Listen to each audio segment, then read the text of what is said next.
Hi, hello, everybody. How are you doing? How are you feeling? Hopefully, everybody's doing well, feeling well. No name at all. Ryan, Flash Monkey, what's going on? I hope you guys are doing okay. I hope you're feeling good. Having a good Tuesday. Ready to move on. Slurred my words a little bit there. Yeah,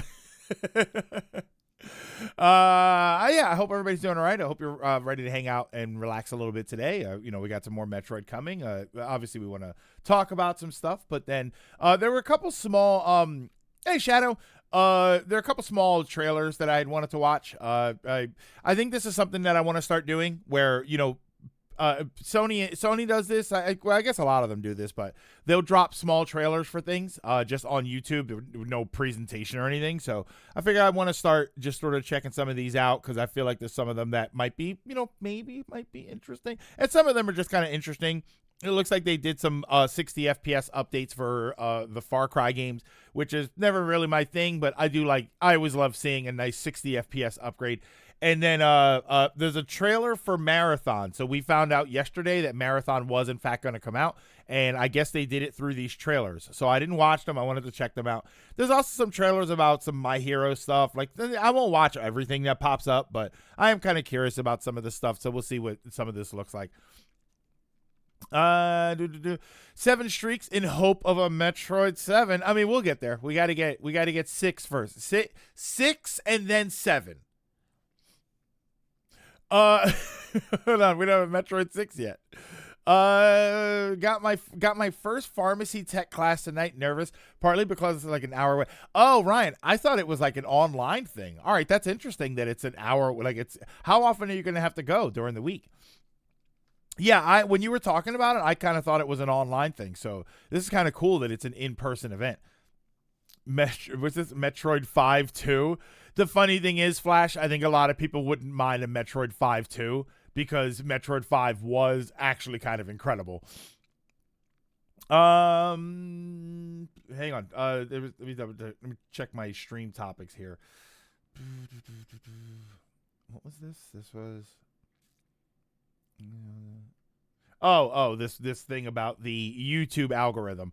I could take it online, but it's better to go in person. Oh, it's just once a week in person and a once in a while thing online. Okay, so that's not bad. That's actually pretty good. Well, congratulations and good luck to you. I don't have to say good luck because you're good at what you do. So you're gonna go there and you're gonna succeed, and it's just that simple. Yeah, I didn't really have a ton of topics. Somebody. Sorry, I thought I saw something on my window. Lilac linked this thing about the YouTube algorithm. Like, somebody was talking about what works on YouTube now, and I found that kind of interesting. And then there was this. Okay, so Doug Bowser stepped down. I won't talk about this too much because realistically there isn't much to talk about because the people at fault are idiots. Devin Pritchard, who was the person that's going to be replacing Doug Bowser, gave it was like a 1.5-minute speech. I saw the speech. I thought it was really good. And then of course people are whining about it. Of course people are being babies about it, which is just nonsense. But it was a good speech. I thought it was pretty cool. I have it. Hang on. Do I have the speech here? Okay, wait. I think I do. It's on X, which I can't stand, but. Oh wait, is this? Hold on, let me see if this is somewhere here. Devin Pritchard. Here we go. Nintendo. Is this? Oh, this is it here. Look together. Okay. So we can close that one. I don't like anything that's on X. Wasn't the interim a woman? I don't know. The Doug Bowser was the person, and then Doug stepped down. So then this Devin, her name is Devin Pritchard. And she's going to be the one taking over that now, which apparently Doug Bowser got a job at Hasbro. I don't understand something here. Help me out here. I'm not a business person. I'm not in the business world. I don't know if anybody here is adjacent to the business world. Oh, hi, Connie, by the way. Got to do work notes. We'll be listening in. I just walked in. Why are people mad? People are always mad. I really don't care who is NOA president as long as they stand up for us as consumers and don't let NOJ just walk all over them. What is the purpose of leaving a job as president of Nintendo?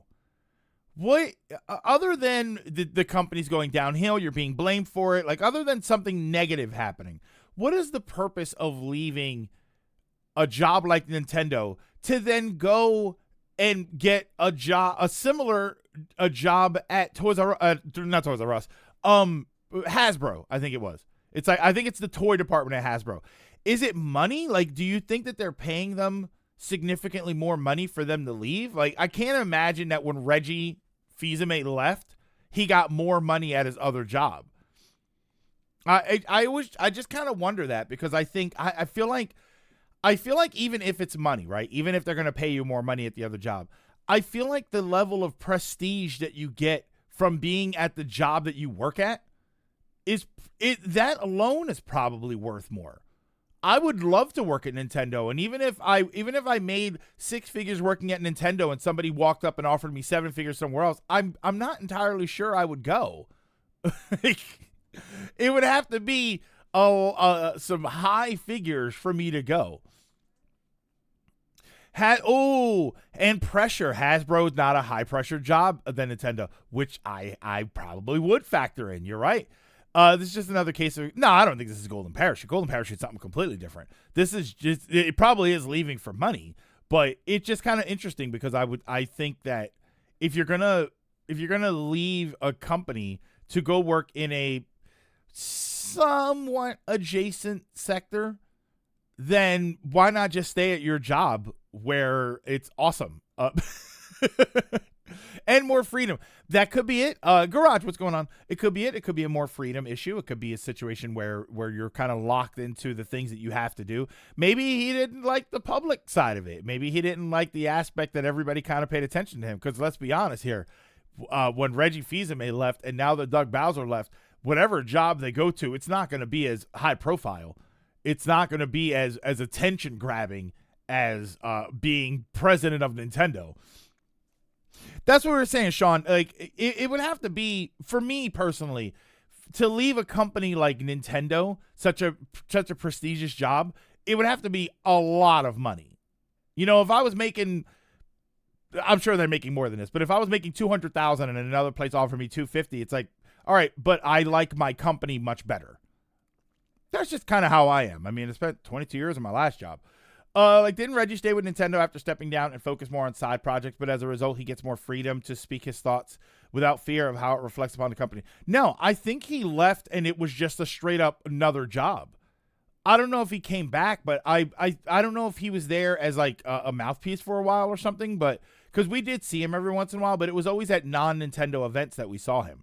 So I don't know. I thought that he had left and he ended up getting a job somewhere else, like just completely. Martin A did that, where he became the Nintendo or the Mario ambassador. So now he still goes around and does things, but he doesn't do the Mario stuff anymore or the dance. He got sick of the Bowser jokes. The sad thing is that's probably the most likely answer. Good Hasbro deserves to crash and burn. Oh, isn't Hasbro doing poorly currently overall? I don't know. That's interesting. I don't know how that sector is doing. Like, I mean, the reality is everywhere is doing bad, right? Prices are up and sales are down in a lot of areas. So I wouldn't be surprised if you said that, yeah, Hasbro's just not doing very well. He loved the Bowser jokes and made them himself. Yeah, maybe. I mean, I don't know. It was interesting. And whenever I hear that, and it's not when they leave and they're gone. You know, if they retire and they say, "Oh, they're not going to do anything anymore," that I fully understand. But to leave a company at a high level and then go to another company that I don't remember, I didn't notice what his level was at the Hasbro job, but it's just like kind of I don't know. I feel like, why wouldn't you just stay? Why make the transition from one job to the other? Again, money's probably the biggest factor of it, but it could be the pressure of it. It could be the freedom of it. Like, it could be all of those things. It's just kind of interesting. Martinet is also very old. I recall that Nintendo just let him basically retire without really retiring. Are people blowing the scale that Nintendo is failing, or is it just the economy at the moment and people are just play Steam since everyone has a PC? No, the whole Nintendo failing thing is just I think the whole Nintendo. This isn't what we're talking about, but the whole Nintendo failing thing usually just comes from people who don't like Nintendo. If I'm being completely honest with you, and that's usually the case. I think that's usually. I think the people who might say, "Oh, Sony's failing" or Microsoft is failing. Actually Microsoft is kind of the exemption. Microsoft's kind of the exemption because you have the numbers to prove it. Right, you have the fan approval rating to approve it that Microsoft is they're not dying per se. Like Microsoft's not dying.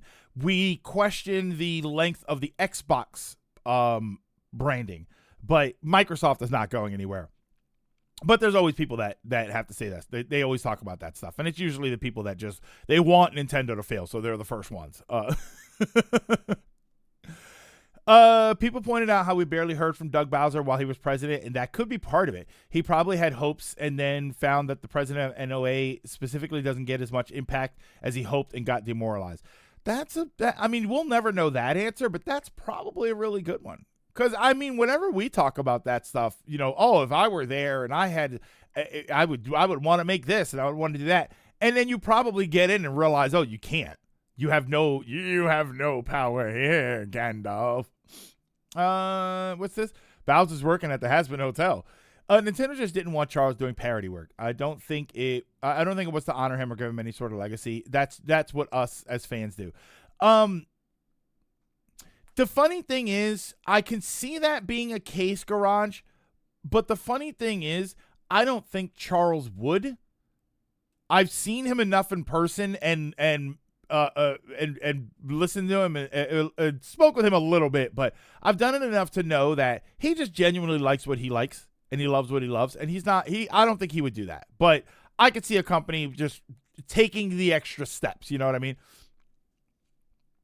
According to people, Nintendo's been dying since the 90s. Yeah, gotta lock in.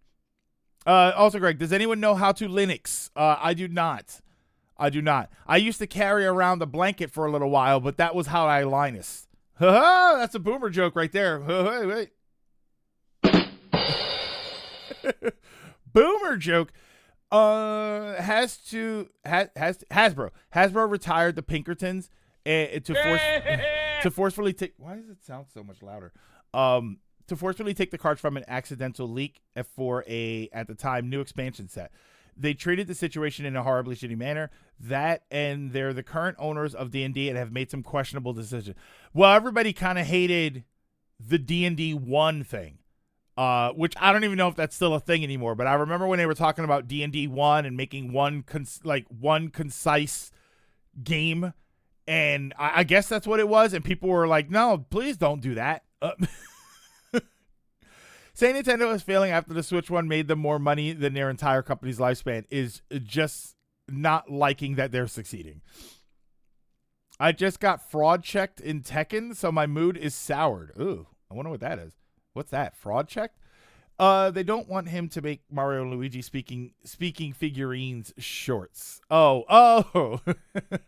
See, no, Flash, I don't think they have to do that because even if it's Charles Martinet, even if it is the person that has been the voice of Nintendo for decades, or voice of Mario for decades, if he left Nintendo flat out and then he started making Mario shorts and I think Nintendo might actually say something to him. I think they would probably say, "Look, listen, we have to ask you to take this down because it's not your property anymore. You're not part of it." Which everybody would be pissed off and it would suck, but it would be within their right to do so. I don't know. I feel like Nintendo is notorious for caring about their employees. Like when what was the game when they made the new Zelda game, Tears of the Kingdom, that they were saying that there were people there that worked on like the original Zelda. Like there's been people get a job at Nintendo and they don't ever want to leave it. And Nintendo I think Nintendo is appreciative of that. So I fully believe that they were like, no, he has been Martinet's been a staple of Nintendo, not just of Mario, but Nintendo in general. We wanna respect them. I feel like they're good to do that. The villains from Red Dead Redemption are real. Cowboys, yes, they were all real. Nintendo has a lot of respect for Martinet. Not only did he bring Mario to life, But also, the initial recording of Mario was meant to be a flat, deep Brooklyn accent. Martinet decided to just go for it and do the Mario voice we know, and it worked so well they rewrote the character around him. Is that from the Xbox One of D&D? The issue was that they were talking and taking an already established setting and making some massively sweeping changes without doing any of the work to justify those settings. Yeah, they kind of came in and just started doing stuff. Nintendo is failing. Yeah, sure. Put the fries in the bag. Definitely. Yeah, that's definitely more of a Japanese work culture thing, though. But that's who you're talking about. Like, you're talking about Nintendo, not just Nintendo of America, but you are talking about Nintendo. I feel like they would have given him the respect that he deserved. Nintendo is constantly high up in employee satisfaction across the world. Yeah. Oh, fraud checked is when a player in the higher ranks, when you're a player in the higher ranks, but you don't actually deserve to be there, and other players make you realize that.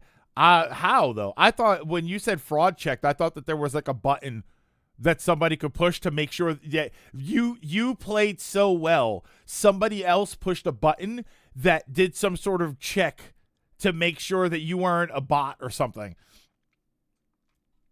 Yeah, there are contracts for VA doing fan stuff. You will be sued. So I feel like even if that were the case, by beating you into the ground. Wait, how do they gang up on you, though? I don't understand. You'll have to explain this to me later, Rona, because I feel like I'm missing something here. Because if you're just losing, you're just losing, you know? My recent time back in Marvel Rivals has proven me that. Yeah, basically Ronan got his ass beat. There we go. Yeah, it's just a reality check. It's okay. It's okay. You lost. It's fine. I want to apologize. I was a little bit late starting today. I was actually here. I was planning on starting at 10 o'clock, and I started rearranging my setup over here. So going back to the Gunpla conversation we were having yesterday, or not Gunpla conversation, but like the Gunpla videos and streaming and stuff. Part of my issue is that this is my camera, right? This is my main camera. I have another small camera, which was the old school camera that I used. It was a Logitech C920. It's over here. In order for me to record me building stuff, I need another camera over here. This is a USB camera. This isn't hooked up to the computer the same way. So the problem is I have to have another camera. So if I stream, I have to have another camera plugged into my computer. That has to be the video that you're getting. And I have to be able to, well, I'm streaming it, so I'll be able to record it. The other issue is my microphone. My microphone is mounted over here. My setup is over here. So I'm going to need this microphone, which is this is my Discord microphone. I'm going to need that because that's a USB microphone. It's separate from my mixer. So I'm going to need to, this will all look different. I'm going to take off this splitter thing, and then I'll have just this microphone with the Daisy here. And then this microphone will be over here. I put another arm over here. So if I need it for Discord, I can have it. But realistically, I can turn it around, and then it's on the stream setup. But now I have to set up another light over there because I need a much better light. And then I have to actually test it. I have to actually see if I can stream with that stuff. What I also thought about doing was when I do Gunpla streams, that's just on YouTube. I thought about doing that where I would do like an hour or two of building, and then that would just be on YouTube. So I'm still just trying to figure out what I want to do and how I want to do it, but I thought I would just say, just apologize for starting late, but that's what I was doing. I am actually making a move on trying to figure out how exactly I want to do all of that. In which case, once I get everything settled, I'll clean it all up. I'll make it look as nice as possible, and then I'll take some cool pictures where everybody can see what my media setup, what my content creation setup looks like. In order for me to record, wait, what? Well, Flash, you had a stroke there? Are you all right? There's losing and there's losing. Not just losing. It's when you're so bad your opponents start mocking you. Oh, they don't take you seriously to the point where they can do whatever they want. See, and Ronan, that's what I can't stand. I don't like when it gets like that. It's so obnoxiously toxic. Yeah, I think you need some time away from the game. And we talked about fighting games. Fighting game, that's why I got out of fighting games. That's part of the reason I got out of it, was because when you're in the arcade, I used to love it when I was in the arcade. You play a game. If you win, great. If you lose, you step away from the machine. You have downtime. You talk with your friends. You grab a snack, or you wait your turn. You watch the other people's matches, and you pop back up, and then you go again. At home, you just keep playing.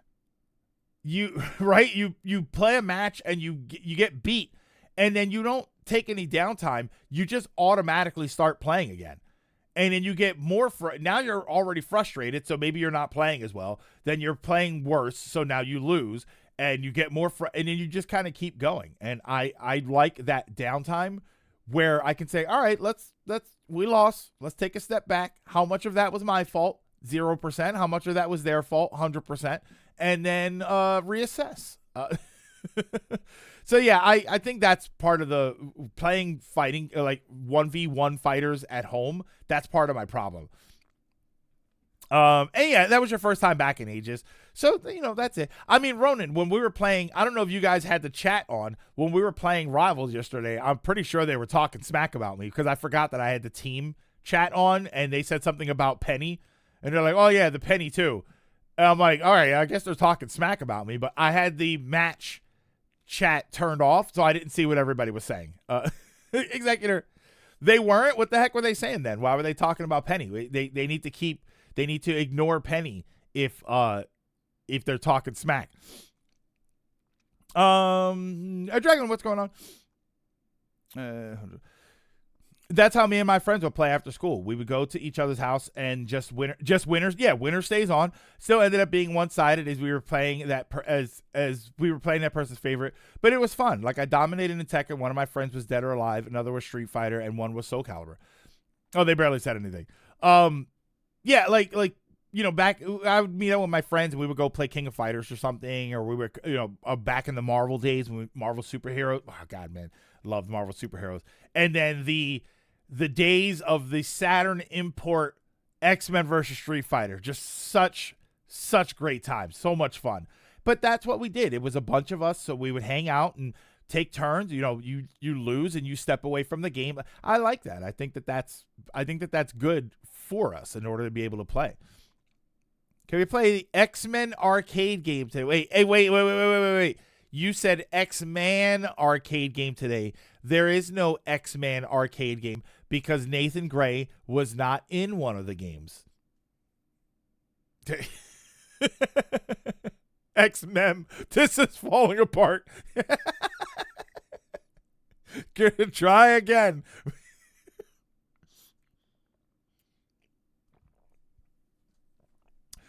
I only know X-Chicken. A couple times we went to the arcade near the school, and a few other kids joined in for the. I mean, we used to go to the arcade, but back then, you also had plenty of arcade. If there's one thing that I missed for a long time, it was you go into a local corner store. Actually, if there's one thing that I missed, it is having local corner stores. We used to have those. But you go into the local corner store, and in the back, there was some extra space, and they would throw in a couple of arcade machines. They have a Neo Geo machine, and they'd swap that stuff out. They'd have a Street Fighter or a Mortal Kombat or something. I love that, man, and we don't really have that anymore. Like, when I talk about we used to go and play arcades, it wasn't always the arcade. If anything, it was usually a pizza place. There was always pizza places always had. There was one place that I used to go to that had a Super High Impact, which was the football game, and a Golden Axe machine. They had Golden Axe.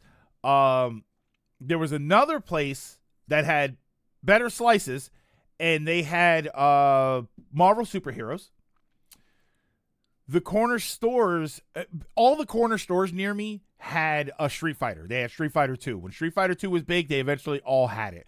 One of them had a Neo Geo machine, so they ended up with Art of Fighting. I remember I went to a store that had a Street Fighter, and then they had a Neo Geo machine with Ninja Combat. It was Ninja Combat, and it was Bust a Move. I think they had a Bust a Move in there.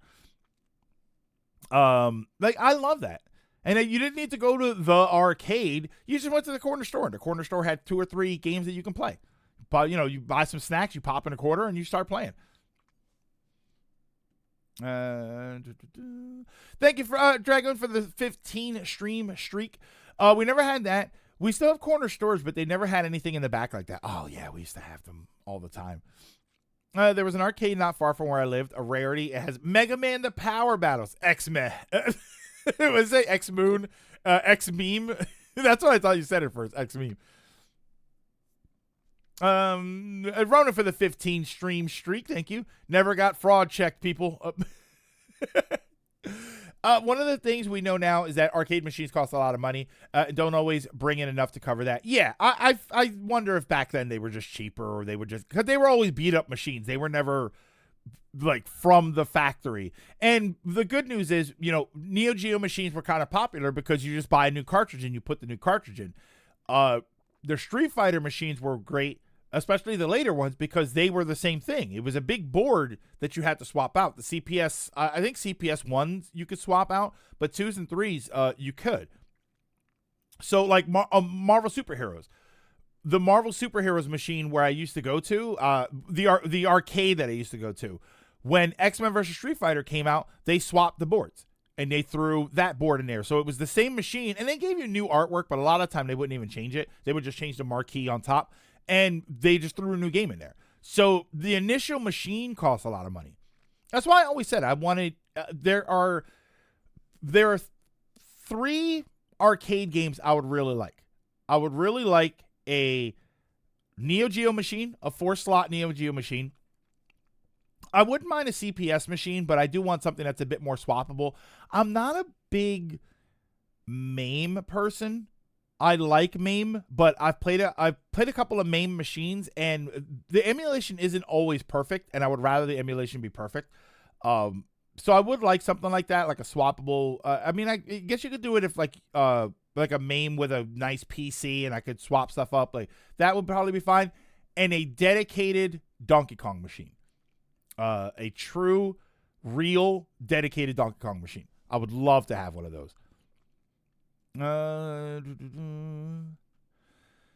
CC's Pizza has a cute arcade in my town. Would you want a CC sponsorship or collab? I love CC's Pizza. I love CC's Pizza place. Their pizza is so-so, but for the structure of the business, it's fantastic. I would, but yeah, I think I would. I probably would. Because I did like CC's. I went to CC's for one of my birthdays. I forget what birthday it was, but we drove down and we went to have CC's. But it's like an hour drive away. I have to think on what other games it had. Oh, it's been a long time since it got downsized. Oh, hold on. Oh, I think Set Arcade still exists. No, they definitely do. But they're not as common as they used to be. The only exposure to that stuff would be like Quickie Mart, would be like the Quickie Mart in The Simpsons. Yeah, like, a couple of arcade machines. In the diner in Back to the Future 2, they had the Hogan's Alley machine. For me, I played most arcade machines at a laundromat with my older brother, where I was introduced to Street Fighter and Mortal Kombat. The laundromat that I used to go and play had claw grabber games. They had a Cubert machine. And there was one other game that I never really played. This is before Street Fighter. This was pre-Street Fighter days. I have to think on what other games it had. It's been a long time since it got downsized. All the arcades I've been to had the non-brand name generic arcade machines. Like the old stuff. Nibbler. We did have arcade cabinets in the local social clubs. So while mom and dad were getting shit-faced, the kids were in the corner playing Street Fighter. I went to a few bars to play games. The bars always, what ended up happening, Lilac, at some point, all the bars had Big Buck Hunter and Golden Tee. But before they had Street Fighter machines and whatnot, the one that I used to go to had a Killer Instinct machine. And that was where I used to go and just rock people. It was always great because I'm however old I was, 15, 16, 17. And I'm in the bar just annihilating people in Killer Instinct.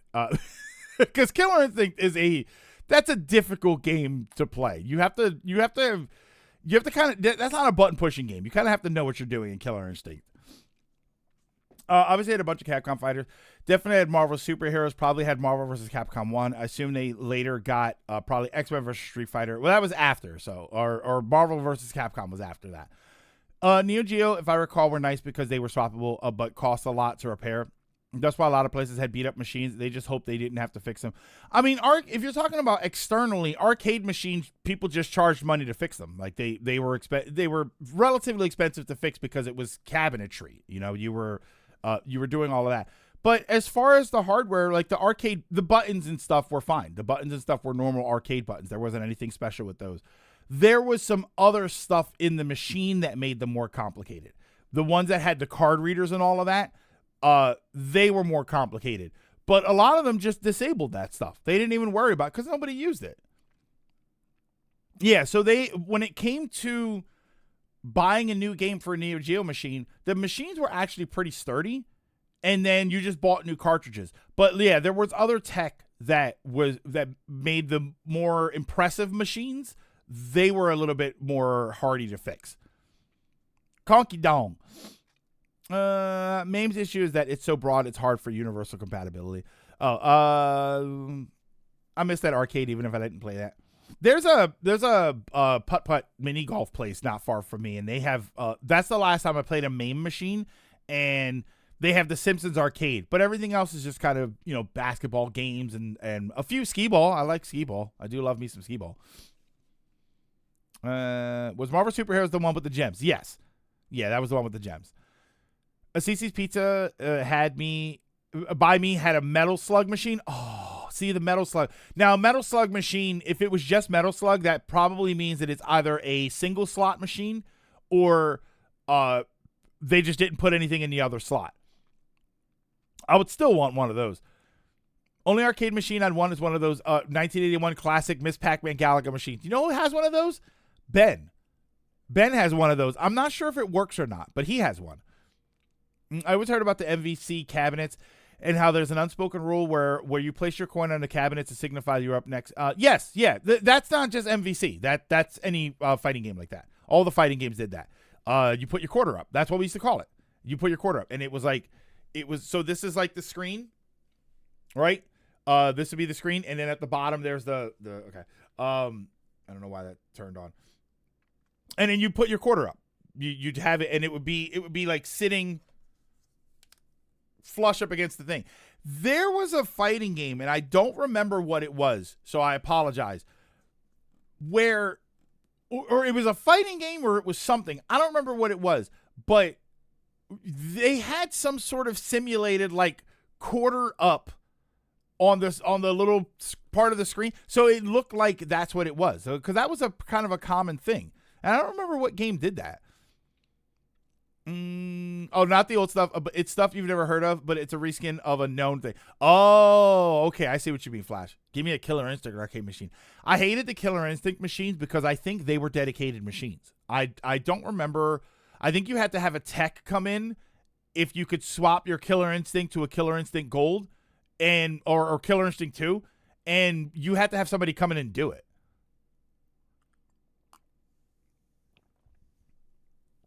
Give me a Crazy Taxi machine. Hey, come on over and have some fun with Crazy Taxi. Oh, that was good. No, Hydro Thunder was a great machine. It was so loud and bassy. KH Cost, what's going on? You meant they had both X-Men and MVC1.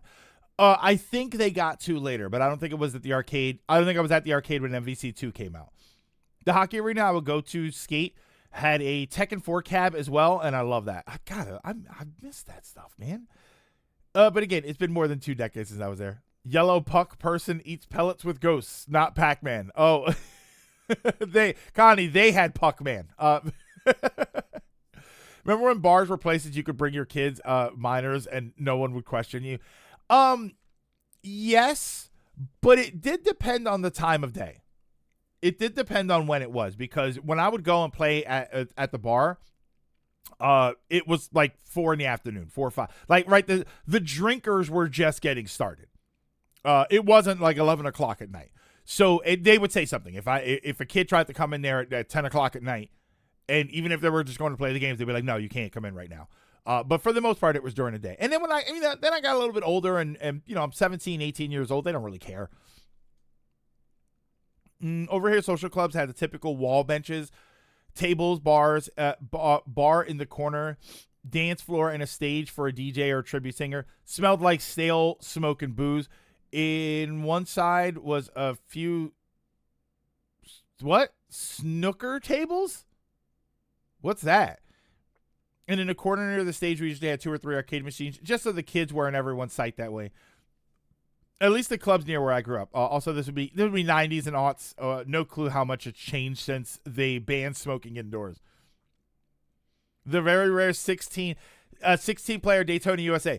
The only time I saw that was Dave & Buster's. Dave & Buster's was the only place that I went to that had arcade games and was large enough to accommodate that. They were always the ones that had it. Closest you get to an arcade fighting game experience nowadays is through Fightcade. See, and that's not what I want to do. I want to play arcade games in a place. I've said before that if I, as a business, I would love to open an arcade. And I know it's probably the dumbest thing because I feel like it would fail. But I would love to open an arcade. Actually, no. I think what I would really love to open is what's the best way to put it? I guess it would be like a geeky social club. I guess it would just be a geek themed place that had a bunch of different things. I had booths where you could play D&D if you wanted to like schedule some D&D time. And then they weren't closable. They just had like a curtain or something. Check follower form. Some arcade games. Some tables for tabletop gaming, and maybe we could have some Friday Night Magic or something, or like I would love to open a place like that. Snooker, is that the picture here? It's a game similar in appearance to pool. What's the difference? And an art cafe. I wouldn't mind making it a cafe, but I'd want to have a lot of other things. I also would like to actually no. You know what I would like to make it? Not a cafe, like a vending machine place. I would like to have just a section where it's just a ton of vending machines that sell different things. We can do some gacha stuff, right? Gashapon, is that what it is? We could do some stuff like that, but I would love to have cold drinks. Hot drinks, if you have like a coffee machine, snacks, healthier snacks, like they have the machines that have sandwiches and stuff in them. Like, I would love to have that and that's just the section. It's just vending machines, because I think having the vending machines also exempts you from you need like a food license. If you're gonna make stuff, you have to have a food prep license or something. And I would like to avoid that. So if I just have vending machines there, that could be how everybody gets their money. Or gets their food. That's how I get their money.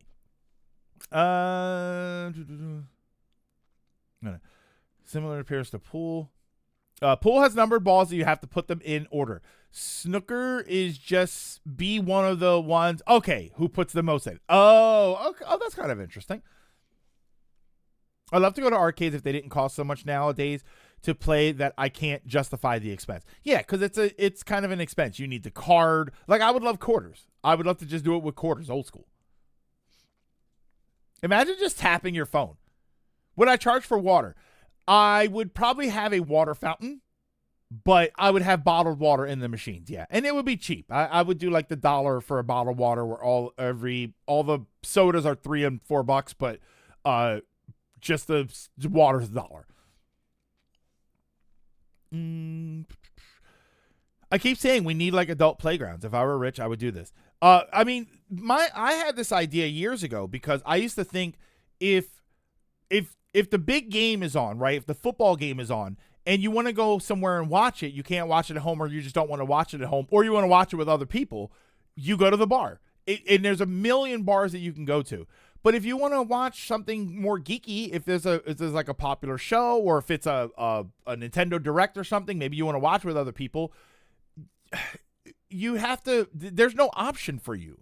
There's no bar you can go to where they're going to have on the Nintendo Direct so that everybody can watch it. But if you had a place like this, if you had this sort of geeky social club type thing, that could be the thing that you do when Game Awards come around. Well, maybe not Game Awards, but when Summer Games Fest now, unfortunately, that's what we have to look for. Back in the E3 days, why not have, all right, we're going to have all of the E3 presentations on the big TVs, and you guys can come here. We're going to hang out, but this is what we're going to be watching, right? The volume's going to be up so everybody can hear it, and this is what we're going to do. And people could say, yeah, I want to go, and I instead of watching at home or through a streamer, I want to go and I want to watch it in person with 100 other people or 200 other people. I think that would be really cool, and I think that that's something that, as geeky people, we've never had. It's not even like we had it and now we don't. We just never had it because arcades never did that. Snoker. Okay, that's what it's called. Putting red balls. And then color balls in sequence, alternating between them until all the reds are gone. Then putting pot. You're saying, you guys keep saying potting. Is that a misprint? Or is that a mistype? Or is it called potting? Colors in ascending value. Yellow 2, green 3, blue, brown, blue, pink, black to score. With fouls giving the opponent's points and the highest score winning the frame. The big arcade in Naples when I was younger was a small amusement park called King Richard's. It was a small castle with a full arcade and rides the rides were essentially in the backyard. It was the first time I saw House of the Dead. That was a zombie game. There was a zombie game with a samurai, not Onimusha. Captain Amadeus, thank you so much for the follow. I appreciate that. A zombie game with a samurai that had a sword and you would swing through the sensors through a sensor to attack. All the numerous Star Wars machines. Weirdly, though, no fighting games. I'm kind of wondering what that samurai zombie game is. You like to play one round of X-Men? One life is $3 to $5 a pop. Yeah, it's not that bad, but like if you go to round one, I think that the way the points translate, I think each game is like 50 or 75 cents. Unless you're playing the claw machines and they're $3 a pull. You want to watch Uncle Silver at CC's and play Balatro and then complain about social links on my RPGs. and Connie, don't forget to order the mac and cheese. So just to full tilt me. Third places is something that has been disappearing. Third places? Something has been disappearing, and we wonder why people don't socialize anymore. Especially with no icebreakers to break the massive awkwardness we got these days. Yeah, I think something like that would be a lot of fun, right? Street Pass Saturdays where we just people can bring their 3DSs and Street Pass each other. I mean, that's probably not going to be popular anymore, but GameStop apparently considered doing like gaming lounges at some point and experimented with a few select locations. Sadly, it didn't seem to gain enough traction in the company, so it never took off. We talked about that when it happened. We talked about that when it first happened, and I said that's actually a good idea. Some of the GameStops that I go to are larger. They have space to do some sort of gaming lounge or something, put a couple of arcade machines and just be a sort of gaming location. And yeah, they just didn't do it. Oh, what's on my shirt? This is my D&D shirt.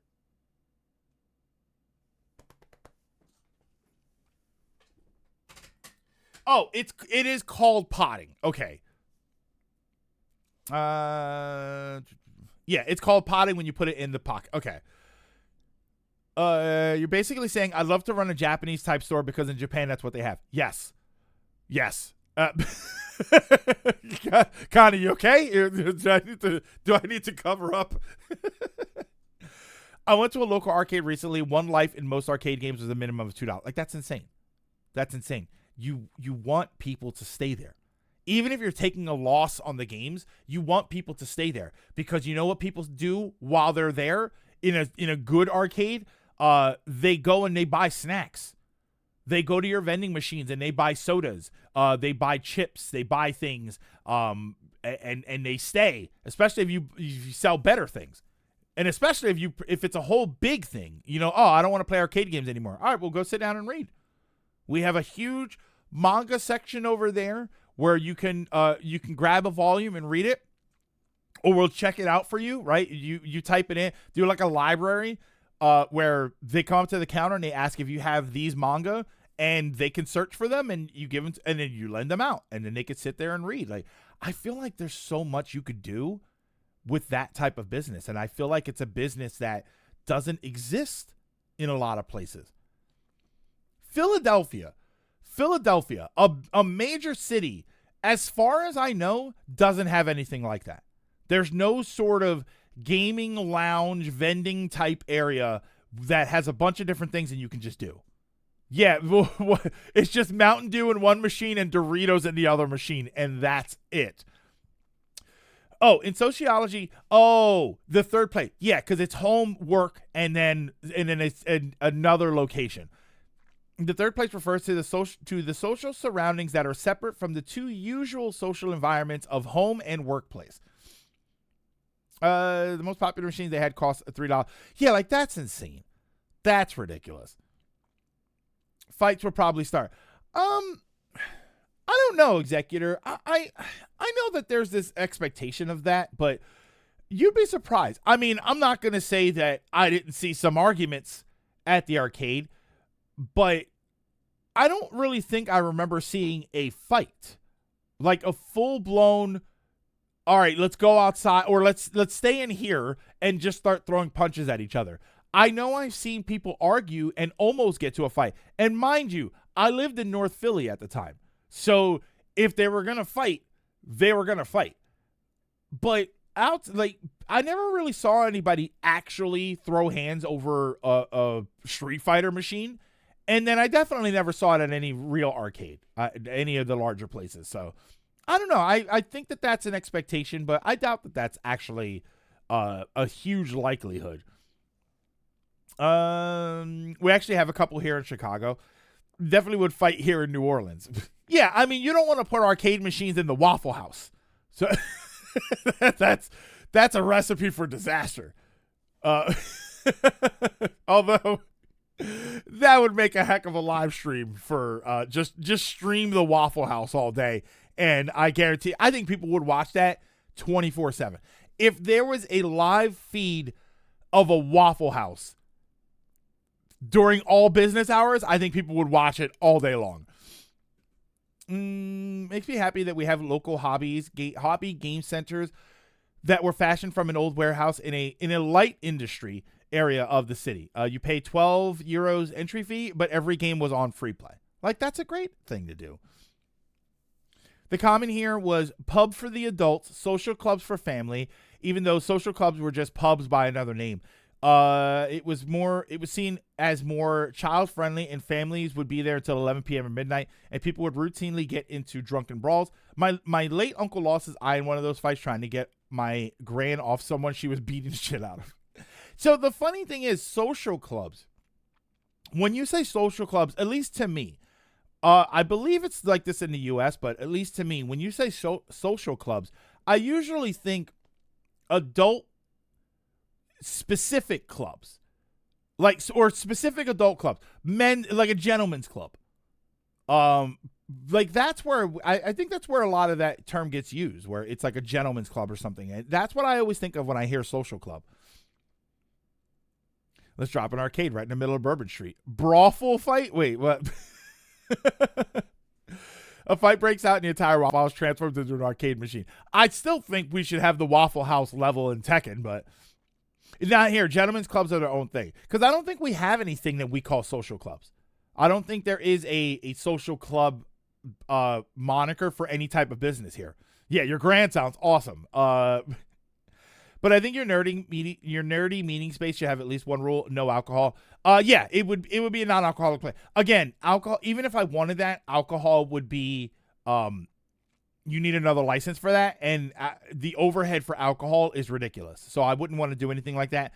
Here's what I also would do, Ba. I wouldn't put it anywhere near a place that sold alcohol, because that's the other concern. The other concern is people getting drunk and then showing up, and I don't want them to do that. I want the place. I mean, realistically, I probably wouldn't open it past like 10 or 11 o'clock. 11 on Saturdays, but I wouldn't open it past 10 o'clock any other day. Yeah, and primarily to avoid that, like partially to avoid that.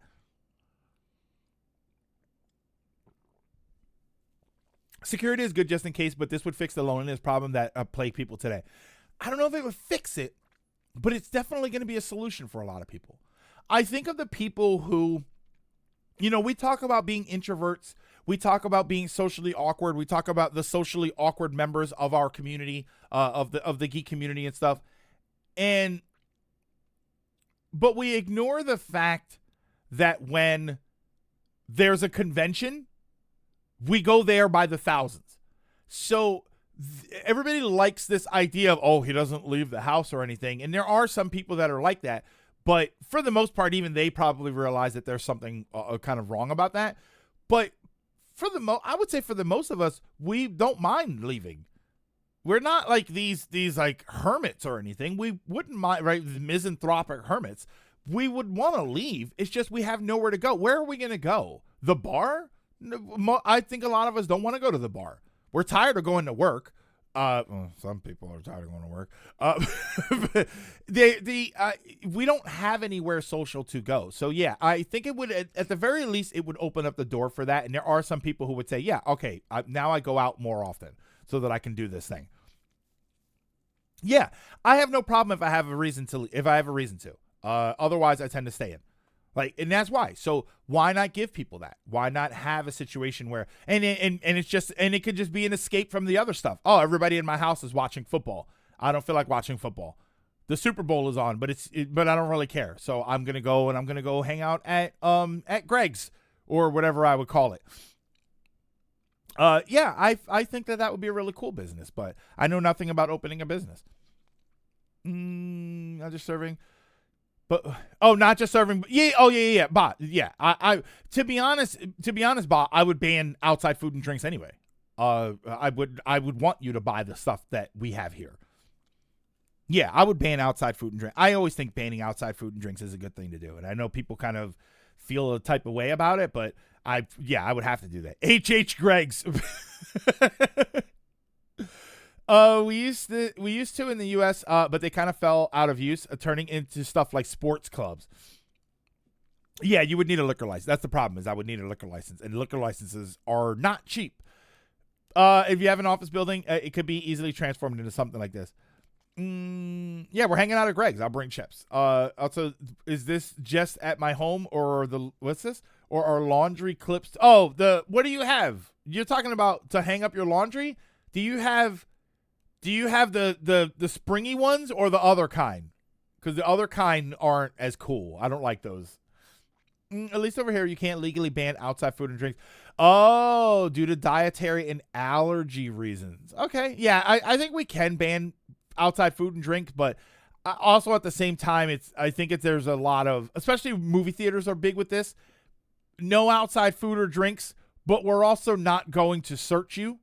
So as long as you just don't make it obvious, we're kind of okay with it. Like, I always buy my candy before I go to the movie theater because there's a Five Below not far from the movie theater. I'm going to go buy my Sweet Tarts for $1, not $6 at the movie theater.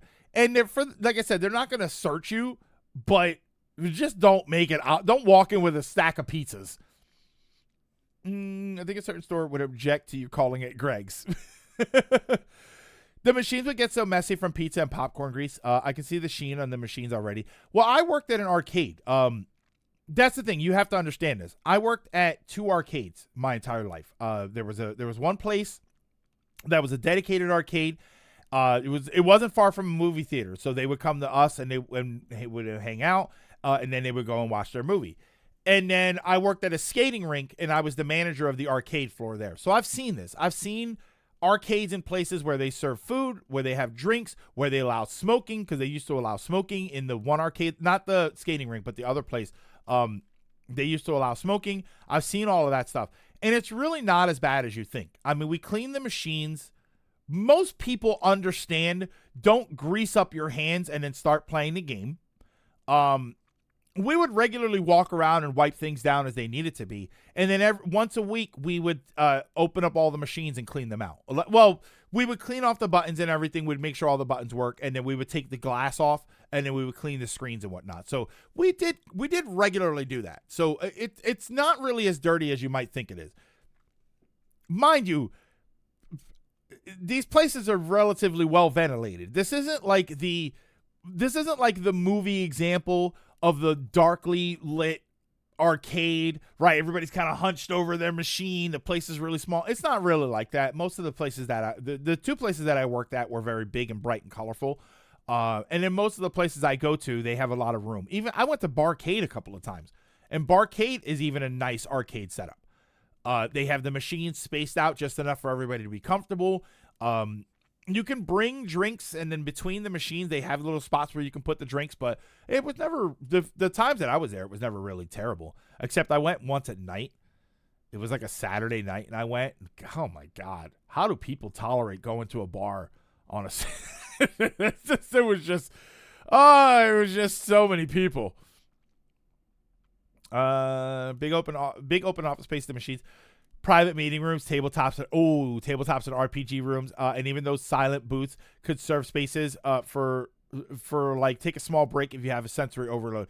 My only issue is I wouldn't want anything too isolated. If you leave people too isolated, they might get into shenanigans. So I don't want that. Although I'd probably have cameras everywhere just to make sure everything was all right. Oh, I put some pics of a social club in this. Yeah, see this? Yeah, see, I feel like whenever we see places like this, it feels like it's like a gentleman's club or something. Or that's what they call it anyway. That's why when I used to go to the cinema regularly, I'd bring a backpack. It'd only be full of drink, but they never search me. Yeah, they just don't want you walking in with grocery bags full of snacks.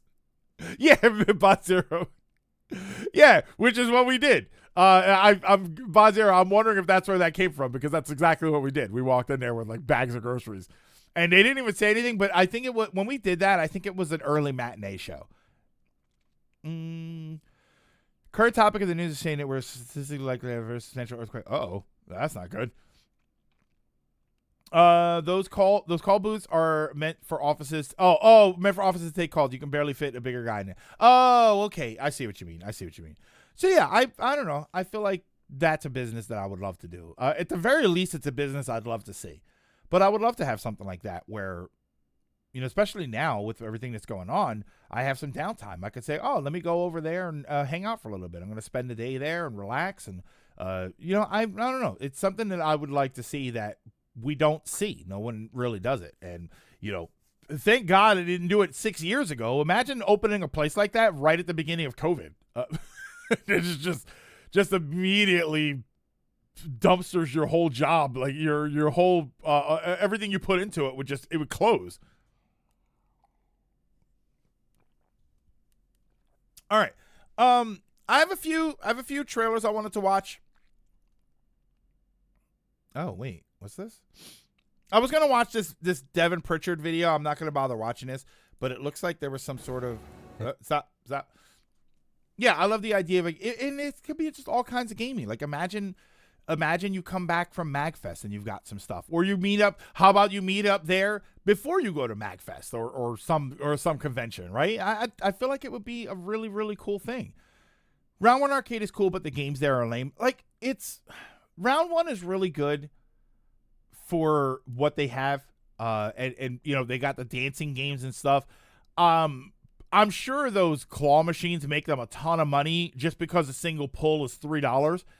So I feel like they're good for that stuff, but they do have a section of smaller, older arcade games, and it's just so small. It's just such a tiny thing that either people don't even realize is there, or there's no culture around going there.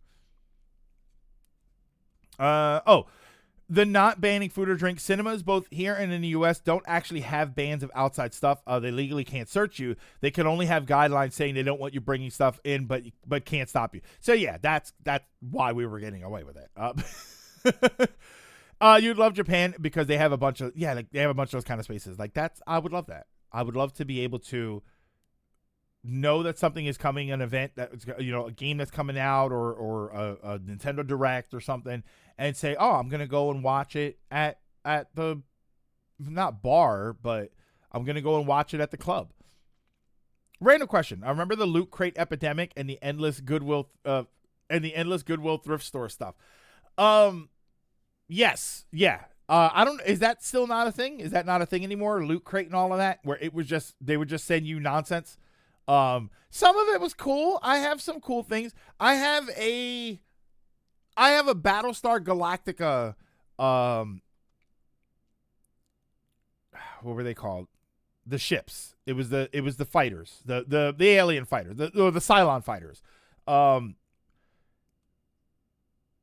what the heck? What were the Cylon fighters called? I have one. And it came. I found out later that it came from a Loot Crate type box.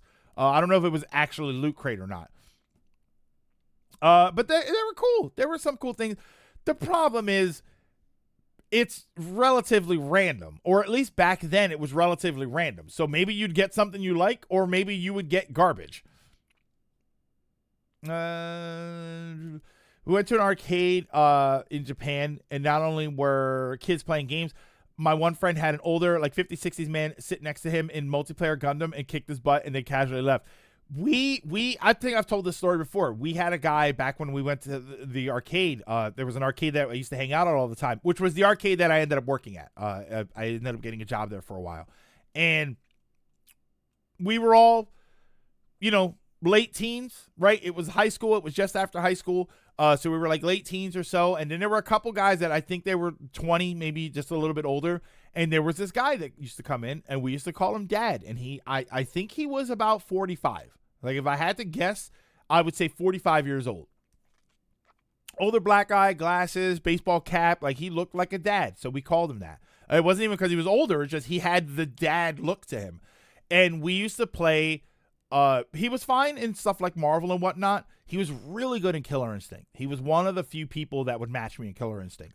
And I think Killer Instinct only had about 4 or 5 of us that were actually really decent at the game. And then everybody else was just kind of good. But once one of us got onto them, so it was always fun to see us. There was this girl that used to play that was really good at it. And it was always fun to see us. And I remember watching her fight Dad one day. And it was just really good. Like, it was the top of the arcade playing the game. And it was awesome. Yeah, but we had a guy like that. Loot Crate was funny because that I had a freak accident and tried to turn into they had a freak accident and tried to turn it into a business. Those claw machines, if I had one, I'd set it low per go, like a quarter or something, because that stuff is so fixed. You'll gain a ton of money before anyone wins. Yeah, and no one will think to. Everyone will think twice about playing the $3 claw machine 5 times. No one will think twice about playing it when it's 50 cents. I had some Loot Crate stuff that was cool. Got some figures. So I actually have a few things. I have the Cylon Raider. That's what it was called. I have the Cylon Raider fighter. Monster Combo. I have a scarf that somebody gave me that I think it's Destiny. I think it's a Destiny themed Cylon scarf. It was like an orange and black. I forget exactly what it was. I have I want to say it's from StarCraft. I think it's a Zerg. I have it over there. It's a little thing. And then I have this. I bought this at a Goodwill store, but I think it came from a Loot Crate, and it's a really fun. Hold on, let me grab some of this. Hold on, because I like this stuff.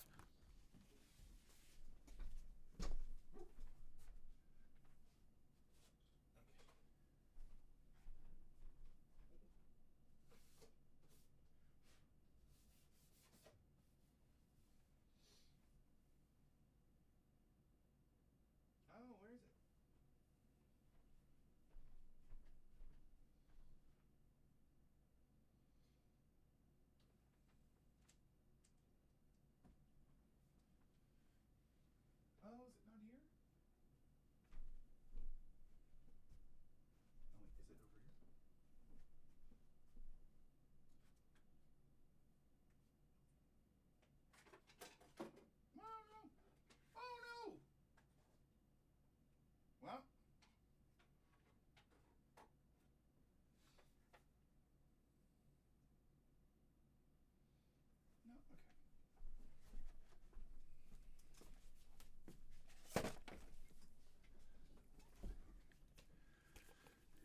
Share stream. I don't remember where the scarf is, and I think the figure is upstairs. The little Zerg figure. I'll see if I can find a picture of it. But I have. So this is the Cylon Raider. Very, very cool. I really like it. I keep it up. I have the big Battlestar Galactica Blu-ray set, which comes with the figure. So I have it up there with that. And then I bought this at a good store, at a Goodwill store.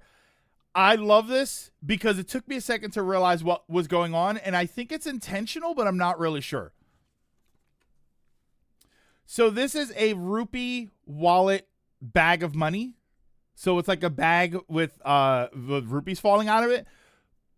What took me a second to realize is I think it's intentional, but the bag is upside down. That's a potato.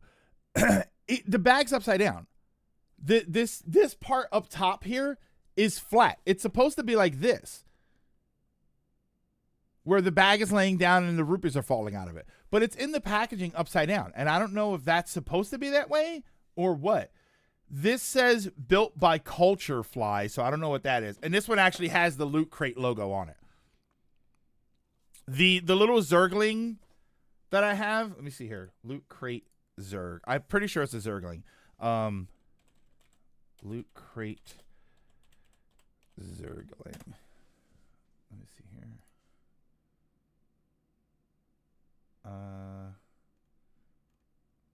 No, okay, it's not a Zerg.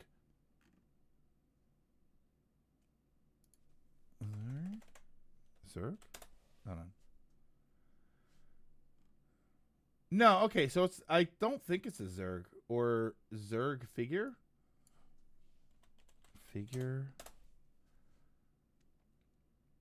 No, okay, it's not a Zerg. It's not a Zerg. So I don't know what it is then. I forget what it is. I would have to go up and get it. It almost looks like one of the aliens from Starship Troopers. Like, it's got the 4 long legs. If for anybody that played WoW, it looks like one of the bug mounts that you can get. But it's purple. It's purple to it. So it's not a Zerg, but I don't remember exactly what it is.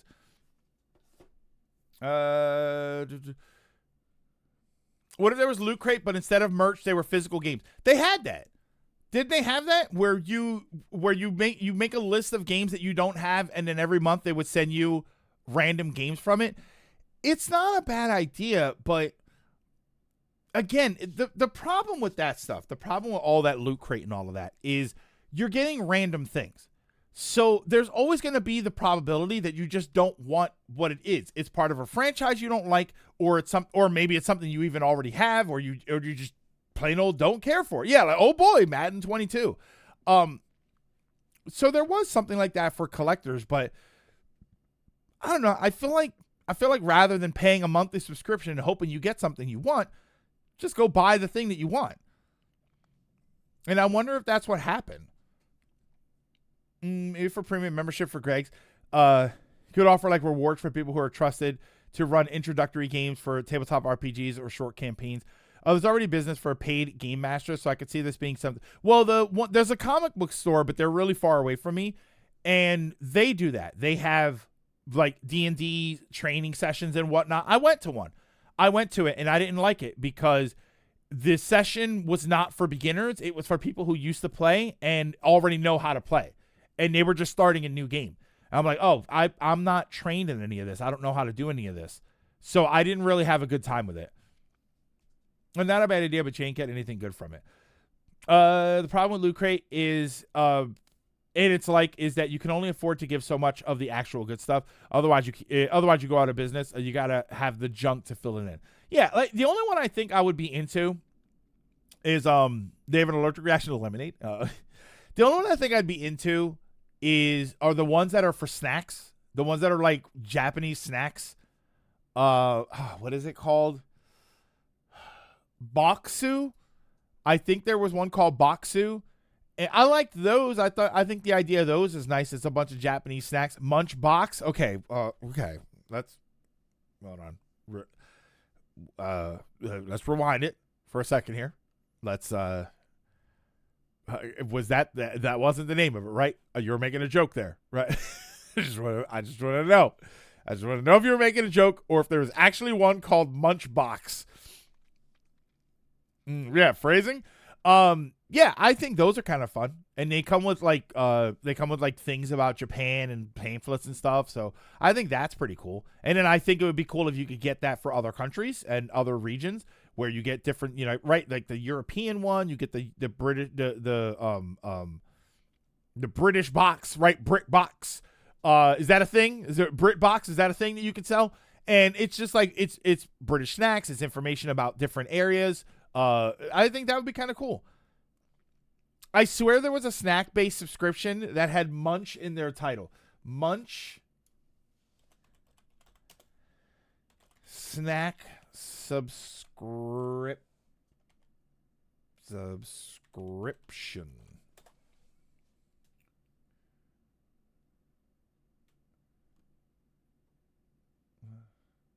Munch Addict? Is it Munch Addict? Yeah, I've never seen this one. This is like American snacks, though. Yeah, Munch Addict. I just found that one. It's get a lot of users. What is it? I'd get a lot of users if I said each crate comes with FE Path of Radiance, but I also have to spend $200+ for everyone. You have to make the odds kind of crappy to afford your big prizes. If you do the video game one, if you do the video game one, that's going to be different. I think BritBox is a TV show streaming over there. Yeah, we could sell it. See, it already has built-in advertising. They know what to look for. Look up BritBox. Sakuraco. Wait, okay, hold on. Maybe that's the one I was thinking of. Sakuraco.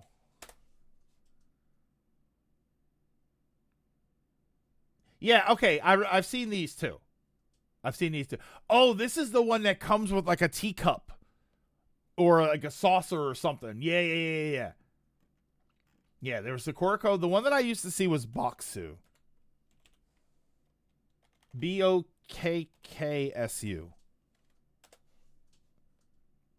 Yeah, this is the one I used to see. It's funny, though, because now in Center City, Philadelphia, there are plenty of Japanese-themed stores and Asian markets that have these snacks. Back in the day, I used to tell people, oh, if you go to Japan, bring me back Kit Kats, because they have like the green tea Kit Kats and whatnot, and you could get all the weird flavors.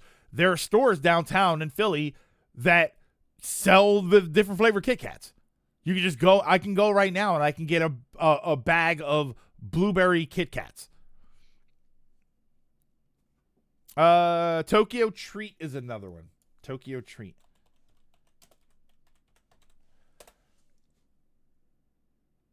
Ooh, that is a nice one. I think I've seen them before. Wait, one of them comes with a cat. Although that cat might just be there for the picture. Kit Kat Point Redeem. Wait. Kit Kat Point Redeem vlog. So wait, if you redeem points, I have to vlog me going to get different flavor Kit Kats? Or I have to go and get different flavor Kit Kats and then come back to show you guys? I put stuff I got inside chat 1. Oh, here goes some of the Star Wars. See, like a lot of this stuff, is really cool. But realistically, how much of this stuff would you have bought on your own? Which I guess is the point of the box. But at some point, your house is just going to be overflowing with things. No problem, Hero. Nice. Not just video games. If your loot crates, which most back in the day, you could get a big prize centric. Most users got junk. Food crates have better success, I think, because you don't lose. The food is pretty consistent in quality, and even if it's not, it's still an interesting experience. You know, if you get a figurine for a franchise you don't like in your loot crate, it's just garbage. You just don't want it. Where you get snacks, you could say, oh, I've never had one of these before, and now you have a new experience. At the very least, you have the experience of trying the snack. So that's why I think that those are a lot more interesting, especially as a content creator, because we could try all of the stuff on stream. But like I'm looking at your pictures. I love the little corgi. What is that, Spike? Is that Spike from Cowboy Bebop? You got some Star Wars stuff on there. You got Revy. What is that Revy thing? The thing with Revy on it from Black Lagoon. And would you posted a mug? I like the little figurine, but I don't know who that is. That's a Hatsune Miku. And that's a Luffy. And then this Star Wars cup. Yeah, I like that one. Vlog for 100K. I don't know, Connie, because some of you guys have 100K. If I made it's coasters. If I made 100K vlog thing, I'd be vlogging for the next 2 weeks because everybody would just redeem them. Comic Man, thank you so much for the 15 stream streak. Yeah, I was never really big on those. The loot crate and everything, just because it was random. It was cool. It was a great concept. I do think that, and I think some of them did something like this later.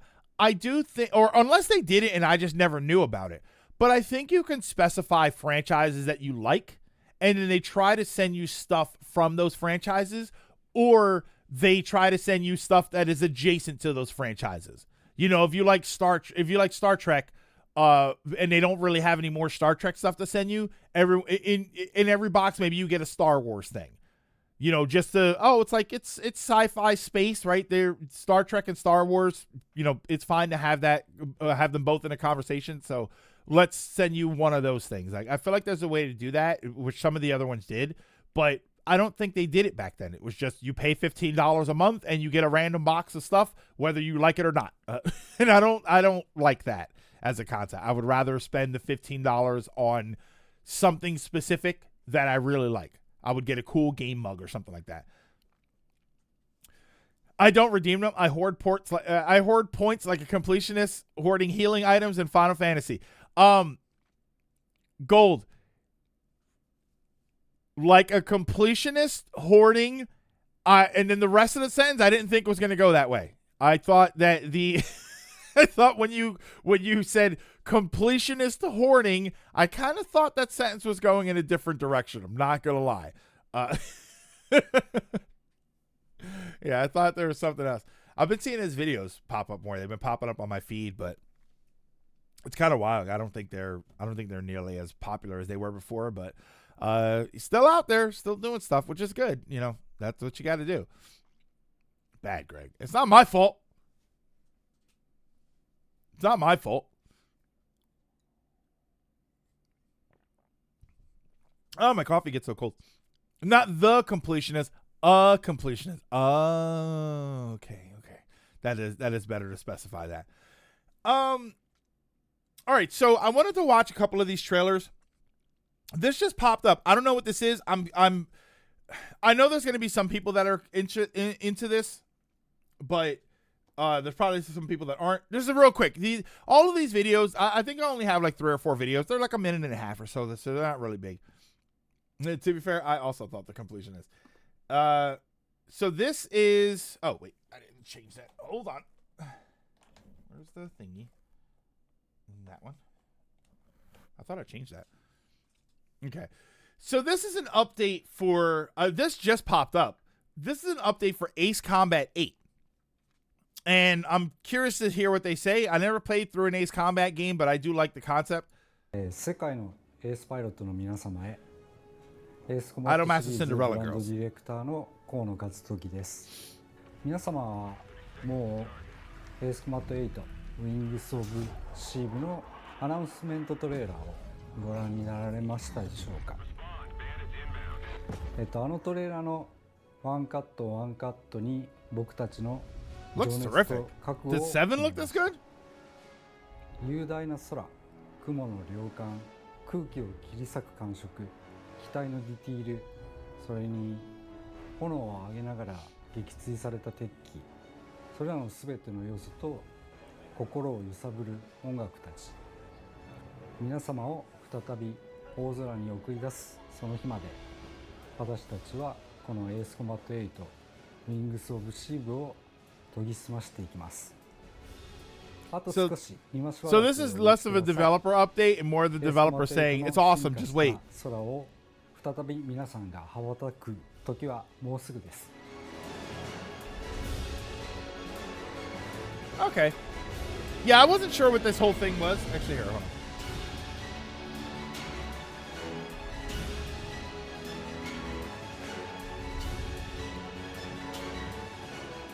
Coming 2026, so we don't have a date for that. So, cancel. And let's go back. Live together. Nope, nope. Okay. Mio in orbit? What the heck is this? See, this is. I do this from time to time, so I just thought I would just stream it today. Tangled vines among. It's like a mini video game direct. And then Probably came out there's because they just announced Ace Combat 7 just hit a major sales milestone, and it's still coming to Switch, Will right? you do it, sapling? Will you give back what you have been gifted? Many generations ago,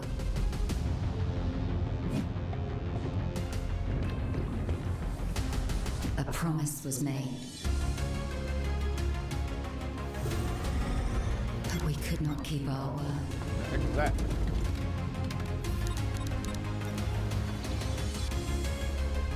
And now,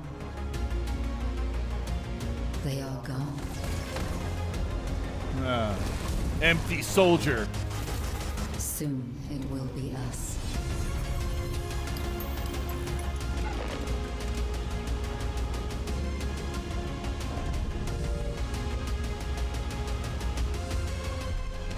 One thing I like with games like this, even though there's like, you know, it's Metrovania type, memories in orbit. One thing I like, there's that right there was really cool. Soon it will be us. There was another spot where I thought it was really, really awesome. Here.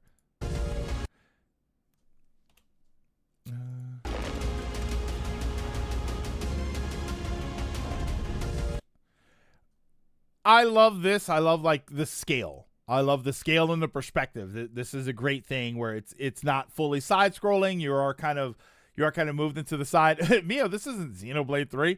I like stuff like that. This game looks fine. I think it looks good. You know, I do think there's a bit of a fatigue. Did we see this at Summer Games Fest? I do think there's a bit of fatigue with the genre. I do think that a lot of these start to feel like, all right, we just had a bunch of these, so here we go with another bunch. That looks decent though. Oh wait, there's a Kim Jae-hoon trailer for City of the Wolves, but I don't feel like watching any AI trailers right now. Memories in Orbit was first shown off on the Switch 2, in the Switch 2 event, I think. In the Nintendo Direct first. Okay. And there's one that I wanted to watch that was... Okay, so these are... I think I want to talk about this one last, so... some of that stuff's okay. So this is an upgrade, an update for Far Cry 3 Blood Dragon. We interrupt our regular programming to bring you That trailer isn't AI? Okay. Far Cry 3 Blood Dragon. I remember the sort of over the You top can play Far Cry 3 Blood Dragon selling at of 60 this frames when it first per came out. second. 60 FPS with the power of the PS5. Why doesn't it look 60 Got FPS? nostalgia for 1980s neon with futuristic explosive weapons. Try Does the this fun not weapons look 60 like FPS to anybody else? The Killstar and the Terror 4000. What if I'm really AI this whole time? 60 frames Can you imagine? per second. Far Cry 3 Blood Dragon at 60 frames per second. Yeah, I don't think that actually looked like 60 frames at all. What if Uncle's really AI? Lilac, of course I'm a real person and not AI. do you think if I had the ability to create an AI version of myself and make myself look however I want to, that I would do this? So the filter over the footage. So the filter over the footage makes sense because that was kind of what they did before. I understand why they do that, even if it's a little weird looking. But I don't think this looks 60 frames per second. And the Terror 4000. How many bicycles are in this photo? Click every picture that has a bike in it. Yeah, I don't know if that's just a really bad trailer that they showed. The video was edited to move in slow motion. This video? Why? Why would you do that?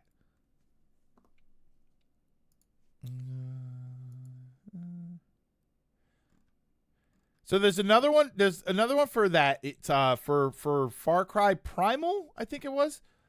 Here goes the Primal one.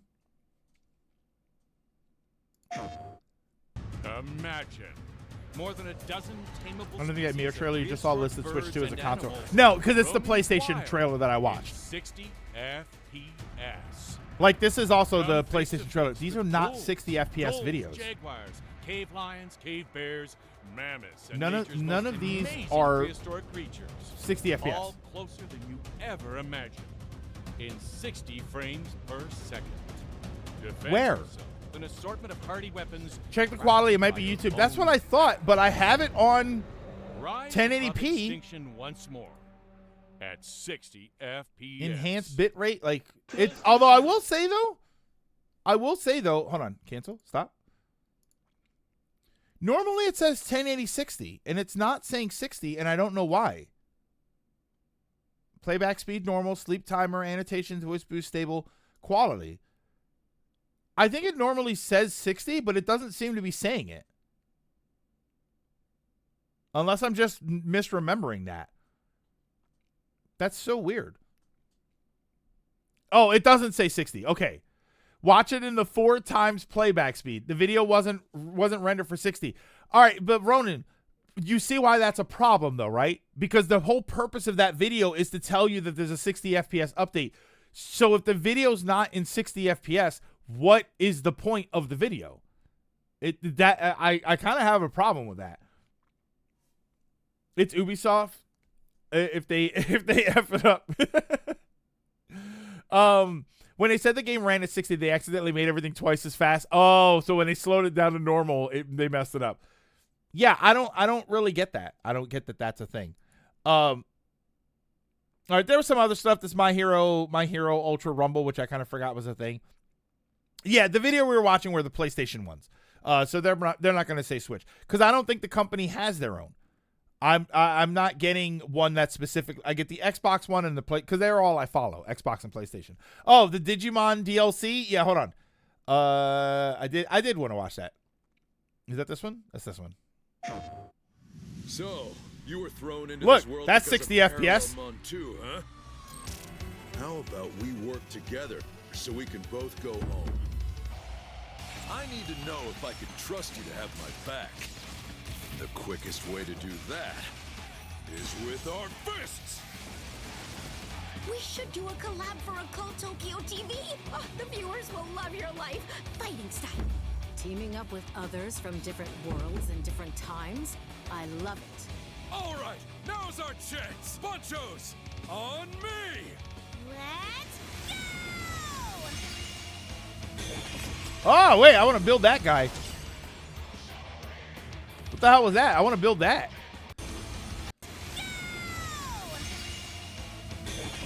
Yeah, that looks sick.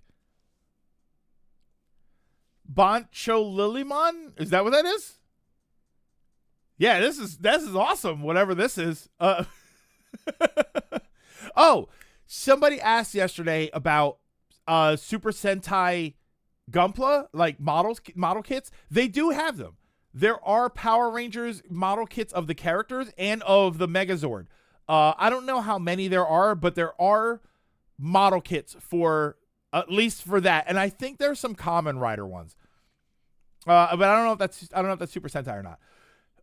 As I've learned, if a Digimon is in a different outfit, they are a different Digimon. Was that the Digimon from the first movie? Holy Omegamon. That is Omnimon or Omegamon, but one of his forms. Still holding out for Shine Greymon Ruin mode. It's Omegamon Merciful mode. Is that what this is? Because this is kind of sick. I like this. Probably another version of Omnimon. What the heck is that? Like that picture that you just posted of Yo. What is that? Yo-Yo? Is that Yo-Yo Mon? Oh my God! Wait, that's a. Hats off to you if you get that joke. Hats off to you if you get that joke. Oh, that's Boncho Lilymon. It is kind of a cool character. All right. I'm always worried about those Lilac. It reminds me of the Peoplemon, of the Pokemon that look dangerously close to like people. Cause like if Digimon were real, I think a lot more people than I'm comfortable with would have this Boncho Lilymon. Omegamon Merciful Mode is from Digimon Tri-Movies. It's a new alternate form. You know, I still never finished Time Stranger. I mean, neither did I. Technically, right? That's true. All right. Ooh, I see somebody's Blizzard collection here. Sorry, I got distracted by stuff in Discord. Look at Lilithmon. Here, give me a picture of Lilithmon. Let's see what that's like. Oh wait, and then I can just move that over there, and then I can show you the picture. All right, so then that's fine. I don't know. I don't know enough about the game to understand the significance of any of that. So the last trailer I wanted to watch. Oh wait. Oh, I'll just hold on. Let me do this here. Lilithmon. Here, I'll look it up.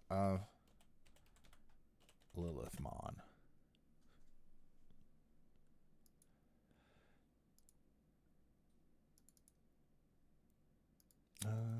View image. Open image. A new tab. There we go.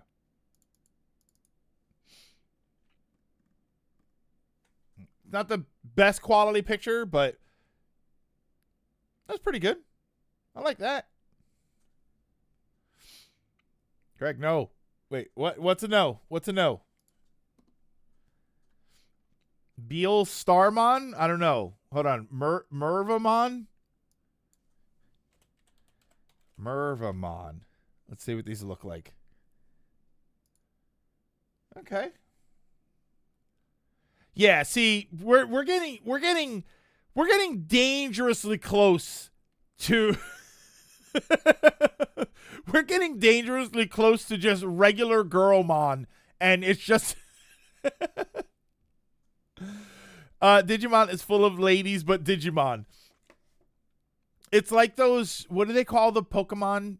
It's the female design, but their Pokemon outfit. Isn't it like Gaijinka or something? What's it called? Minervamon.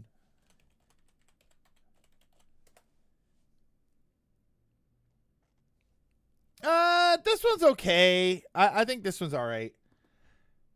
I think for some reason this looks more like a One Piece character to me. Moemon. Yeah, I don't see the problem. Oh, Rivals. You guys were telling me about a Gooner skin for Mantis. It's there. We were looking at all of her skins and we were saying that it wasn't there. It's there. It was one of those skins. It's just she has a thing where she does a dance and she sticks her butt out or something. But I was like, yeah, I didn't really think that it was more goonery. I thought that the Rogue one was way more goonery than goonery than the Mantis skin. I was afraid you'd get the other art of Lilithmon. But the one I got, yeah, I mean that's why I do it. That's why I do it with the screen off. So then you can't see. Digimon's very varied, right until they reach Mega Form. Then they become either a hot woman or a mecha. I mean, sounds fine to me. Mantis has a Gooner skin. The swimsuit skin. Yeah, a lot of them have those swimsuit skins, and I was like, oh, these are way more goony than the Mantis skin was. This is an official Digimon card. Okay. see, yeah, like, you know, I'm all for some nice Gooner imagery, but I mean, at some point, you got to think, all right, can we just play the card game? Also, not even dangerously close. Ladies, but Digimon have existed since the first season. Yeah, very nice. How much? All right, so the last trailer I want to watch, and I think I wanted to save this one for the end because I think this is the one we're going to have some stuff to say about. This is for Marathon. So we got the word that this game was kind of in hell for a little while, and then we got the word yesterday, which I think we got the word from this trailer. But they are going to release the game. I think it's in March, and then they're going to try and do some stuff. I think the common thought right now is that they're going to put this out there. They're going to try and make some money from it, rather than just lose money on development and then never get anything for it. We think they're going to put it out. They're going to get the initial flash of money, and then they'll probably shut it down in a year, right? Anthem is shutting down. You know, you had games like For Honor. So I think a lot of people think that that's what they're going to do here. It's an extraction shooter, so I'm already out. Looks fine so far. It's got nice, clean lines. It looks like, you know what this looks like?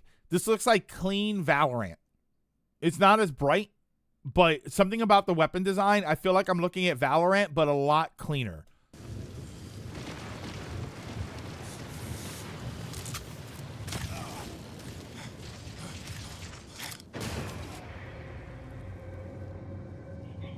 Tau City is dying. Have I ever played an extraction shooter before? I don't think so. I don't think so. It's secrets. I played a little Division 2, but only single player. Is Arc Raiders, is that an extraction shooter? Extraction shooters are like the finals. This, I think Division, when Division was online, I think that was like an extraction shooter, I think. That's where you come in, Runner. I wanted to play the finals, but it turned out that it was, there was some weird behind the scenes stuff. Every time you break.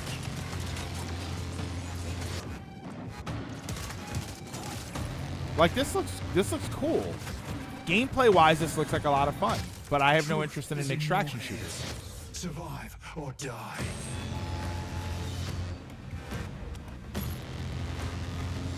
The problem is, I have yet to see anything that's going to make me think that people are going to play this long term.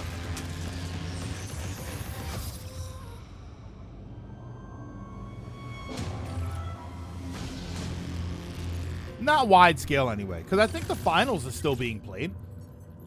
Yeah. I think people are still playing the finals.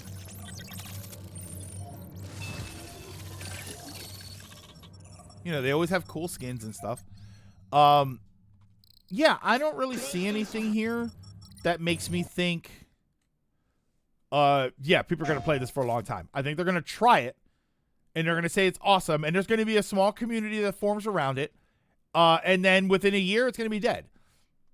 Division had an area that was an extraction shooter. Also, little of this footage is any different than stuff shown off before the beta test, so it doesn't appear to have changed. This is mostly, you know what I think this is? This is mostly an announcement trailer. This is mostly because the game was in development hell, and we didn't know what was going to happen to it. This is basically just telling people, hey, the game's coming out.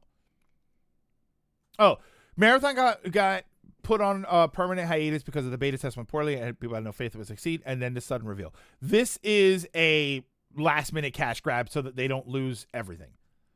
Rather than lose everything, rather than lose 100% of the development money for a game that never comes out, they'd probably rather lose 80% of that money so that they can recoup a little bit back and then they could just move forward. And you never know. And maybe that's probably one of their thoughts is, who knows, maybe it might be big. Maybe there's going to be something about this game that's going to draw everybody in, but I don't feel like it's going to be. The plagiarism didn't help either.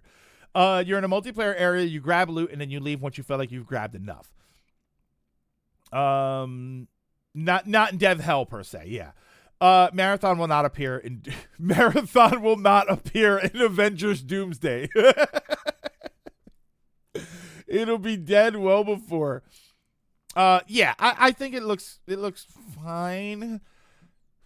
But I mean, this comes back to the playing games that are 7, 8, 7, 8, and 9, 7, 8, and 9s. It looks fine, but there are probably already better versions out. There are probably already better versions. You're gonna play the finals if you want to, which I think the finals is still going. You're just gonna play something else. If maybe you don't like the extraction aspect of it, you're just gonna play. I mean, I'll tell you what, from a combat standpoint, That's where you come in, Honor. there's one spot that I thought kind of, and I don't even remember if this is in the game, but for some reason it reminds me of the game. This right here, this reminds me of Titanfall. And as a result, it's Apex. Speaking of cash grabbing, beta testers seem to agree that the game wasn't fun. No one enjoyed it, and that's why they froze it.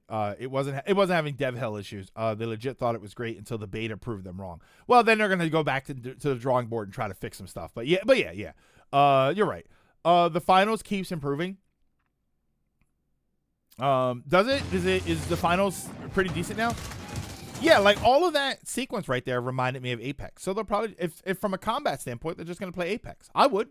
If I wanted to play a game that was like this, but I didn't really care about the extraction aspect of it, I would just play Apex, which I've tried to do. The game is very visually busy, but I also think I need to play it with other people. Still on board for Splatoon 4 Idols to be a boy pop band. Yes. I would love that. I would love for them to be a boy band. Why, did they announce it? Are they a boy band? Did they announce it? Oh my god.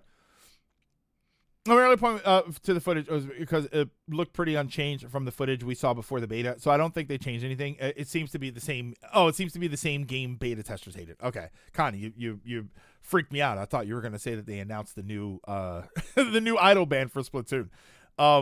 Yeah, I mean, does this game here? Oh, the finals got a whole crazy destruction update that Battlefield wished it had. Battlefield wished it had? I feel like Call of Duty would wish that. I don't think this is another Concord. I think the game's going to come out and it's going to be out for a while because the way they're going to make money is by the game being out for a long time.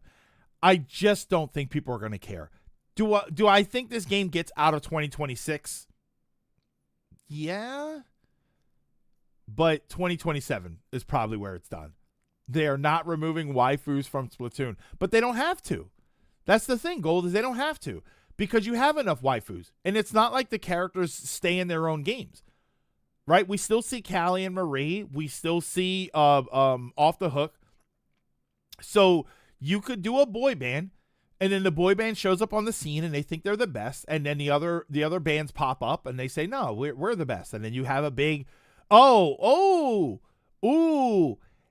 And that's how you introduce Splatoon 16-player 4v4v4v4. Because each team represents one of the bands. You have the Callie and Marie's, you have the Off the Hooks, you have the Deep Cuts, and then you have the boy band, whatever they're going to be. Oh, that's how you do that. Yeah, I feel like Splatoon would do a K-pop group. Imagine that. Imagine Splatoon. Wario. They do a K-pop band, but the K stands for Kraken.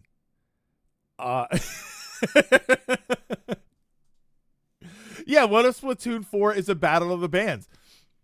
Why would I want a generic shooter when I could have this? What is this? This was from 5 days ago. All right, well, I'll put that on. Yeah, you have a K-pop, but it's Kraken, and they're all like octolings. What is this? By the way, did Everybody's Golf come out yet? Are we still waiting for that, or did that come out yet? I know last time, unless I forgot. Have you checked out Of the Devil? No? Of the Devil? Hold on. Of the Devil. I did not. Neon Smoke game is a defense attorney with a unique Killer. Oh, it's a game. It's a game. For some reason I thought it was a movie on Steam.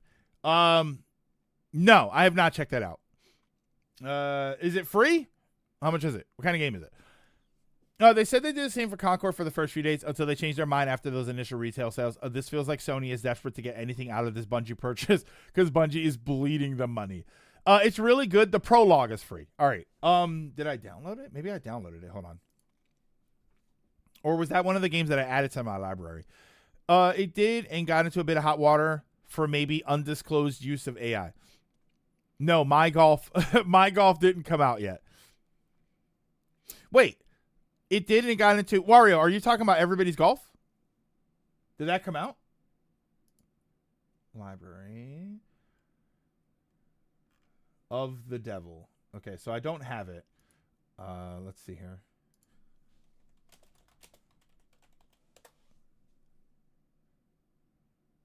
Of the Devil, this is free.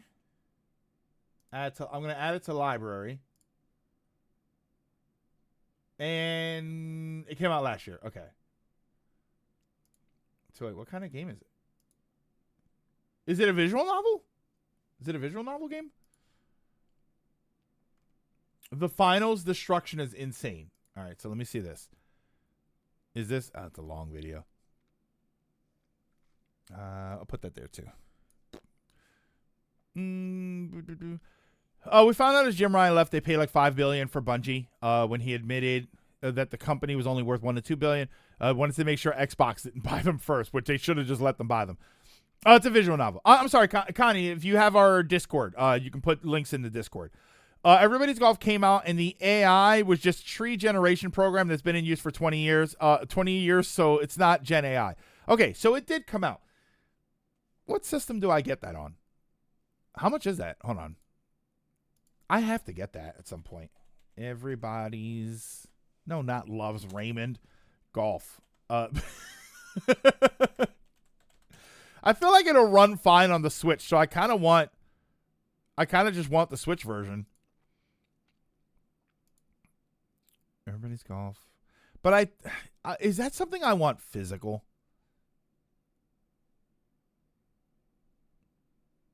$40. That's not bad.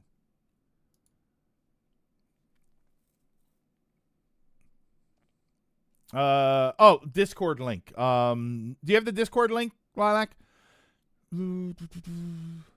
Everybody's Golf's real issue was the performance. Oh, the performance wasn't great.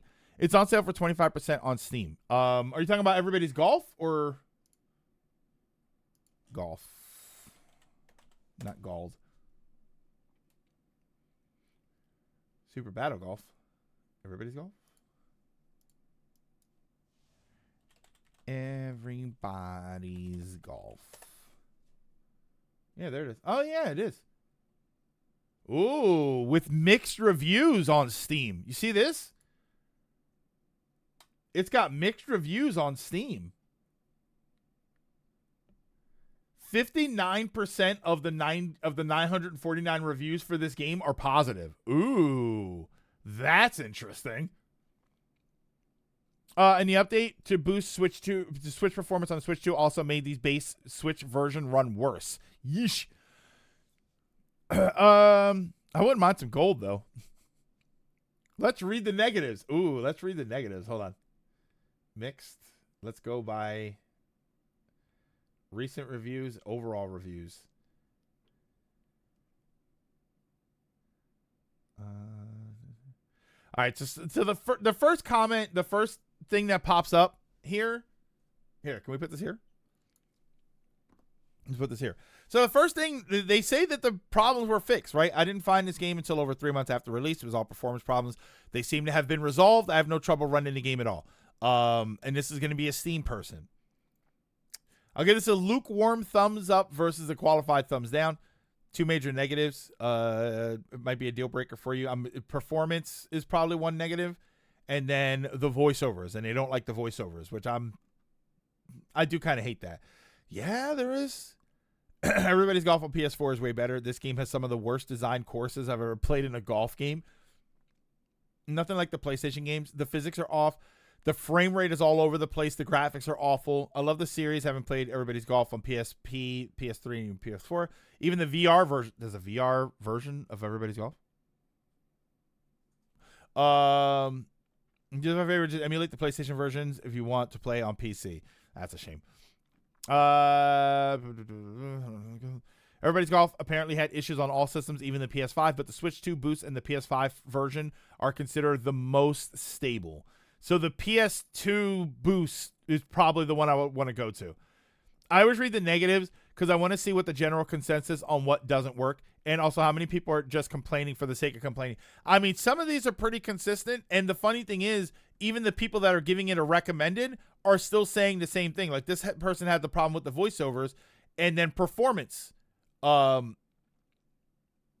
kind of an issue. Oh, no, wait. They think progression is tedious. Negatives. Got it 12 minutes in and returned it. This is from January 12th. Wanted it for a long time on PC with the voice. I loved EG on PS4. I was so stoked for this. The janky camera controls and viewpoints alone were enough to ruin playing this for me.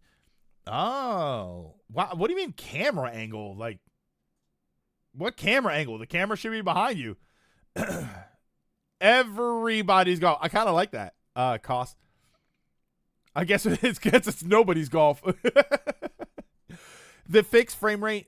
They fixed the frame rate issues for all versions by uncapping the frame rate, which is what broke the base Switch version. That's what I mean. So based on this performance, performance is the issue. Voice course design and graphics are more of a preference thing. Yeah. So it does seem to be the performance is just all over the place here. Yeah. Worst AI ever developed. The game is completely broken. This person has a bunch of other problems too. So that's interesting. That's kind of sad. I'm kind of bummed out. I was really excited for that too. It's really just performance. That's the biggest problem. Yeah, unlocking stuff can be a bit of a grind too, but that's normal for games like this, honestly. Yeah, I feel like you're supposed to play golf games for a long period of time. That's kind of a bummer. Look at that long review. What the hell? That review was like Ganon's health bar at the end of Tears of the Kingdom. How do you break the review window? Just check my email. My short-term disability has been approved. Excellent. I mean, I'm sorry that there's something going on, but it's good that you got approved for it. Oh, this is that Finals Destruction update that apparently is awesome.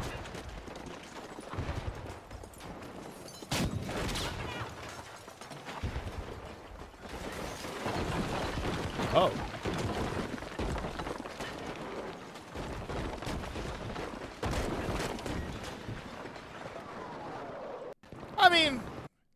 I mean, that's fine. You know, Marvel Rivals can do that. So you can't choose to uncap the frame rate. They just uncapped it on all versions at a code level. Even if they think you can't handle it. Even if they can't handle it. Out of work while I recover. From my hernia repair surgery. Gotta play the game in Silex Vision. Oh yeah, is that what this is? Silex Vision? It just crumbled like it was like a. It's okay, but it sounded like cardboard. Yeah, I don't know. I thought that was fine, but I still think the best example I ever saw. I don't even know if I could find it. I think it was Battlefield glass breaking. Was it this one?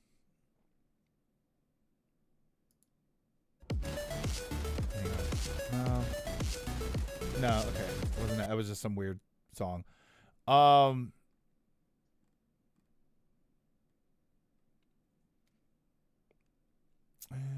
Is it? It wasn't that one. Explosion?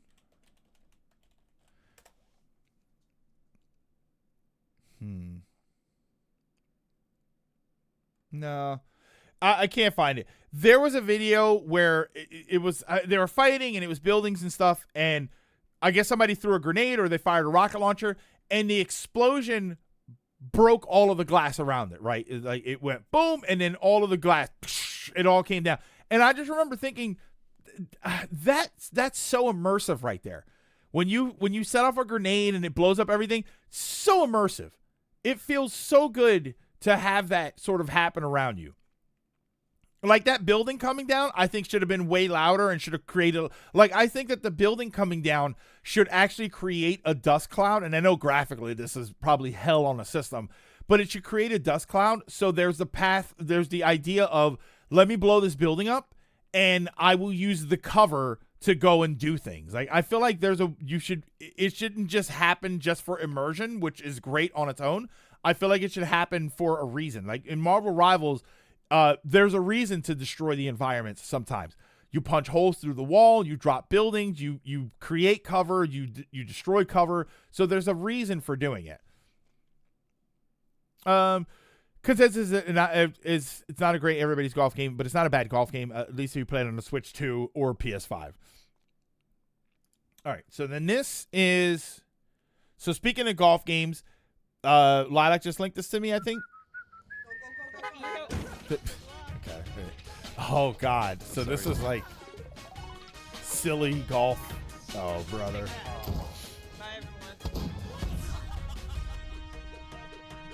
Uh-oh.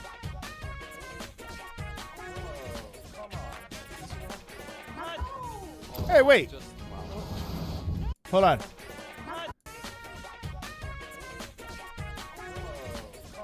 I remember this island in Zelda. Didn't Breath of the Wild and Tears of the Kingdom have a spot that was like this?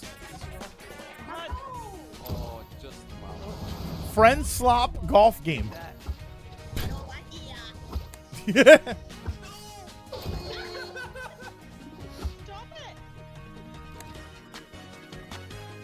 Launching February 19th. Uh-oh. Yeah, it was just really big. It's Friend Slop Chaos Golf, Friend Slop game, Chaos Golf with friends, maybe a SmackDown Sunday. Probably. Yeah. I'm looking at that and I immediately think, ooh, this is probably going to be an SGB thing that we're going to have to play. Screw with your friends, maybe play golf. I'm pretty sure Mario Golf Star Rush did this, but without guns.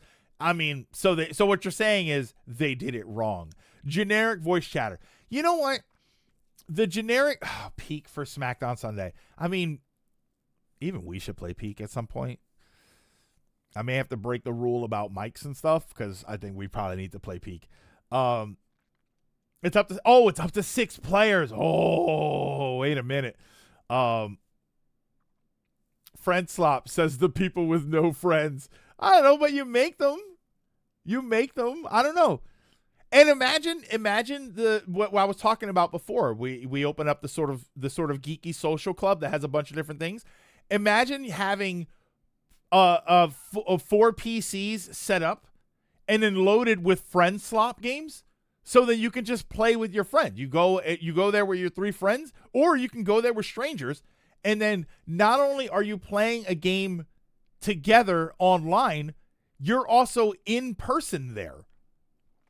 Peak is fun, but it's hard. I was just watching somebody play Peak, and I don't remember who it was. All I know is they were climbing a mountain, and they kept falling, and it was hysterical, and I don't remember who it was that I was watching.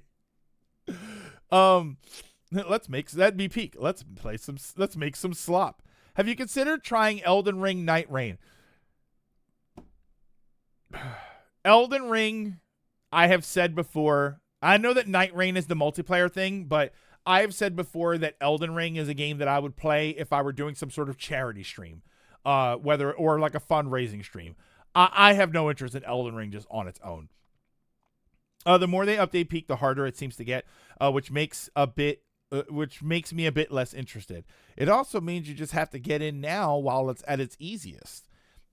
I wonder if some of that stuff can turn on. Greg returns Elden Ring to the GameStop the vlog. Connie, I can't. They're closed. Actually, I don't know. I don't know if the GameStops that I go to, that I have access to, I don't know if they're closed or not. Elden Ring isn't hard, but I'd rather play by myself. Night Rain is Fortnite Elden Ring. See, I thought Night Rain was Monster Hunter Elden Ring. I thought that was Elden Ring, but you have 3 other people that you go with and you fight the monster together.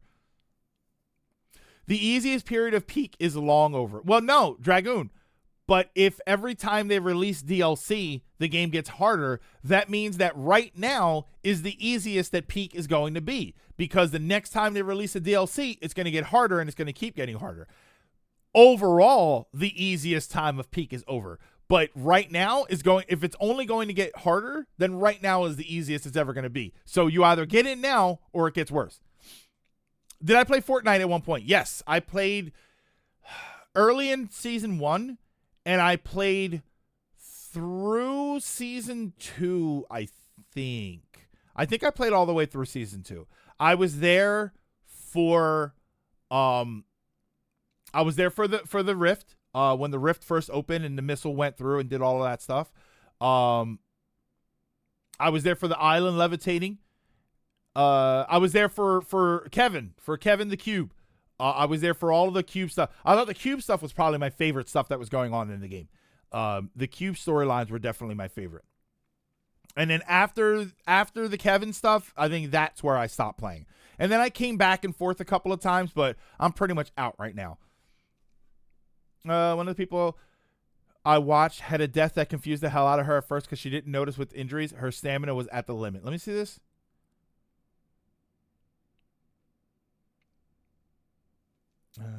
This looks like fun though. Super Battle Golf. This looks like it's hilarious. So what is this? Megumu?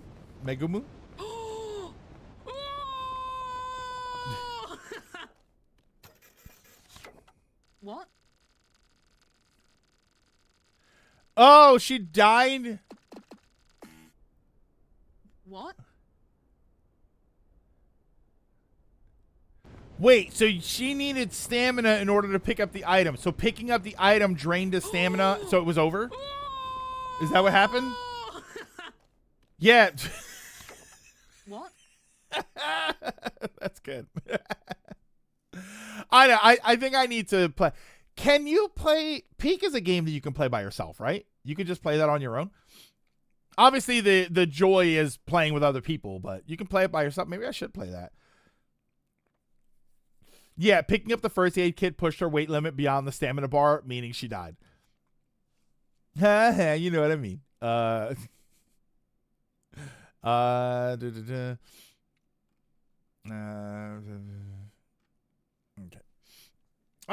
Yeah, I think that was it. I think that was really all I had. Marathon was the one that kind of interested me the most. All right. So I just have these. I still have the figures here too. Me when I pick up the touch this and you will die box. Oh, Atomic. Do you mean that glowing treasure chest in the cave in Baldur's Gate 3 that I didn't even know I wasn't even allowed near it? And when I touched it, it killed one of my characters, so I reset the game. Stupid cave. Damn, I'm kind of bummed out about everybody's golf being messed up. Like, it'll kind of work, but I don't want it to kind of work. I want it to just work. Alrighty, though.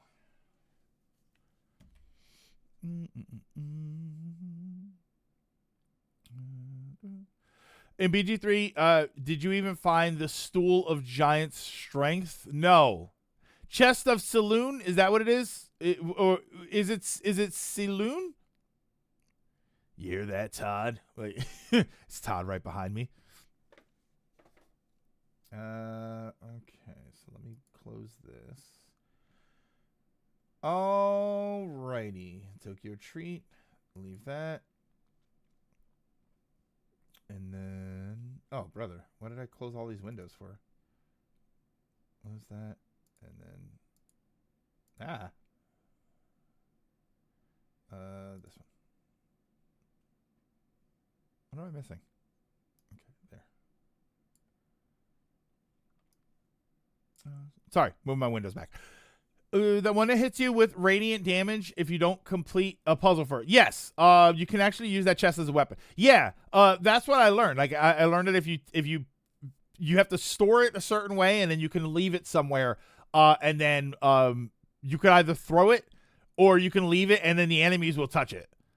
So it's like, oh, okay. That was my idea. I was like, oh, this is going to be cool. I can take the chest and then I could leave it places. And like, if I leave it in the goblin village, the goblins will want to touch it.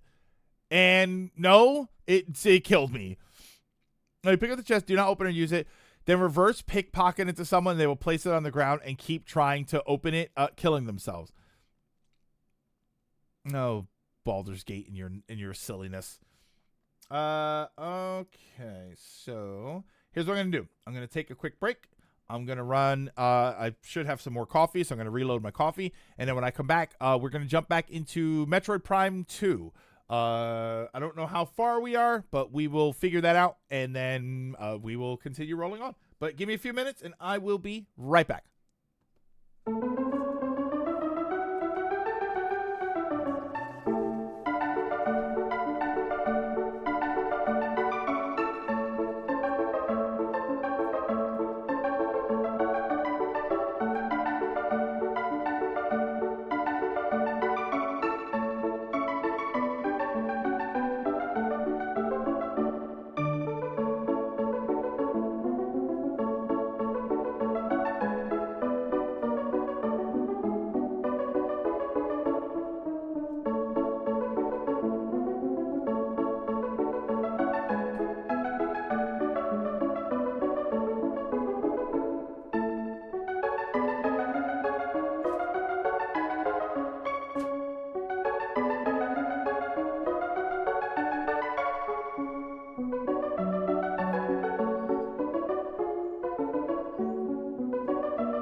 All right. Dragon, I was reading your thing here.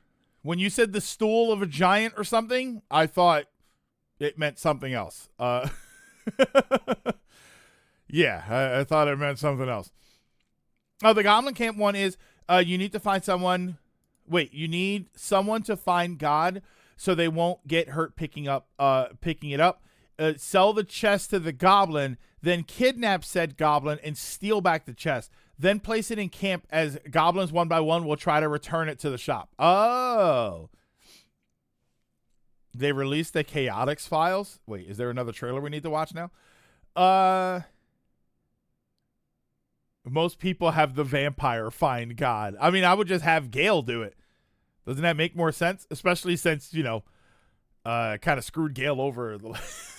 When I played the game before, I kind of screwed Gale over, so I think I owe him an apology. Let me see here. Gale is just a hand, though. He isn't mine. You rename him Thing. Where is... There we go.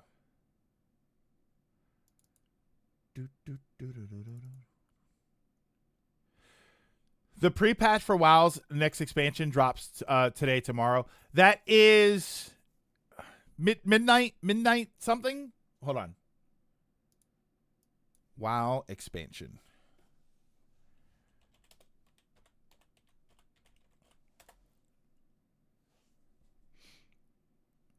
Is it just midnight? Not just midnight. Is it midnight? Since not such a midnight. Yeah, second. It's the second part of the World Soul Saga. I'm a bit hesitant to play Baldur's Gate 3 because I have to play it on Steam Deck and I don't know what the game runs like normally. I mean, I'm sure there's videos of it. I'm sure there's videos of how well it runs or how well it doesn't run on Steam Deck. So I think you can find some stuff. Oh, Latimer, I don't know if you were here earlier when we were talking about gunplay yesterday. Was it you that brought up Super Sentai model kits? They do exist. I did. If you search Power Rangers model kits, and they do come up. But I think some of them are a bit expensive. I don't know if they're out of print, but they do exist. Let me see here. There was also another set of another type of model kit I was looking for, and I did find them, but I don't remember what it was that I was looking for. It runs well on Steam Deck. They specifically optimize it for the system. Nowadays at launch, it is pretty moody. Nowadays at launch, it was pretty moody. That's how you beat BG3. Okay.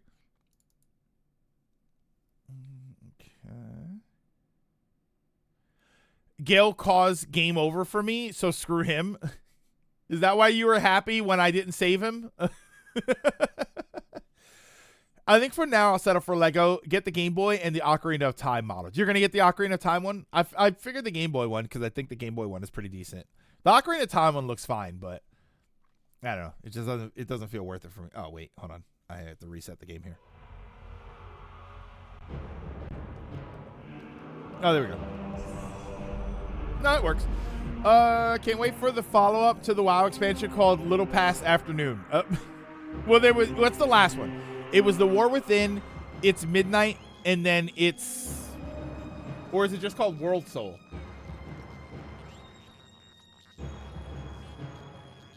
What's the last of the expansions?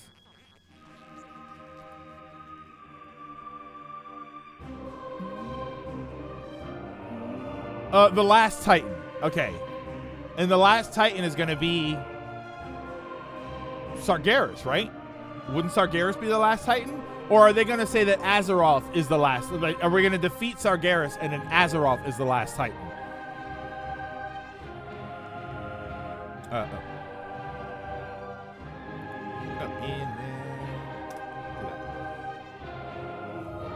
That wasn't a Steam Deck issue. That was just BG3 issue. Every version had the same problem. The launcher frame rate Act 2 was more suggestion. Yeah, by Act 3 it wasn't even that. Nowadays it runs much more stable. Yeah, I remember that. Lilac, you're right. It was all of the versions of the game. Because there was a joke that they only made the game work up until the second act because they weren't expecting anybody to get to the third act that fast. That was sort of the gag. Thinking it's going to be Azeroth, seeing as Sargeras was locked away with Illidan at the end of Legion. But Sargeras is out there. And that's where the sword came from, so... but yeah, Sargeras is coming back. And then Azeroth is trapped within the heart of the planet. And then that's why it's called Azeroth, because we are actually living on the body of Azeroth. But then Azeroth, out of respect for the heroes that protected them, will remain asleep and allow Azeroth to exist. Calling it now. Just saw the WoW ad. Which one? The one that we're talking about? Turned out to be related to the more you did in Act 1 and 2, the worse Act 3 got. Lilac, if only everybody bought the DLC, the game would have worked fine. And it's particularly worse on Steam Deck. I'd apologize for specifically optimize the Steam Deck version to fix the issue.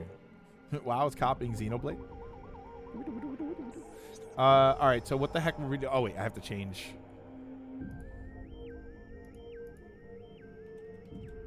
Retro. And get that. So I don't remember what we were doing here. We're going over there?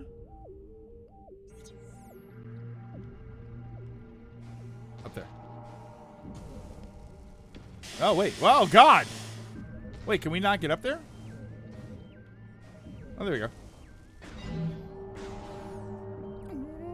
No problem, Connie. We'll be here if you want to chime in. You know we're going to say something silly. Ow. Jerk.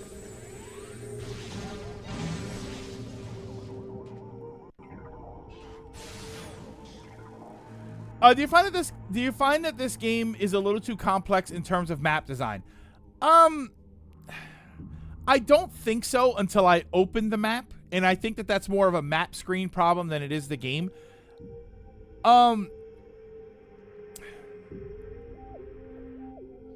Honestly, and I this is funny because I'm going to say this even though we got lost a lot yesterday. I do find it to be it's complex for how linear the game is. I feel like when we figured out what to do yesterday, I kind of realized that the reason I had a problem, the reason I got lost, other than the fact that it's just normally me, but the reason I got lost is because I'm used to the formula of you grab something and then you find out where to use it.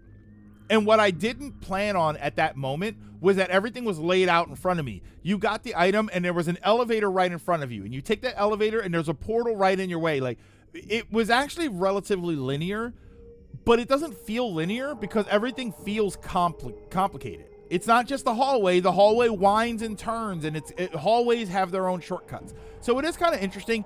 It's not terrible. It's not like I think, oh, this game is ridiculous, I hate it. But I think there was a level of linearity here that I'm not expecting.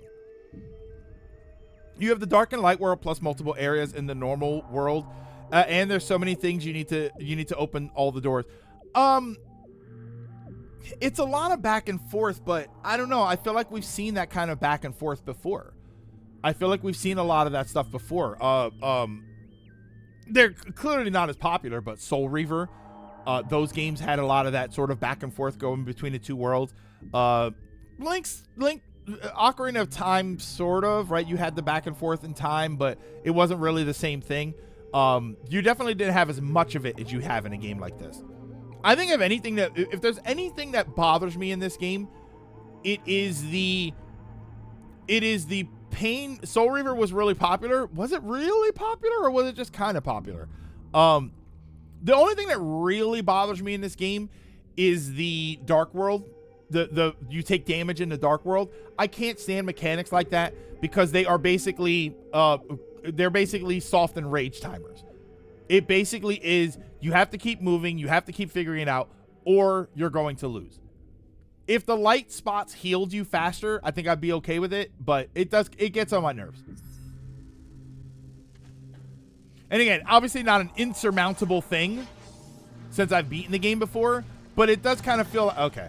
So this is okay, so I'm gonna get the boost ball here, I guess. Now, Ocarina of Time benefited from the oats? What's this? And present sharing a lot of assets. Past and present sharing a lot of assets.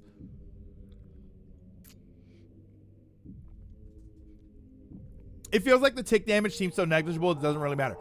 We got a suit to lower the tick damage. Normally it's much worse. Normally it's worse. We have a suit that reduces how much damage you take. In the world.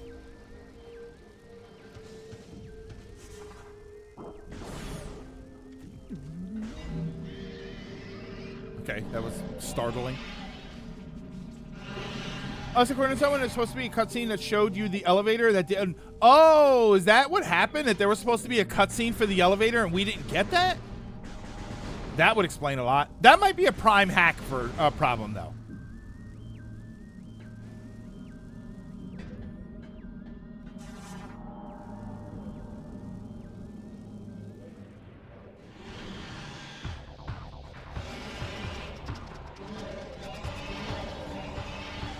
Oh, wait.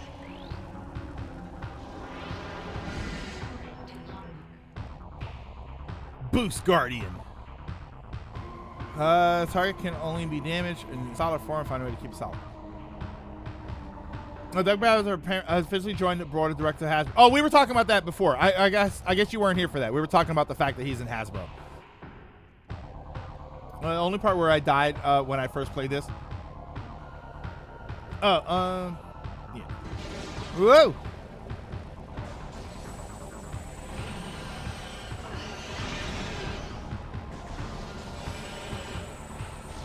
Oh, wait. Only in solid form. Whoa. Ow. Wait, hold on.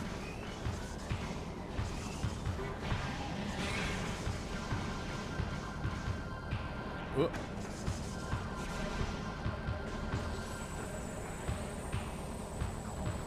Come on, come on.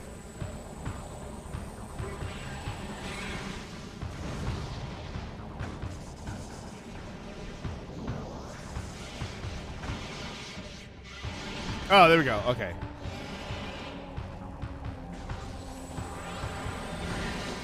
Oh, come on.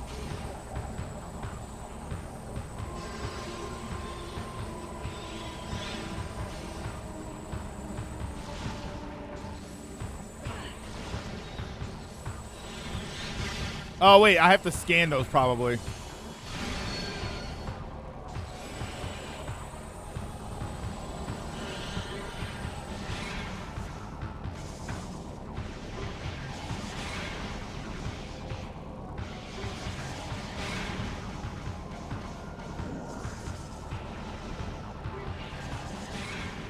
Ah, leave me alone.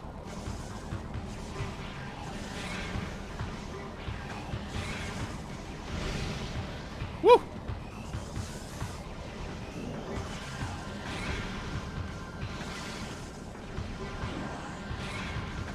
Come on. I don't know if I'm supposed to be bombing him or...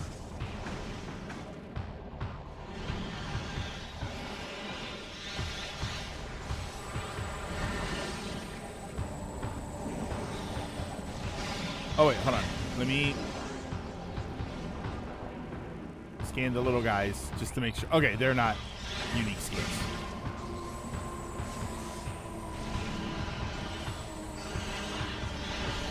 Oh, did that get him? Oh, that got him. Okay. Kind of sucks that you're basically fighting on a time limit. Yeah, like, I don't like that as a mechanic.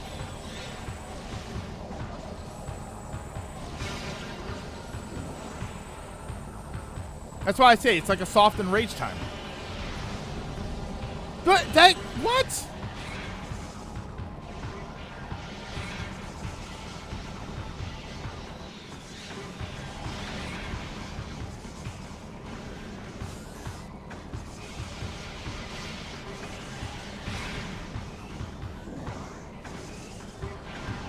I kind of wish when he was in bomb form but not spinning, I could do damage, and it doesn't seem like I can.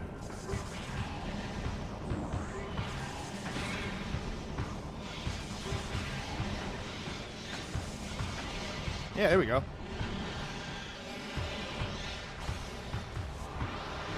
Whoop, my bad.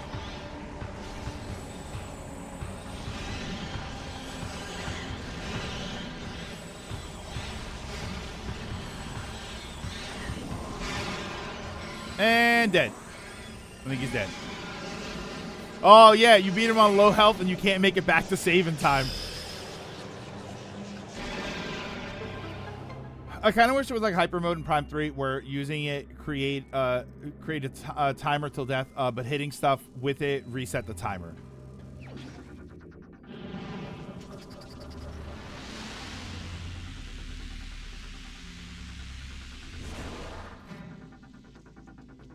Yeah, all I keep thinking about now, since I said it yesterday, is I wonder what my thoughts on Prime 3 are going to be compared to this game when I play with a controller.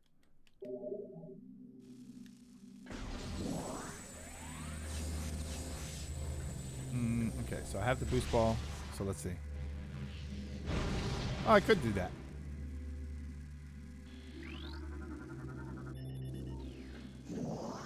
We're not recording to logbook. Don't worry about it. Oh, sweet. Okay, good. Yeah, I know. Whoops. Okay. Whoop.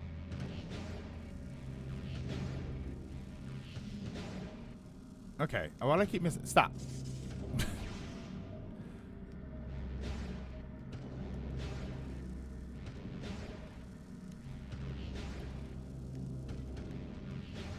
Oh, come on. You made that.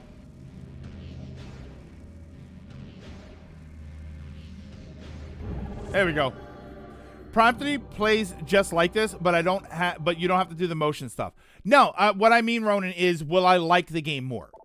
You know, one of the things that stops me from going back to Prime 3, or it used to stop me from going back to Prime 3, was having to play motion controls, and it had nothing to do. I don't know if you were here when we were talking about this yesterday. It has nothing to do with how well or not well the motion controls worked. I just didn't want to play with motion controls. So I'm curious to know how I'll feel about the game when I don't have to play with motion controls. Am I going to think that the linearity is a lot more fun? Am I going to enjoy it a lot more? Or is it going to feel like something's missing? Like, am I going to like it as much? I kind of, oh, you were here for that. Ah, damn it. I kind of think I'm going to like it more than this. Because I liked Prime 3.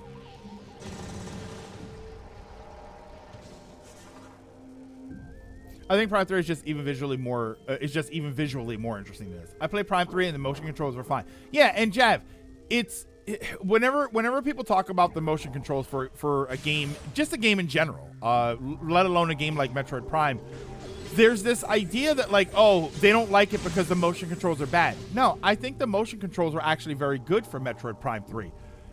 I just don't want to be doing it all the time. When I play a Prime game, when I want to be sitting on my couch. I want to be relaxing and playing the game. I don't want to have to worry about doing motion controls. Even if they work well, I just don't want to do them.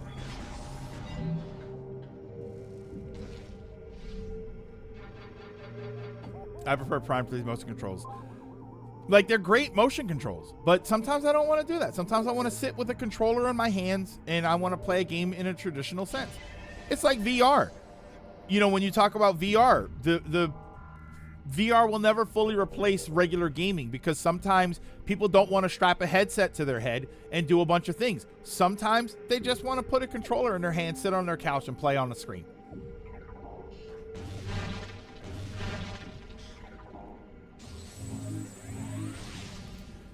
All right. So we got the boost ball.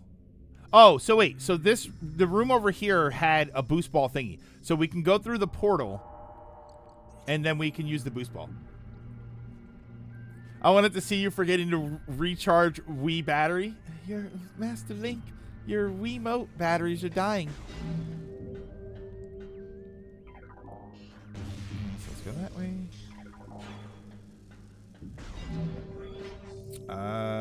And then what are we doing here? This is to the right, to the right.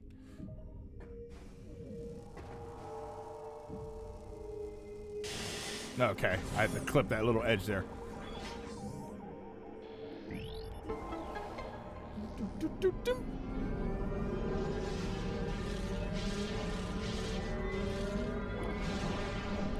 I'll tell you what, though.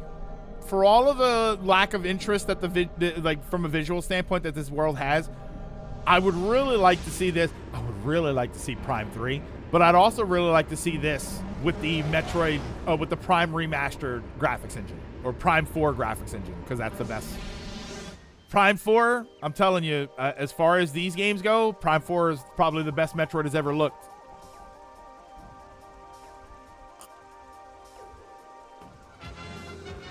My cousin gifted me his old gaming PC to upgrade a new one. I'm really curious how powerful it could be. What? What?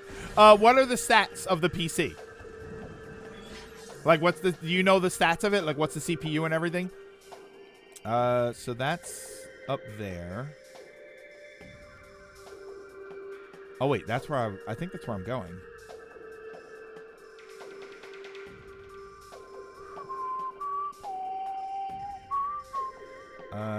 Can I get up there?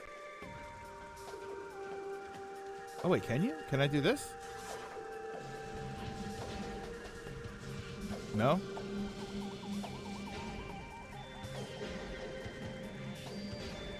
Can you not? No. It's kind of hoping you could. Hey, damn giant trees in the way. I think it's remastered would be very pretty, but it's still very samey quickly. But I'd like to see it. But not all. He said the main reason he upgraded was the PC chassis was small. He got an RTX 5090. So wait, he upgraded the whole PC because he needed a bigger case? I mean, hey, hats off to you.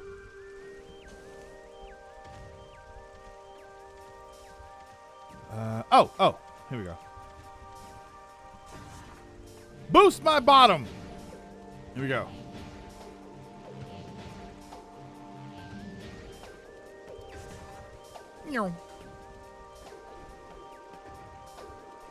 I always feel like Metroid Prime games get a little bit hiccupy when you transform out of the ball high up. It always feels like the game's not expecting you to do that. 5090 is a real expense. I mean, yeah, what'd you say, your cousin? If he's got $5,000 or $2,000, if they're still getting it for the old price.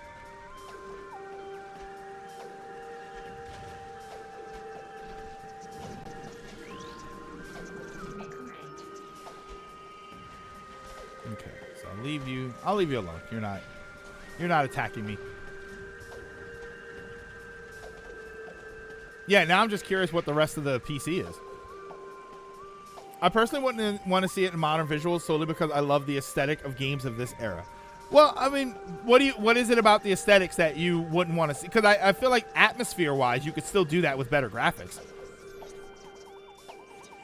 What is it about the aesthetics that makes you think you don't want to see like the remaster graphics for this?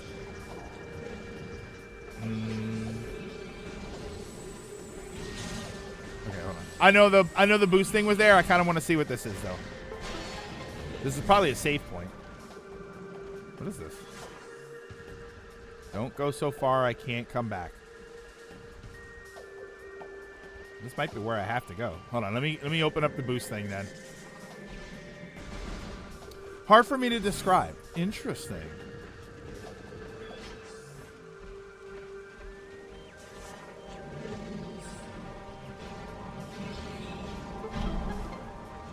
Oh, okay, and then it opens it in the other world. Ah, okay.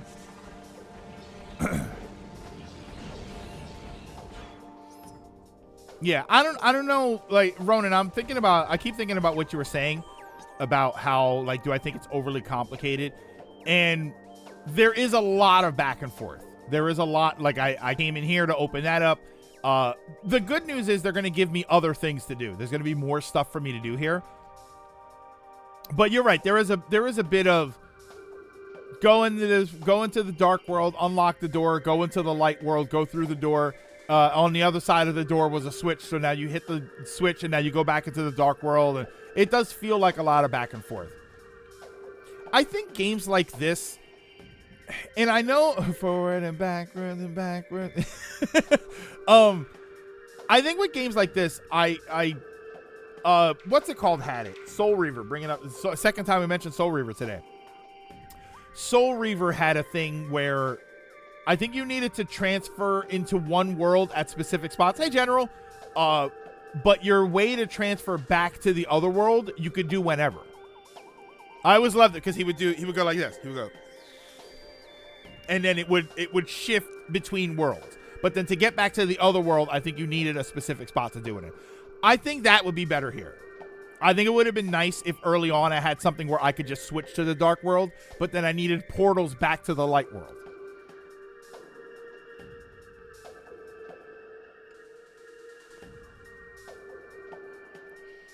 Yeah, Soul River did that.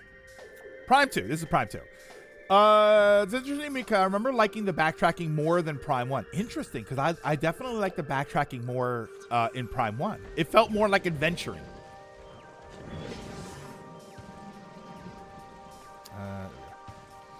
And I think maybe that's... Whoop, okay. I think maybe that's the important part. Hold on, can I just... I can't just leave? No, you have to set a bomb. Oh, okay. Yeah, I think that's the thing, Apple. It needs when you do all of that back and forth, it needs to feel like you're adventuring. It can't feel like you're just doing chores. It's not horrible or a bad game, to be clear. I say watching this, someone else played through. I find Prime 4 more engaging than this. Wait. I don't know why. I just kind of like that.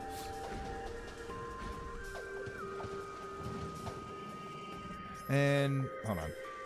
Let me look at the map here because it looked like there was something else in this room. What's that up there? Oh, right there.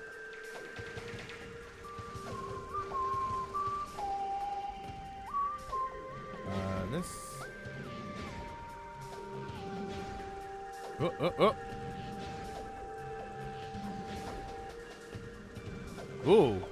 If you go too far, it locks you. What's happening? Why is it doing that? Why wouldn't it move over? There. Look at that. Why won't it move over?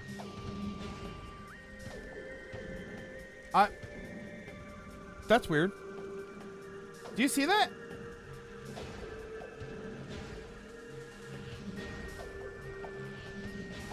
I'm holding over. There we go. Why did that take so long?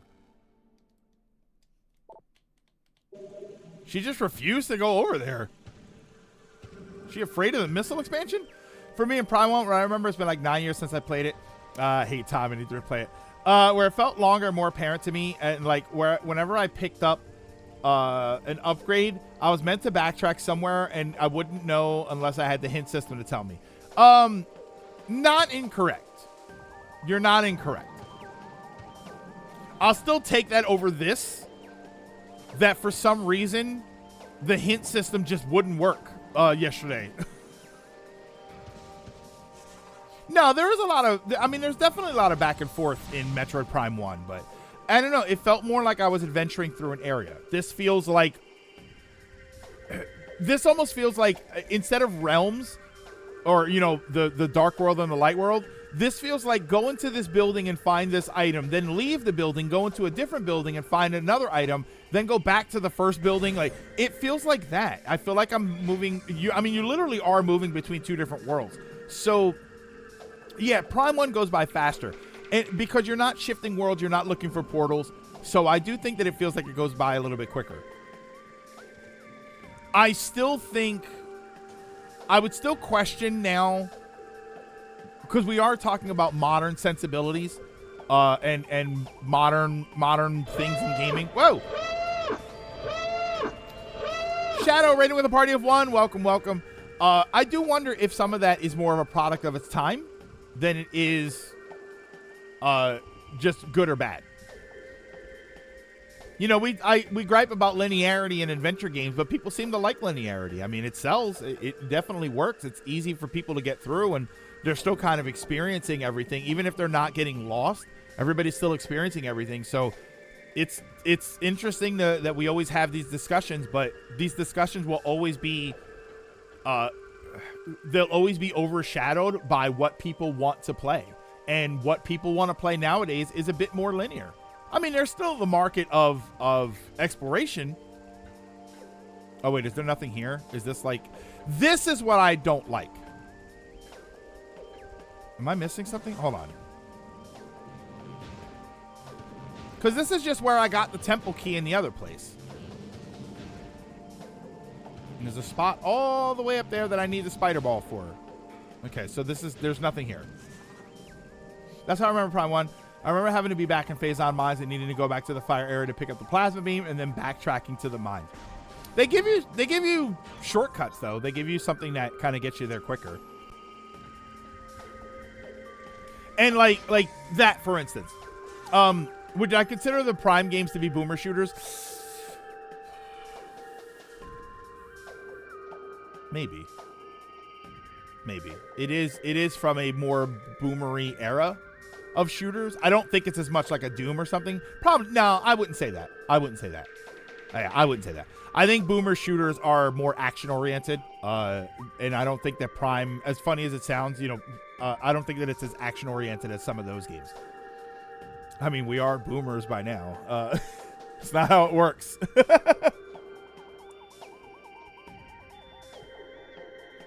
No, so like when I talk about modern things that we have in games, one of the best things that we have in modern games that I'm not seeing in this era of gaming is the quick shortcut back to where you have to go. If there's some main area and then there's a boss fight somewhere, there's always like the Kazan and I think God of War did it, where there's the route, there's the spot, save point, there's a route that leads to the boss, you fight the boss, and then from the boss, there's a shortcut back to that save point and back to that main area. And I feel like Metroid has that sometimes, but not always. And I think that's something that we're kind of used to. So there was nothing here.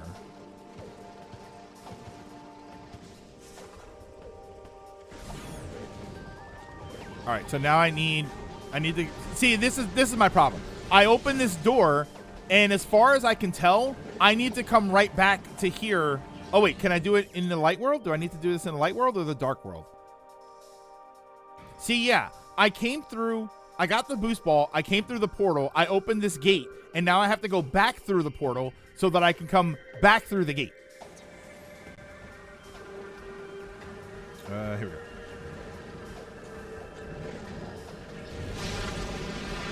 Yeah, this is what I don't like, when there's a lot of this sort of back and forth. Boomer shooters are mainly called that because of the explosions. Oh, it's not because of the generation of people that play them? I'll be honest, I literally thought that's what it was. So there's a super missile over there. Whoops, my bad. Was this Rico Harbor? I also felt the backtracking in Prime 1, but I'm also, again, a pretty casual Metroid fan, especially the Prime games. I'd rather play Dread. Evolve Harbor. What is this? Rico Harbor.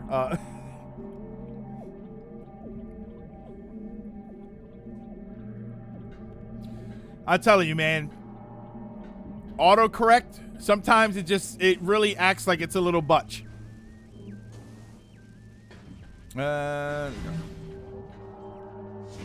Oh, wait.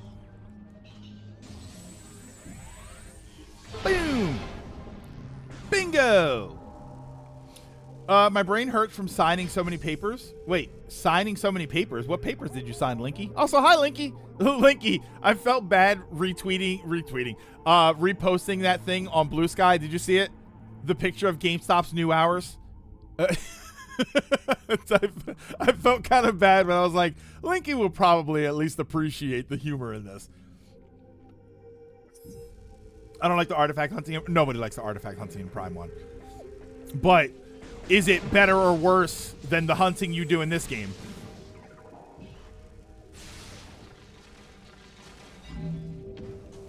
Oof. Oh, unemployment papers. Oh, you didn't do that? Wait, signing papers. You didn't do that online? All my unemployment stuff I did online. I'm actually going to finally get a paycheck this week. Because you don't get a paycheck for the first 2 weeks that you're on unemployment. So this week I fill out my stuff. Every week you have to answer some questions, and then it'll tell you like, oh, your certification's done. You're gonna get paid. So now I finally am gonna get a paycheck this week. You should see my hours at my store.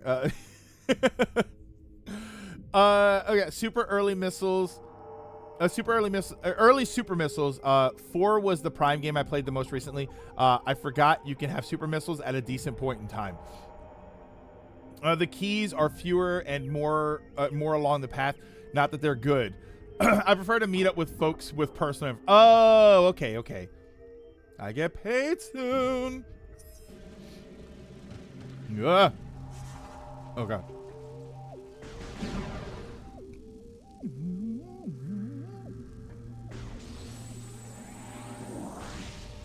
Did I just double back? No. Okay. I also hate these rooms. This game is loaded with these hallways too. It's like the looping hallway, but then both sides look the same, so I get lost. Why don't they think about me when they design these games? They should say, oh, Greg might get lost. Maybe we don't do that.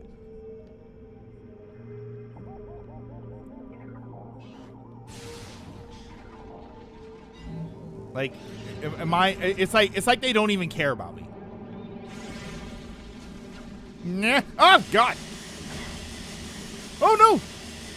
Get out of the goop.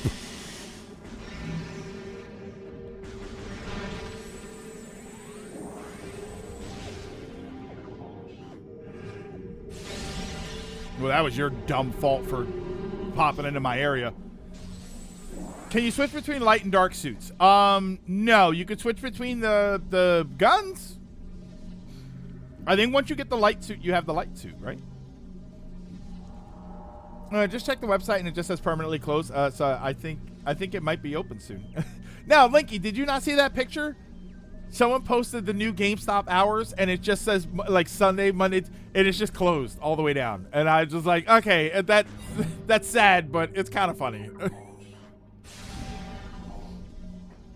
All right, so there's nothing here. So I need to go this way. Whoa. Okay.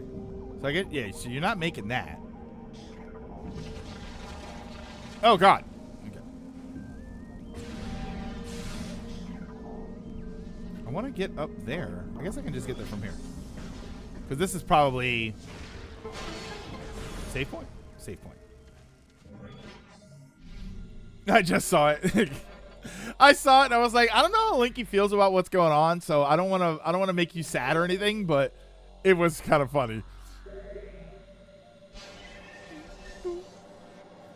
No, in the Metroid games, you can never really switch between the suits. It's always whatever suit you have at the time. I don't think so, right? Has there ever been a Metroid game where you switch suits? Like you could switch them on the fly?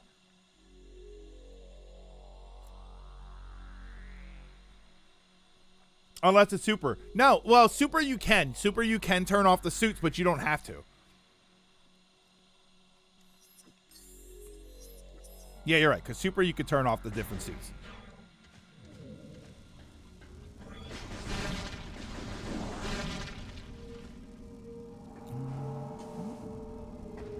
No. Oh, wait. Can I do... You can't power it up more, right? Okay.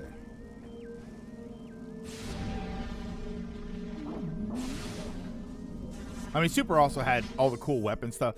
I think that's one of the things about Super that makes it so great is that there was a lot of stuff you could do in Super that you can't do in the other games. You can turn off the different beams and then use the power bombs to power up the shots. Like, I don't think you could do a lot of that stuff in the other games. Is there really a reason to do it in Super? Yeah, like you can, but there's no point. The weapons, there's a reason to turn off. You can turn off the different guns, and there's a reason to do that because if you charge them up with a power bomb, you get different effects out of the weapons. And some of them are actually stupidly powerful. I don't care about GameStop anymore. Though I've learned the real reason why my store is closing compared to other stores. My store is quite high dollar and high volume, so it wasn't planned to be shut down. It was the landlord who owns the building that's closing us down. Linky, because in the rental places like apartments and stuff, we're doing this too. They can't raise your rent a certain point, but they can get rid of the person that's there and then lease the place out to a new leaser at a much higher price.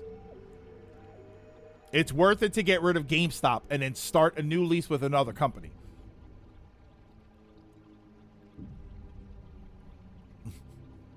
A lot of the cool stuff in Super wasn't really intended, though some was, to be fair.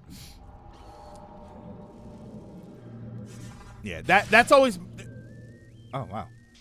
That's always my thinking whenever they do that. Whenever they get rid of a high volume tenant like that, it's because they can charge somebody else more money. So right there. Are there any boxes to blow up? Because I just realized I don't have any more light ammo. Thank you, game, by the way, for warning me about that.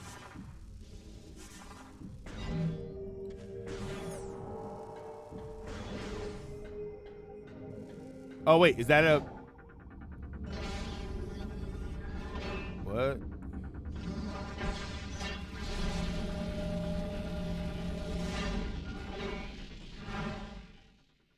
What? Oh, ammo supply replenished. Okay. Ah, thank God. I was just asking for one of those. This is like the room of requirement. Yeah. It is what it is. If anything, I could start my OnlyFans. Actually, Linky, let's go into business together. You weren't here when we were talking about this. I was talking about a sort of like geeky social club. Like a place that has arcade machines and tables for you to play games and TV set up so that we can watch trailers and streams and whatnot. And it'll be like it's almost like a bar pub, but for geeky stuff. And we don't serve alcohol. It's just vending machines with all kinds of stuff in it. There we go. We'll go into business together. We'll call it let's see. Can't call it Linky. Because the Nintendo people will get mad. How about Glinks? We'll call it Glinks. Greg's and Links. I mean, I ain't got nothing else to do. Yeah, neither do I. Actually, who am I kidding? I got Gunpla to build. Oh, wait. Let me supercharge. Good King. Oh, King Greg's. There we go.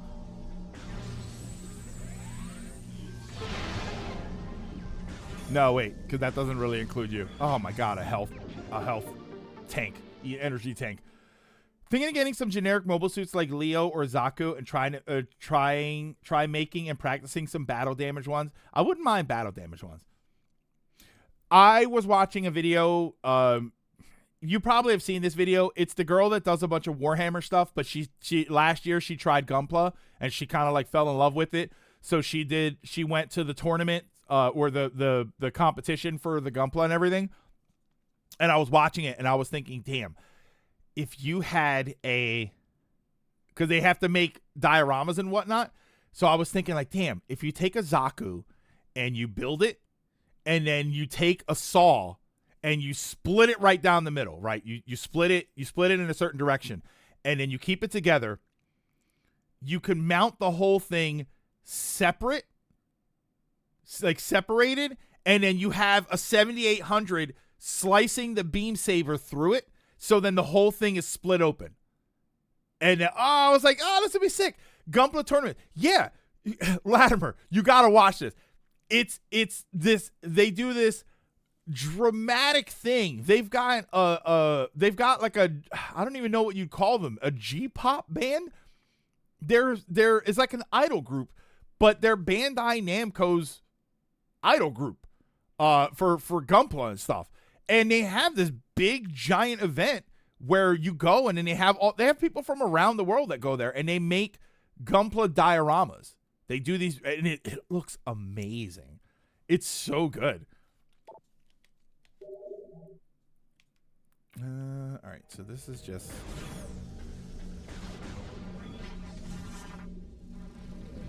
okay. So I don't think I need anything here. Oh, wait. In this world, I think this is the one where... The heck? Okay. I think I need the what's it called for this? The screw attack. Good silver... Ooh. Silver links. Ooh. Silver links. There you go, Linky. You and me. We're going to open up silver links. Although that kind of sounds like a golf place.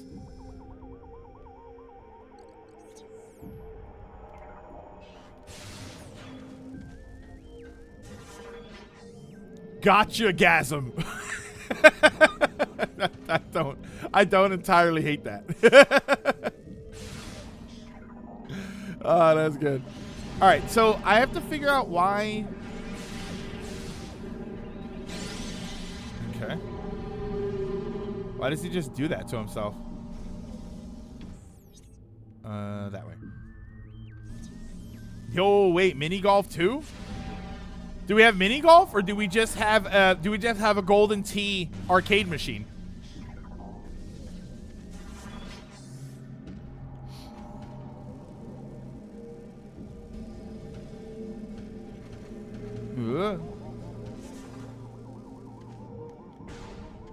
Oh wait, did I scan all of these? I scanned them, okay.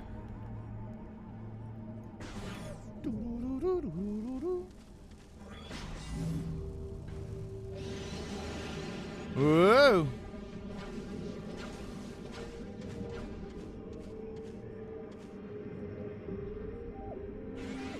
Here. I'm gonna do this.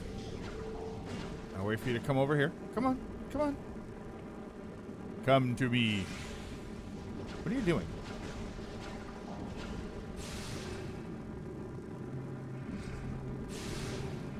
Come here! Damn it.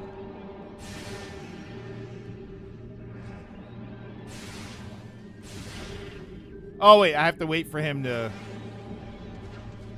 There we go. No Neo Turf Masters. Oh, wait.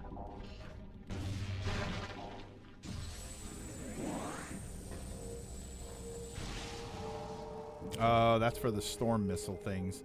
So I don't think there's a point in me being in this room. No. Okay. So let's go back through the portal. See, yeah, this is like I'm going back. Am I supposed to be going back through the portal? I think so. Yeah, that's right, for turf. The only other way to spell turf is T-E-R-F, and that's a very different thing.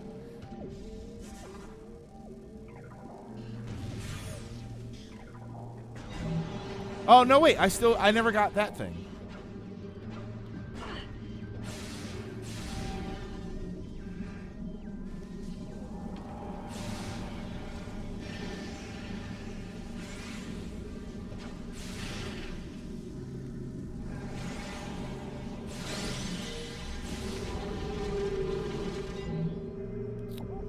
Can't get up to that one.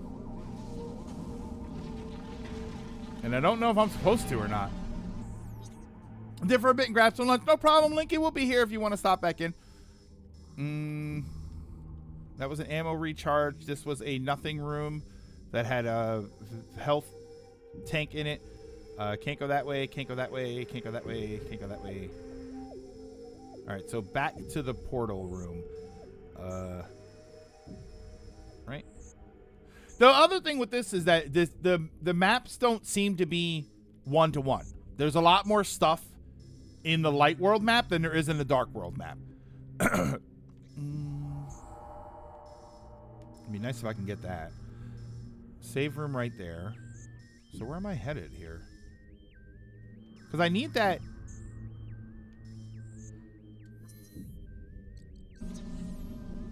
I need the key, which is...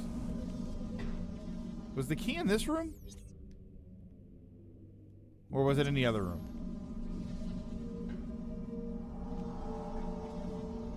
No, it's up there, isn't it? No?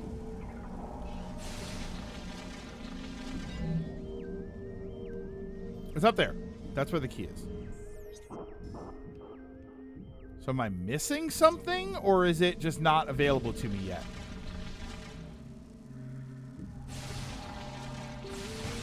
Or am I supposed to shoot it more? Yeah.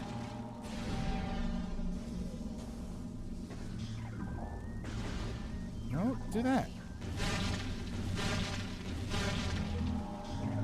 Mess with Prime Hack. I added reshade to it, and now I'm adding HD texture packs. Ooh.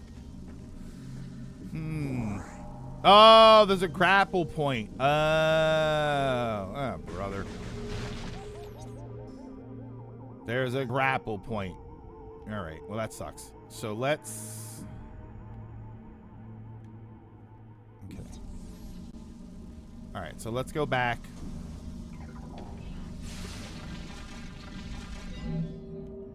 And do this. Okay. You have to take pictures and let me know how it looks with the texture pack on. Yeah, so I would need the grapple beam from here. Okay. Okay. All right, so let's go back to the portal.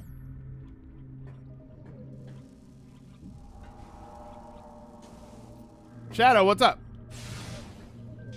What? Did you not realize this is Metroid? Square dropped a Life is Strange trailer. Oh, we could have watched that. Where? Oh,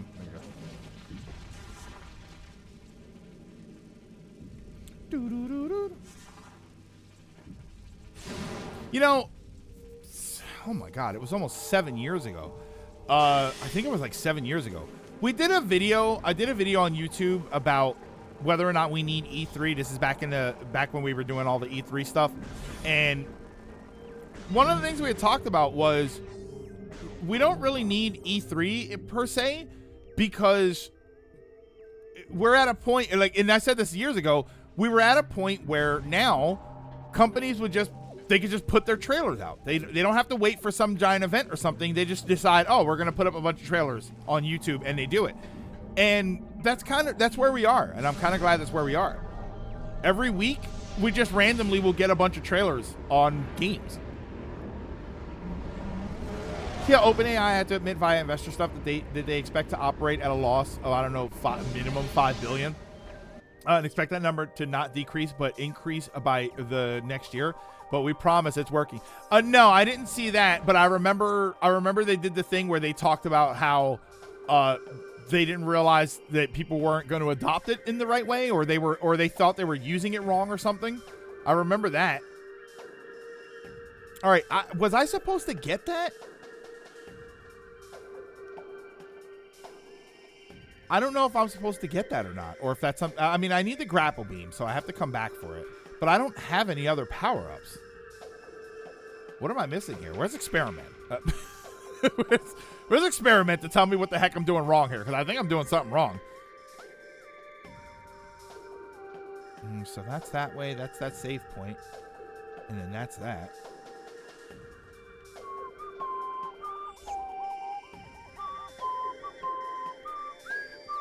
I can't do anything down here. Not without the storm missiles. There's that area there, but I can't get to that door. Oh, wait. Can I get to that door now? I wonder if I can get to that door. Hold on. So we're going to go out here and then turn right.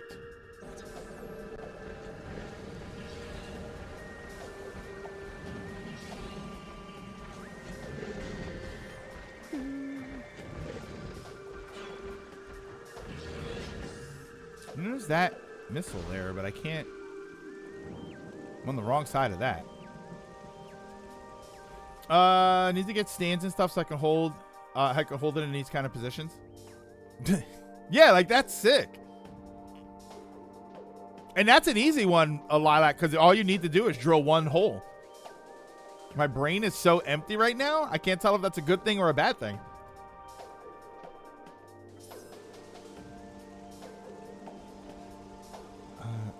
Can I get up here?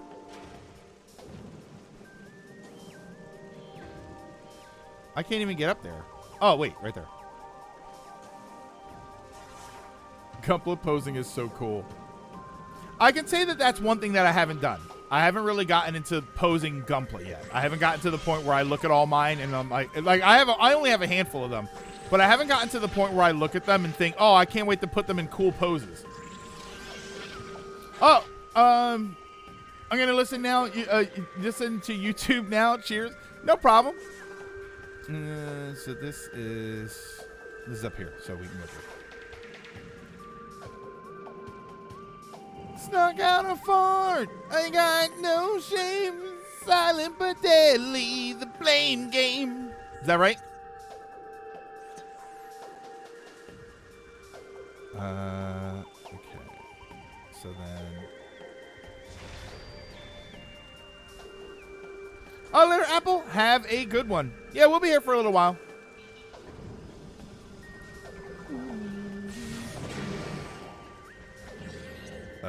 What? Oh, so hold on.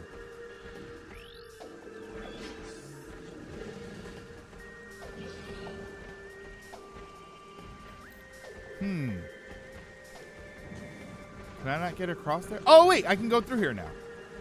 That's right. I forgot I got the green translate thingy. That's something that's missing from this game.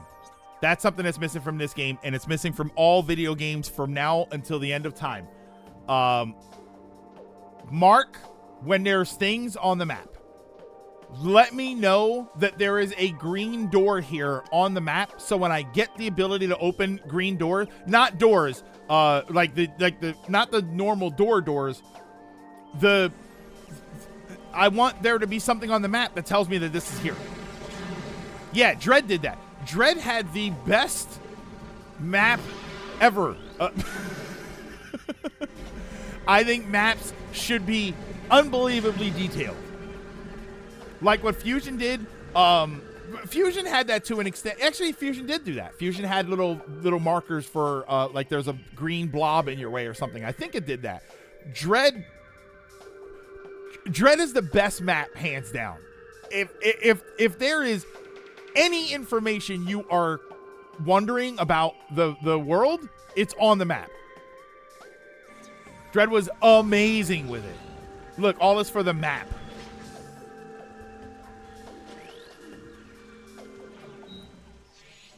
Yeah, I 100% of Dread because everything was on the map. It was such a good map to do that with.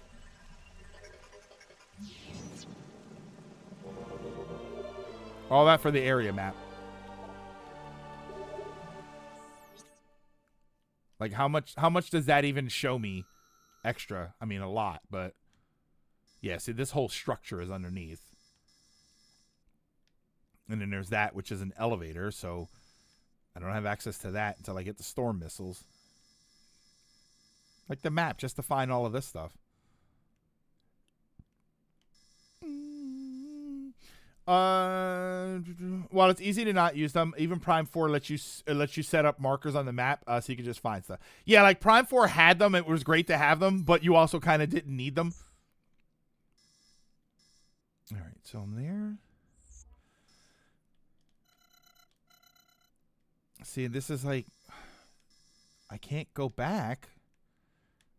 This area underneath is nothing because I can't do any of that. I need the storm missiles, or what the heck were they called in this game? What are the multi-shot missiles called? For that pose, you don't even need to drill a hole. Just gently, slightly pull the torso and waste the part, and it's still connected. Oh, but it had enough of a gap to fit the blade through. It's funny because Prime 1 Remaster came out after Dread and didn't add any new map features. Seeker, are they called Seeker missiles in this? Okay. I like Storm missiles better. I will continue calling them Storm missiles. Yeah, I don't know what to do here because I think I have to go to that room that had the key thing in it, but I don't have the grapple hook or grapple beam, so I can't use that yet. And the game's going to wait 9 hours to tell me what I have to do. Because there's nothing here. And I feel like I'm not supposed to leave. Where was that? That was here? Here or here? One of these two. Here. It was in this room. Polluted mire. Is it guide time? I mean, if you have one, go for it. What about that portal? Yeah, because there's nothing here, and there's a key thing over here, and I feel like I have to get that.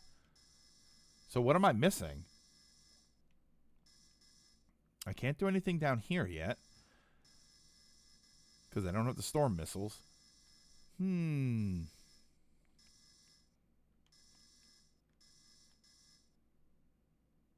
How about the rest of the map? What's Nope, not that. I don't have one, but I can Google it. It's Guile time. What's this? Everyone screams Sonic Boom. Sonic Boom. Sonic Boom. Hold on. I want to go to world map. So that's this one.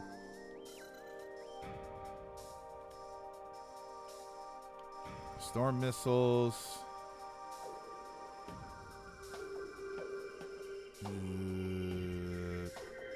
See, like this right here. This T.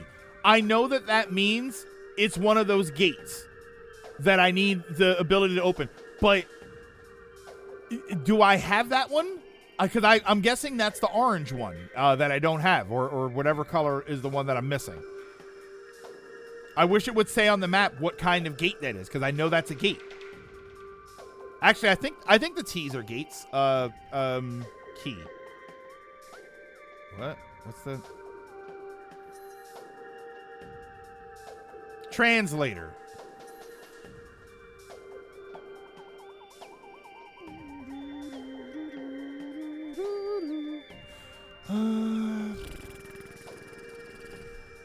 Yeah, it might be guide time. Transport. Yeah, it's got to be back there.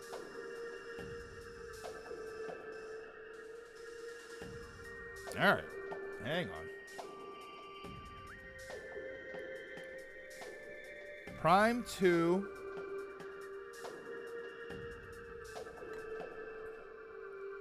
And you know what else Prime 1 used to do? Half pipe shape detected. And it would tell you where on the map there was a half pipe. Return to the ship. The left is a beam. Activated platform. Wait. Return to my ship?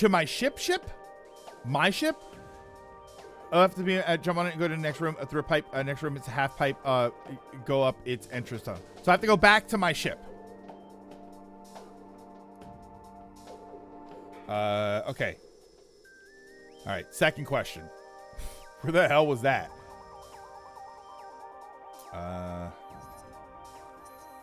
Landing site. So that's there. Okay. So that's where I'm headed. I'm headed right there. So I am headed back to the light world.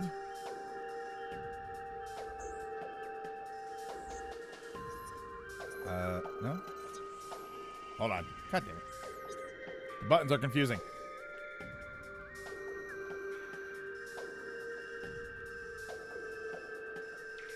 So what do I need? I need that. I need that elevator. So we're going right. Yeah, I hate that I was in a room with the temple key and I couldn't use it.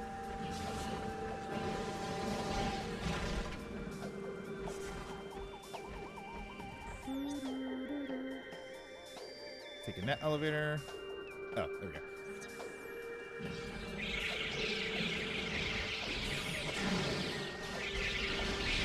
Yeah.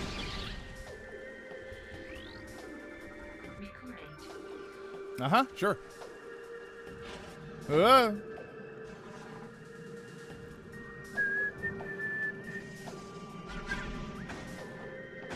Okay.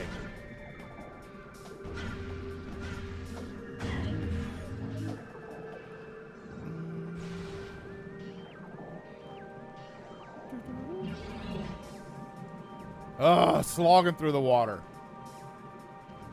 They know I don't have the gravity suit. Don't put me through this. Whoa! What the?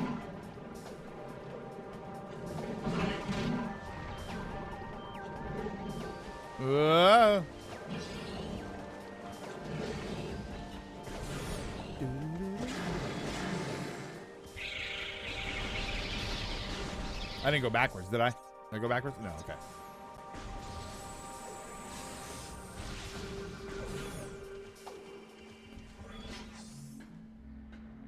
Why do I feel like it sounds like there's an item here?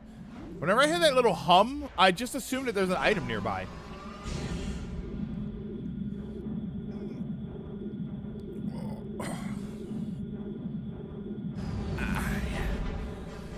So how are you guys doing? How's everybody feeling? How's your week going so far? How's your Tuesday? Kind of forgot yesterday was a holiday. So I'm going back to landing site. So I have to go here. Okay.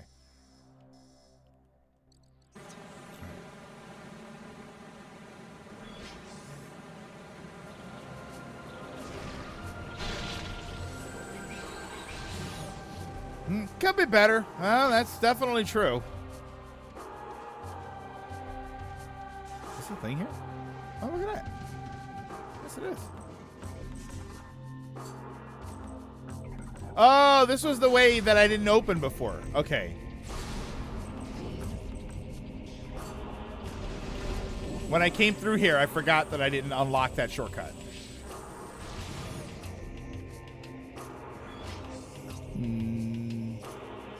No. So I want to go through there, and then I want to take that little way through. Okay.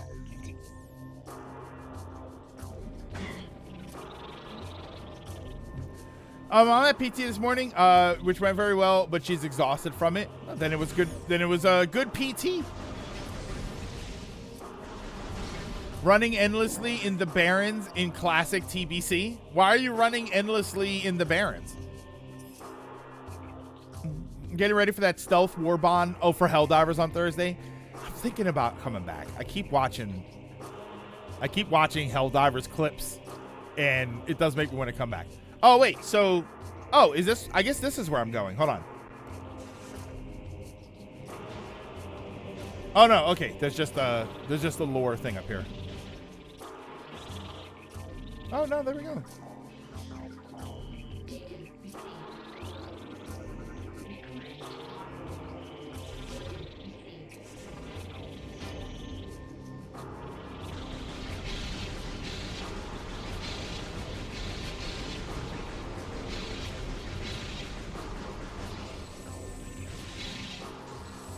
Now that I know where to go. What? Is that where I'm going? I'm going back up the elevator? Now that I know where to go, now the game is like, you should try and go here.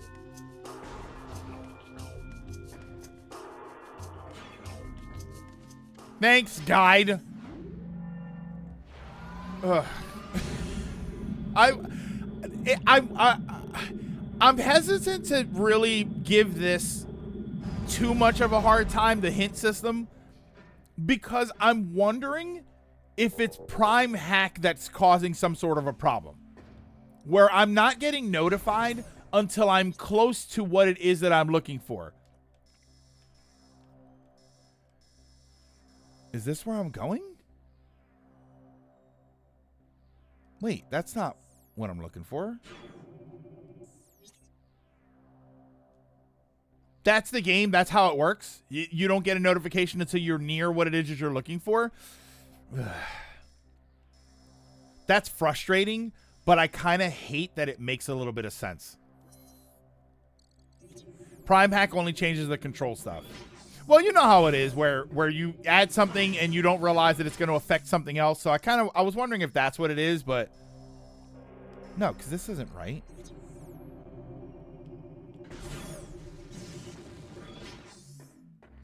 I have to go back down, I think. I'll be going now. Need to learn to go to sleep earlier. I had less sleep than I needed. Was this race care, folks? Take care. Okay. Have a good night, Finish. Yeah, I have to start. I get tired around 9 or 10 o'clock, but then I don't want to go to sleep. So then I end up forcing myself to stay up until like 11 or 12.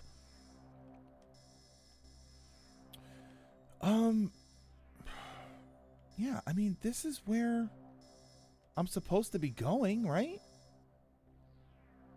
I feel like I'm doing something wrong here. Or is that not what I'm supposed to do? Race cars for everybody. I had the same problem when I played this as well.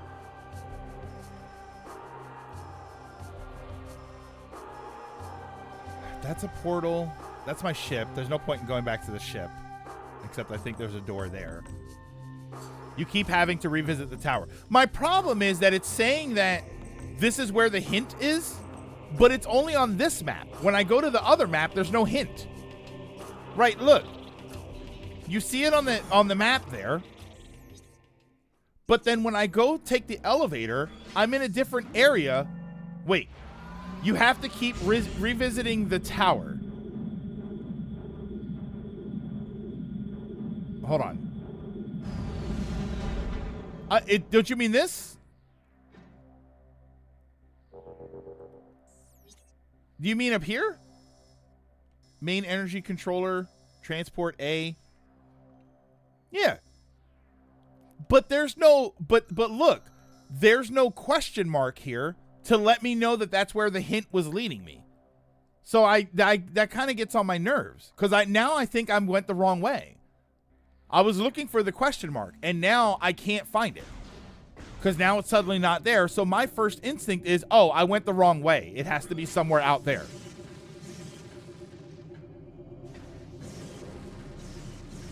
This game is stupid. Yeah, I don't know why it does that. And this door is here.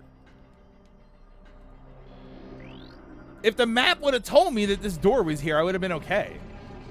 My opinion is trending down. I think even my opinion is trending down a little bit. I really think I'm going to end up liking 3 more than I like 2. It's part of the reason I wanted to do these revisits.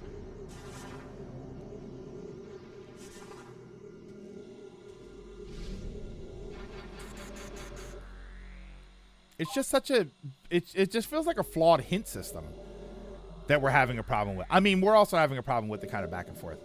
I'm wondering if you'll like 4 more than this. Oh no.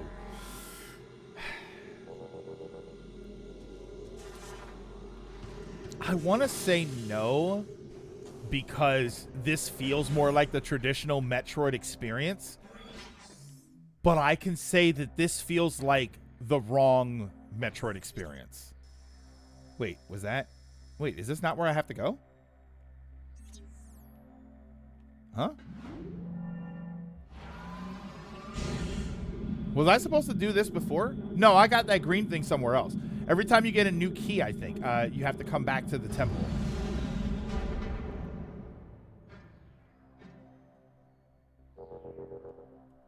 Wait, really? Is that I haven't actually noticed that as a trend. Is that what's happening? That every time I'm getting one of these key things, I have to come back? That's not what's happening, right?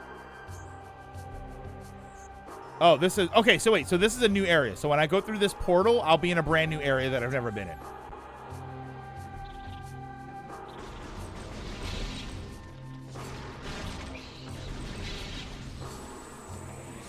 Okay, so let's do that. So yeah, so this is a brand new area.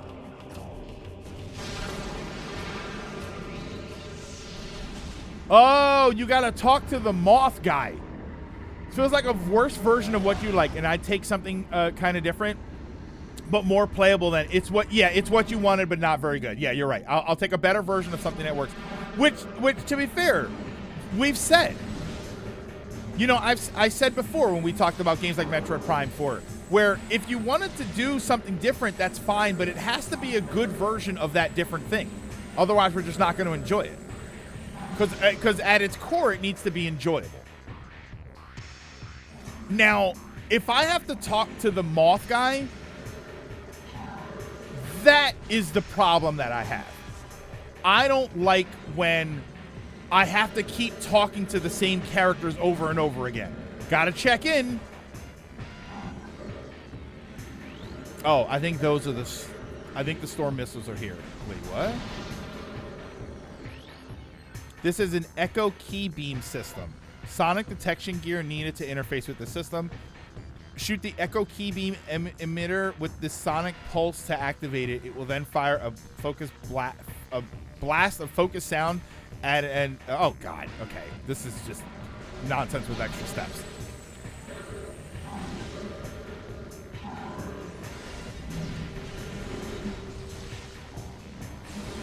Okay.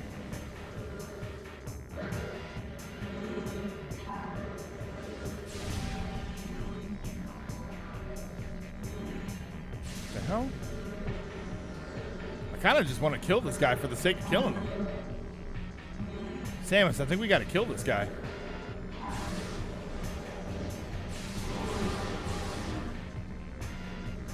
There's more than one?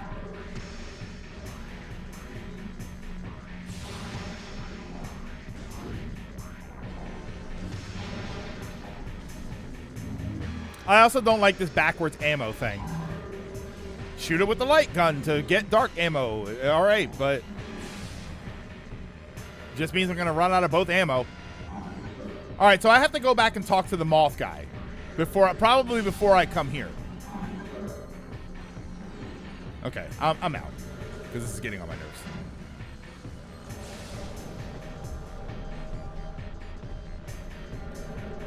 Okay. I think Prime 4 is, again, personally better at what it does than what this game. Prime 4 is better at being Prime 4 than Prime 2 is better than being Prime. I think I got that wrong, but all right. So let's go. We have to take the elevator back up.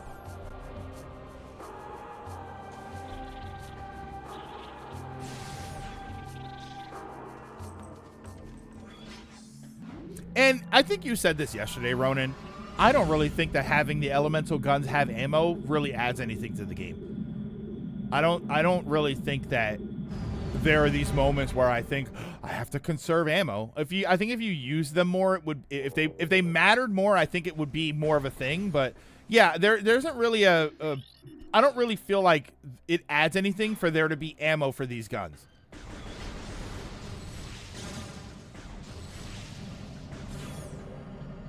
All right, so I got to go talk to the moth guy. Was that here? Straight ahead. You got the general idea. I personally think that this is probably the worst Prime game, but I can appreciate why people like it. You get so many refills and expansions, it's a non-issue. So then, like, yeah. So and I love when people say that in the idea that, oh well, it's fine because you get so much ammo, it's a non-issue. It's like, but if it's a non-issue, then why have it? If you're gonna make there be ammo, but then give me so much ammo that it's irrelevant that there's ammo, then why are you making it an ammo-based thing?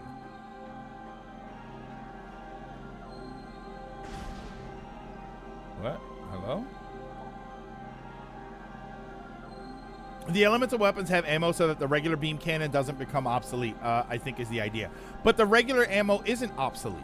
I think if you shoot light enemies in the light world, if you're shooting enemies in the light world, I think you should say that the dark beam works better, but then the light beam doesn't work, and then vice versa. And you still got puzzles for everything. But I think ultimately, your main beam should still be the thing. I mean, look at it this way. First of all, your main beam is the only thing that lets you shoot super missiles. Look at Prime 1 and any other Prime game.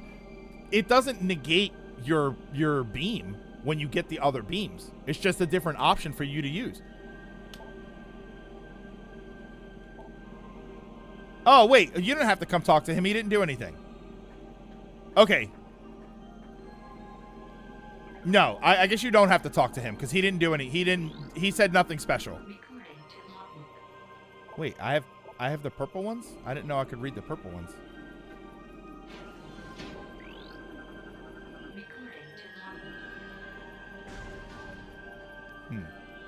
Okay. Yeah, he didn't do anything.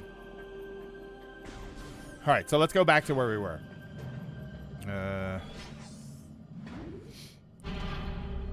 I was talking in general, like how Prime 4 has a unified special ammo, but here it's kind of, yeah. See, I don't really think it should be. It's actually in Prime 4. I actually think it made more sense because it was unified ammo, and then you burned more ammo when you used those super attacks because those super attacks broke the game in half.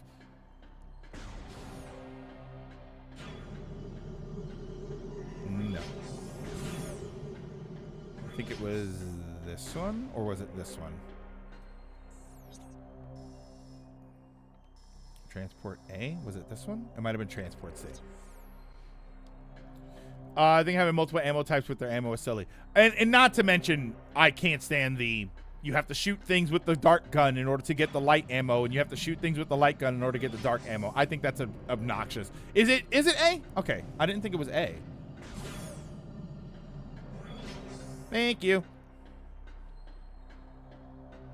Oh yeah, because you run right by a safe point here. Ow.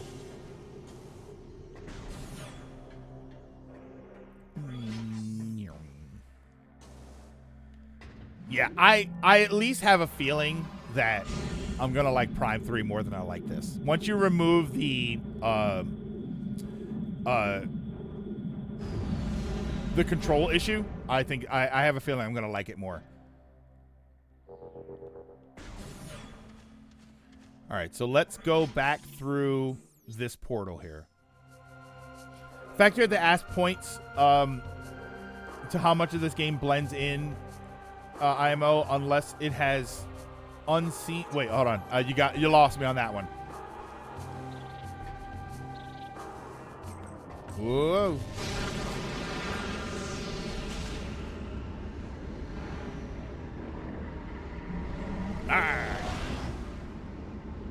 I also never really understood this.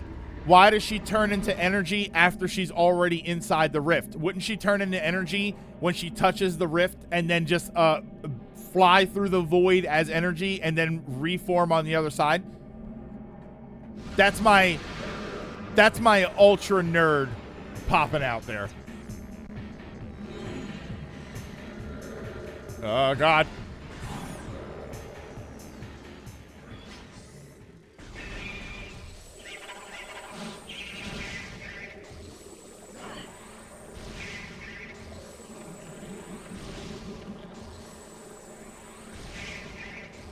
Come on, come on. Ah, no way. Hold on. Jeez. Unless you have the, what's this? The fact that you have to ask, yeah, unless you have the blue, it hasn't been there yet on the map. A lot of it blends. Ultra nerd instinct. So this is grapple beam. I can't do anything in here. So I'm not. You're supposed to be here anyway. Holy crap! I really didn't remember there being this much back and forth in this damn game.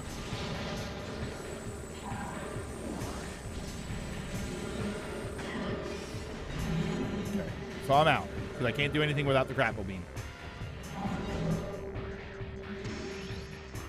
Oh, that's that echo door thingy.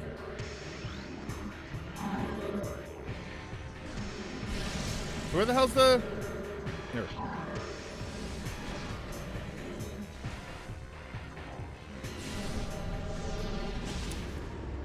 This game overcomplicates map design like crazy. Go to the dark world, go to the light world, come back through these 20 areas and take the next right, grab all the keys, etc. Like, it doesn't really feel. Prime 2 gets a bad rap, and now here we are. It really, I mean, it is kind of accurate. Like, I'm going to try this here, because I guess that's the only thing nearby that I haven't tried yet.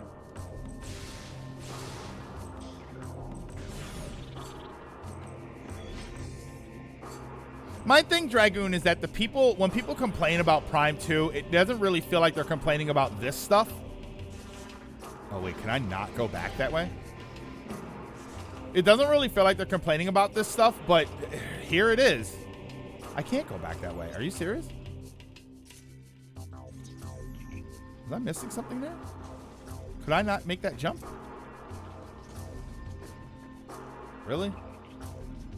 I can't go back here. There's no... There we go. No? Oh, that's right, because you drop down in here. Oh, brother. Yeah, this is... I don't think we'll stop playing this game or anything, but I think this is going to turn into, all right, we're playing Metroid Prime 2. Get the guide open so that we're not running around like maniacs forever. Because this isn't correct.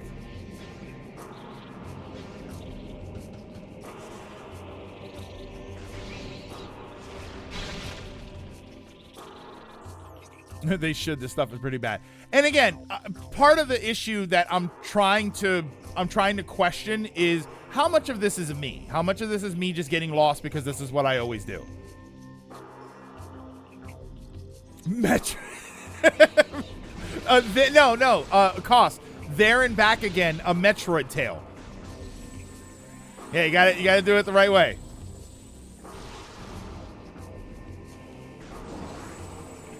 Yeah, like that's nothing, so that's not where I'm supposed to go.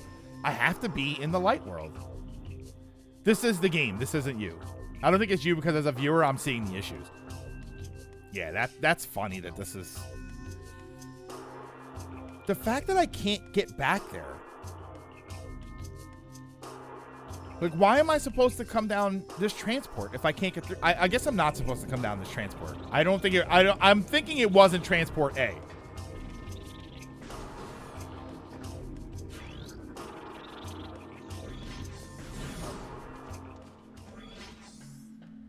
I think we wish it was better, so we were hoping with more blemishes. No, you know what I think this is, Dragoon, and this is why I wanted to revisit the game, and this is why I think every Metroid Prime fan should probably be revisiting these games.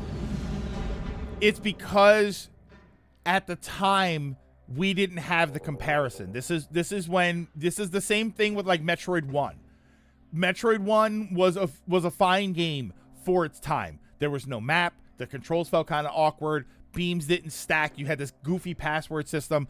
The reason all of that was fine back in the day was because we didn't have much better. We had games with maps, but they were always kind of so-so. We had other games with password systems, but for the most part, that was kind of what we expected.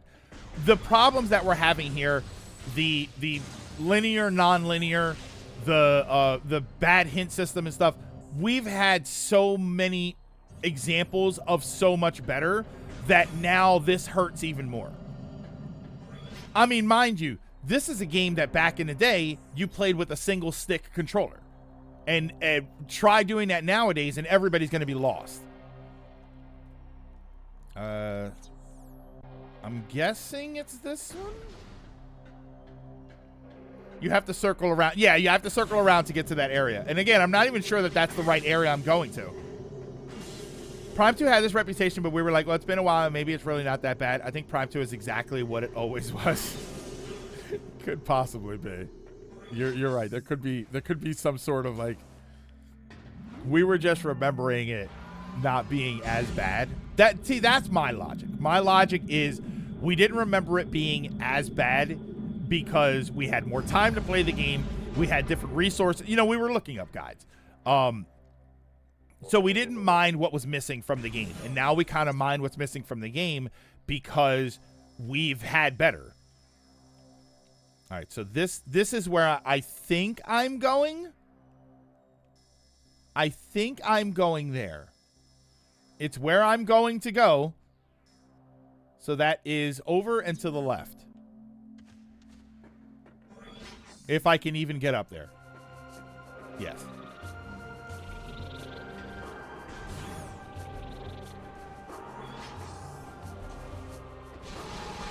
Yeah.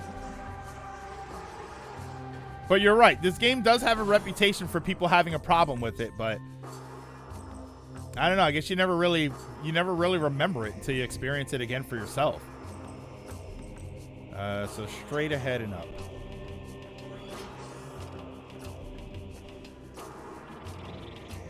Right up there. That's where I'm going.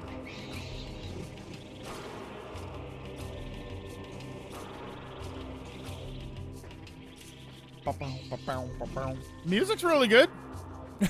Can appreciate that. Right? Is that down or is that up? Okay. A part of it, especially after Prime 4, we look back at these games, and this one, I think, especially because Prime 3, again, is seen as good, but motion controls will divide some to be better than we remember. I got a guide. You need to go to Torvis Bog and find a half pipe. Oh, do I?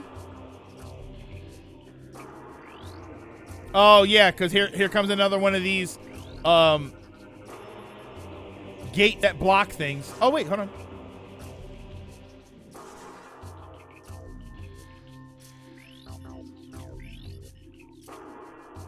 Wait, what? High yield explosives. So that's going to be...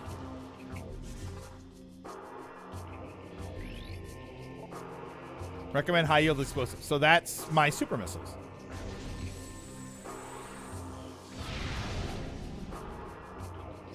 I guess they mean power bombs. I got a guide. You got to go to Torvis Bog and find a half. All right, give me a minute. Let me run to the restroom, and I will be right back.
I was incorrect.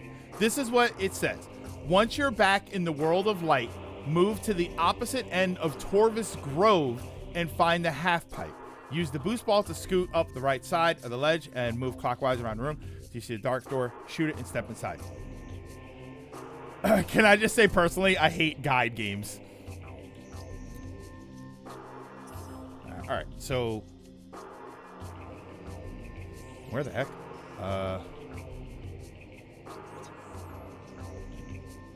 Oh no, that's for in there.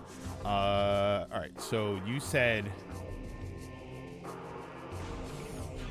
Torvis Grove. Is Torvis Grove the name of a room? Or is that one of the areas?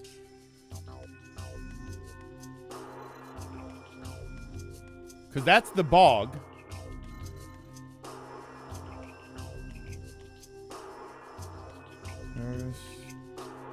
Torvis Grove. There we go. Oh, so I was in the right area. This is where we were. Oh my God. This is where we were.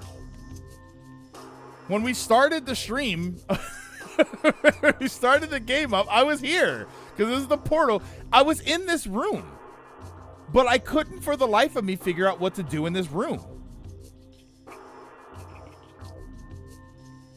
Because remember, this is the room in the Dark World that has one of the key thingies in it. This is Ender Lilies all over again. No, I'm not raging out at this game. I just think that its design is not. And again, I think this is where this starts to become a modern versus retro problem. I don't think any of this feels intuitive. That's not intuitive that I have to go there and do that. Wait, what the hell? Okay. Oh, that was just random. It was just randomly there. Where am I going? I'm going back to... I have to go back to the elevator. Oh, no. I had to go back. I was trying to get to here.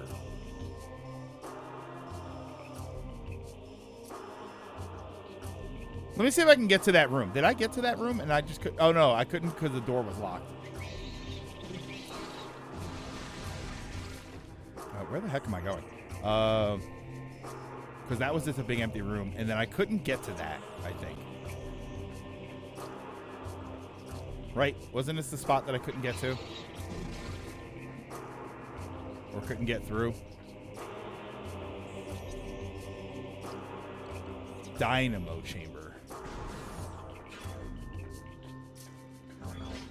No, wait, I did this. I'm so lost. Oh, I went the wrong way. So I was trying to get to there, but I can't get.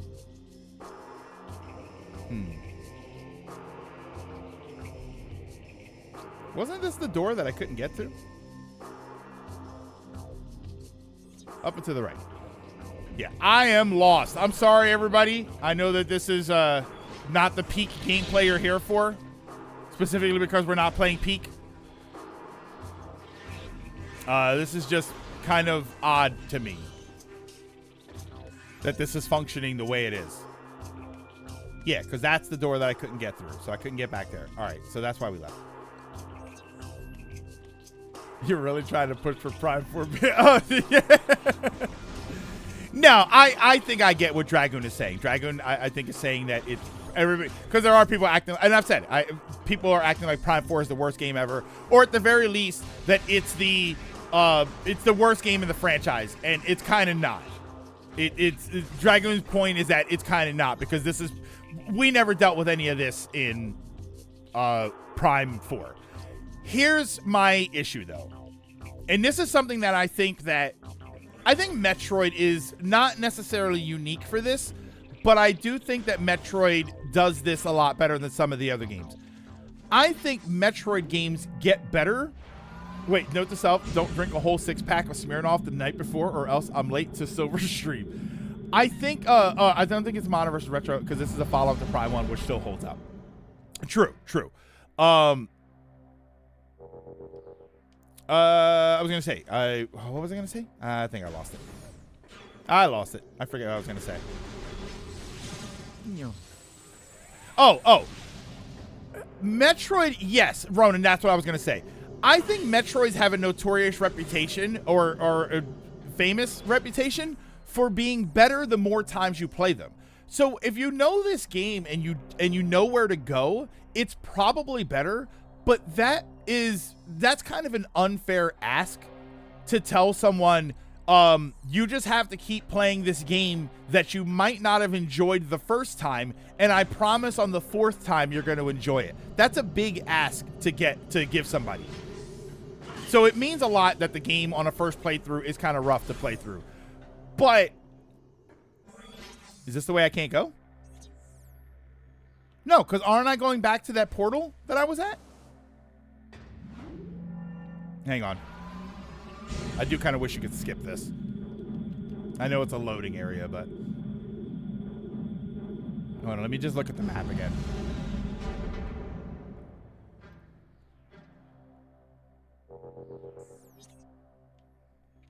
So this... Yeah, because there's the portal. The portal's in this room.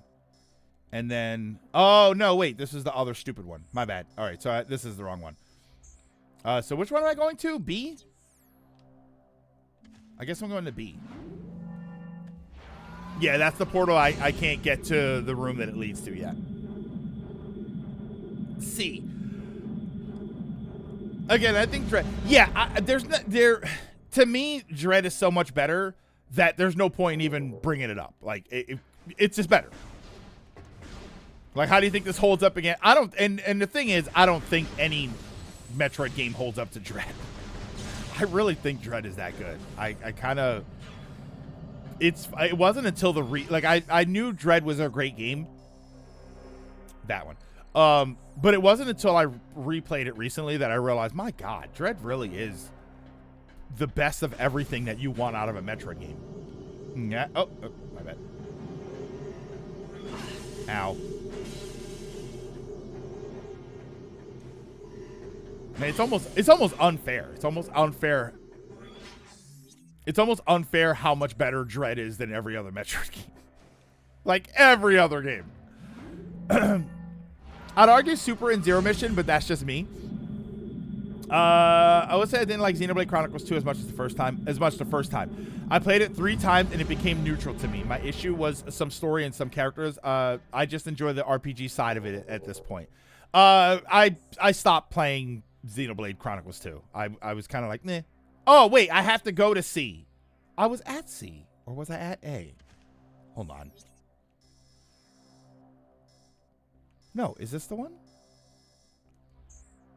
Oh, I haven't even been in this one. So wait. So it's not this one? It's not this portal here? Is it C?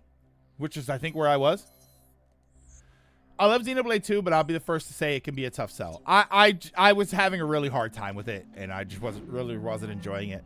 The one odd thing, and I know that this was explained to me, the one odd thing about Xenoblade 2, was I thought the voice acting wasn't that great. I didn't really think it was that great. And then everybody said that it was like new voice actors or something. So they literally get better as the game goes on. And I did think that. I was playing it and I'm like, the voice acting is getting better. My problem is I really didn't care about the characters too much until something specific happens. I think it was the end of chapter 4. It was the end of either chapter 4. It might have been chapter 4. It might have been the end of chapter 4. Something happened and I thought, oh, now I finally care. Now I actually do care about the characters. And then X, I was having some difficulty issues, but I think part of the difficulty was just I wasn't in the mindset to be playing the game, so I lost interest in it. There we go. It doesn't work with some games for me. I can't play God of War 2018 anymore. Only played it twice, and I've tried to play it more times with Fallout. No, you're right, and that's kind of why I think Metroid is unique, because I think most Metroid games, they're better the more you play them. Which isn't to say that the first playthrough is bad. This one? I think this is the one. So that's back to my ship. No, this is wrong too. Oh, wait, I'm taking the elevator, I think, right? Straight ahead and then back through that way. Is that what it is? I'm going back to the... I think I'm going back to the elevator. No, this is the wrong area. What am I doing here? Hold on. It's not that one.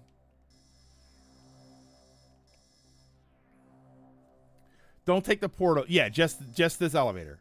I'm going back to the Torvus Bog elevator. Okay. Uncle says Metroid is only good on second runs. Maybe this one. And don't mind all the map looking. That's just me. Okay. Yeah, so I wonder if the better reputation for this game is that you do it on multiple playthroughs. My problem with Prime 4 in that regard, because I would agree that Prime 4 will probably get better the more times I play it. My problem is the green crystal requirement, because that means that on multiple playthroughs, other than the fact that Mackenzie's always going to be telling me what to do, even though I know exactly where to go on multiple playthroughs, but the green crystals are always going to slow me down. They're always going to slow everybody down in Metroid Prime 4. No matter how many times you play the game, no matter how good you are at the game, you're going to run into the green crystal requirement, and that's gonna slow you down. I think that the green crystal requirement would actually be better if the mandatory thing that you need to beat the game, what do you get, the seed? If you got that after the first upgrade, because I think the first upgrade is really easy to get. Or you just change the requirements. So it's like you fill it up the full... remember how you have to fill that crystal thing? If you fill it full the first time, you get your seed, and then you fill it again, and then you get a beam. Like, they shouldn't, instead of making it 4 different sections, it should be just you fill it 4 different times. That way, to fill it the first time on a replay, it's easy. And then if you want to get the other stuff, you can. Because that's my problem with 4, is that, well, one of my problems with 4 is that on multiple playthroughs, you're not going to have a fun time because you're always going to run into this green crystal requirement, and it's going to slow your pace down. And it's a pain in the ass. Granted, the game has other things that are wrong with it that I don't like, but I was able to play through the game fine. But then you're going to run into the green crystal requirement. I enjoyed Prime 1 my first playthrough, even with my personal issues. Same with Prime 3 and 4. Also, same with Dread. This isn't you need 40 boos in Luigi's Mansion. At least that's on the way. And green crystals are on the way, but everybody says, because it's true, you get so few of them that it's irrelevant. It's irrelevant for you to be farming crystals out in the field until you get weapons to unlock the caches so that you can get more green crystals.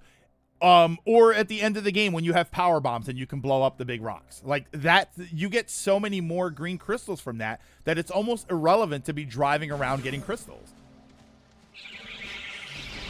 I'm actually kind of curious if you don't collect any green crystals at all and you wait until the end when you have power bombs. So now you can get all of the weapon caches and all of the power bomb rock things. I wonder how many crystals just those amount to. If you only get the caches and the power bomb rocks. So this, okay. Venomous Pond, Forgotten Bridge, Torvis. Wait, what? Torvis Arena, Venomous Pond. Poisoned Bog. Am I in the wrong place again? Am I in the wrong place again?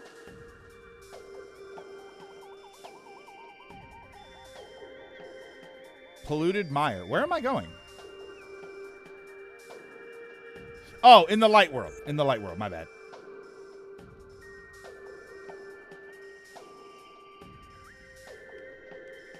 See, I hate this because this looks like it's part of the map, right? This all looks like part of the map, and it's not. It's all the way down here.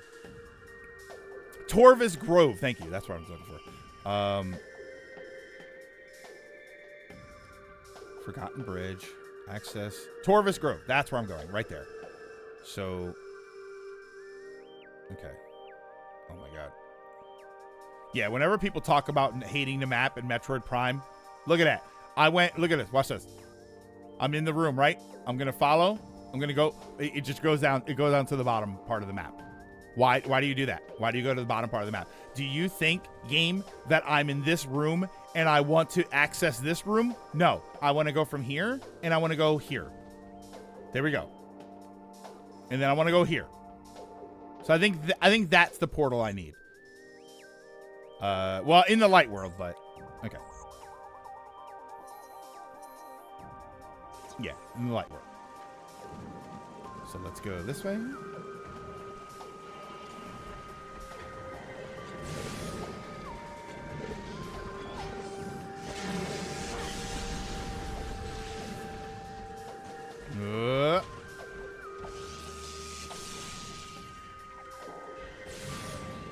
It makes me appreciate Prime 4 dividing the map by layers. Like, it's in layers, but it just transfers to the layers really quick. Oh, I know. Yeah, you're right, because Prime 4 had it where you have to cycle through layers.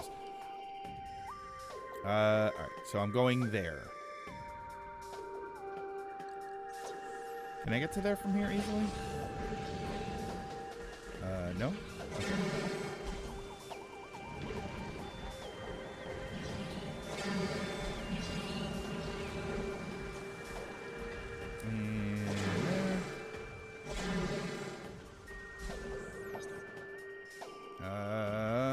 No, I don't want to go to the bottom part of the map.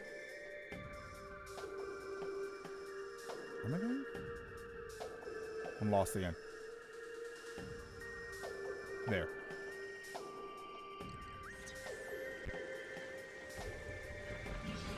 Huh? Okay.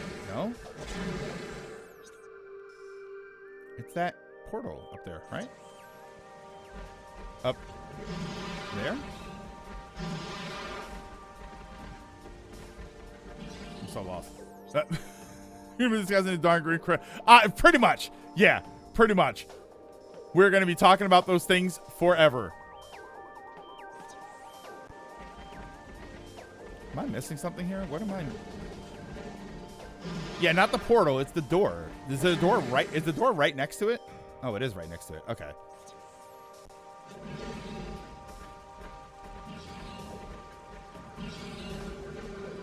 Oh, okay. I see it. No.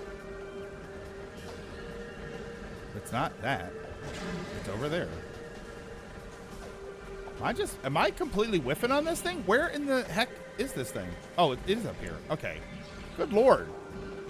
Why was it the hardest door in the world to find? For me. All this to get back to where we started the stream at. Because this is where we started. So now there's a half pipe in here.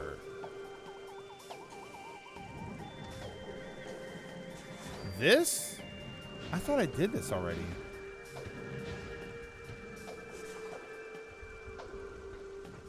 Yeah, I did this part already. And what am I trying to get to? The portal?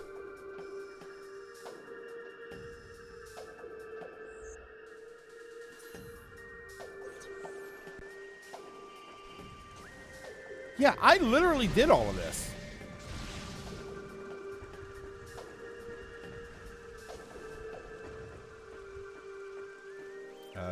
Was that? No. Oh, did I run right past it? Oh, is it down? Cruel irony. There's a boost ball switch up here. In the dark world or the light world? In the dark world. So I guess I need the portal first. Damn it, keep hitting that.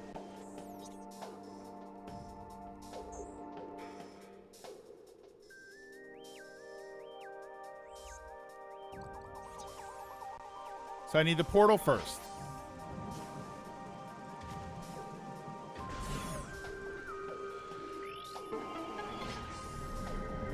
I also don't need this little clip explaining this portal thing to me every single time. Oh, in the light world. Hold on. Light world. Hold on. Where? Oh, yeah, this is the ramp that I tried to get up. Oh, brother. You're saying there's a switch? Is it on the other side?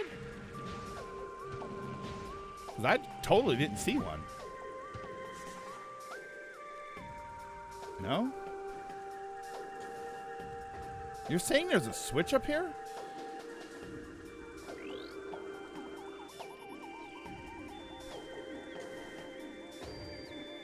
There's a hidden passageway. Oh, is it on the map? Okay, it is not.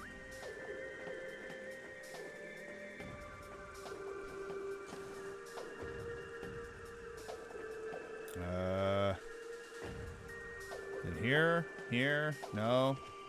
That's the door. Wouldn't be very hidden if it was on the map. And yet, this game notoriously puts hidden things on the map. Like the little passageways and stuff. It's not. Am I not seeing this thing? Guys, if you see this, by the way, just point it out to me. At this point, I don't care. What is happening? Is this the key hunt? Like kinda. Oh, go through the dark door. Okay, wait. Hold on, because I thought it was in this room.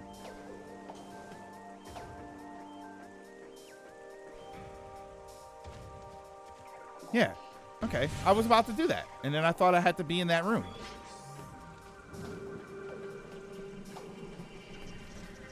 Yeah, because I went down there and I killed those guys, and I went through here.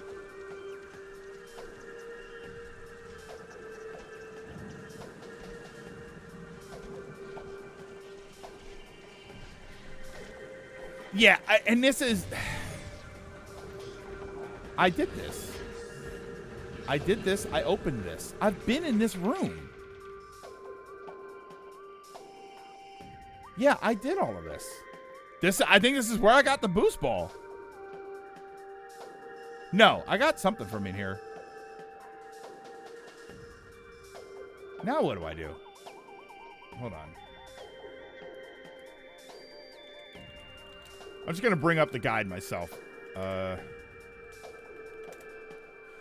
Go through the opening you created into the Forgotten Bridge area and go through the ruined alcove, Torvus Lagoon, temple transport access, and ride the elevator up to the temple grounds. The Dark Temple grounds or the temple grounds? Because we were at the temple grounds. The temple grounds is the area where the temple is.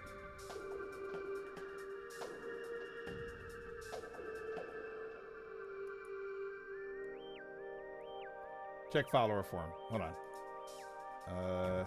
Okay, is this what you're looking at? Oh, you're on the IGN one. Okay. I saw the IGN one. Aegon Temple. I also have no idea where I'm supposed to be clicking on here. Restoring the flooded temple? Taking the fight to the Ing? What? Is that this?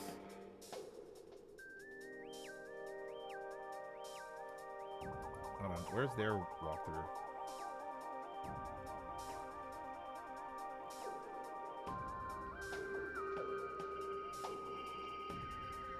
Following their passage right before a dark door, you'll encounter a new enemy. The croc. Okay, whatever.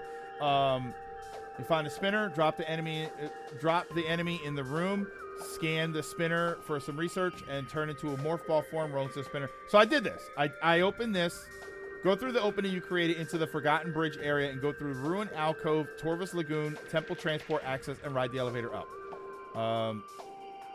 See, I did all of this stuff. So, okay. So go into that room. Ruined Alcove, Torvus Lagoon, Temple Transport Access. This is exactly what we already did.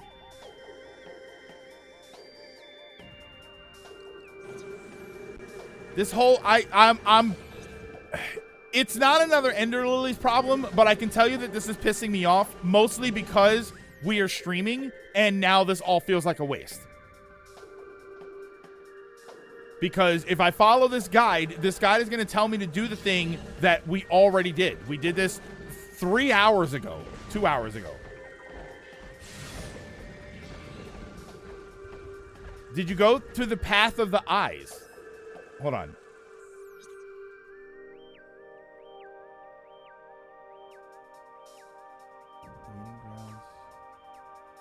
No, okay, so you'll go back to the portal chamber. Don't use the portal, however. When you get back to Temple Ground, go through the Path of the Eyes. I don't think so. Do the thing? What, rage out? We're not quite there yet. Yeah, there you go. That's more accurate.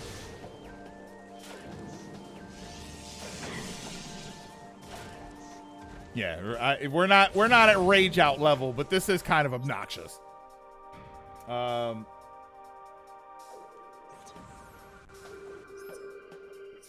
Yeah, what thing? Julie, do the thing.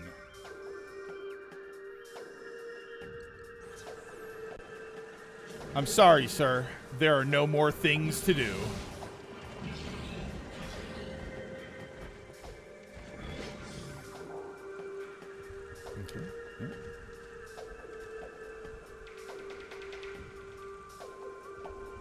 Okay. Let's get this. Nah. Just get in the ship and glass this popsicle stick. Just the Samus thing. Oh, just nuke the whole planet. Only way to be sure. I don't know. If you nuke the planet, will you be left with anything?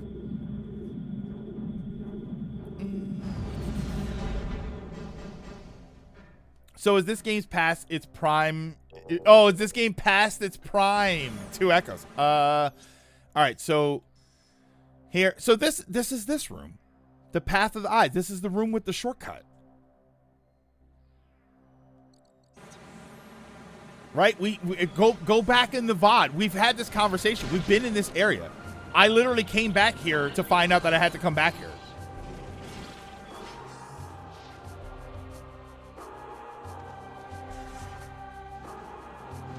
Yeah, because this is the shortcut through the hallway. All to come back through here. We're going to pass a portal, but we're not going to take it. It wants us to... Just to the right of the entrance is a morph ball hole. Roll into it, follow back to the locked green door, use a super missile to bust through, and head through. That was this door. I think that was that door that's down this hallway. Right? Because the game, once you clear it, you're fine. Head back to the portal chamber. Don't use the portal instead. However, drop to the floor below and head to the meeting grounds. Once there, find the half pipe. Okay, so I'm looking for the meeting grounds. So pull up the SGV Metroid Prime playthrough as a guide. It's not a bad idea. All right, so hold on. So meeting hall, meeting grounds. And then there's a half pipe in this room. It's right there. I can see it. Okay. This way.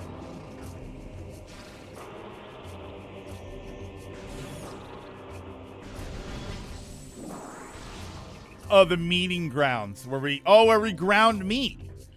It's executor full of meat, full of ground meat. We did this.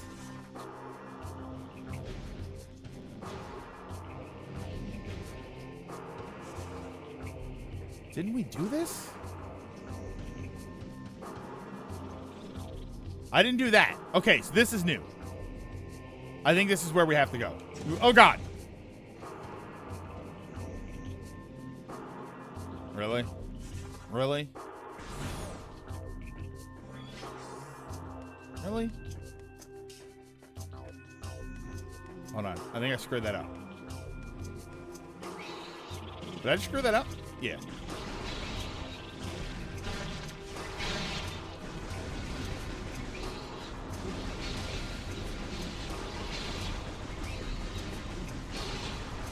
There's so many of these things.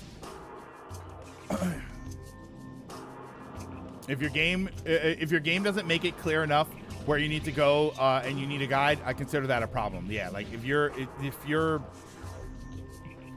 it's this confusing and you don't have some sort of hint system, of an effective hint system, the Abu mosquitoes again. Yeah, it is a problem. It is a problem. Here we go. Okay. The fact that I almost missed that is kind of bothers me.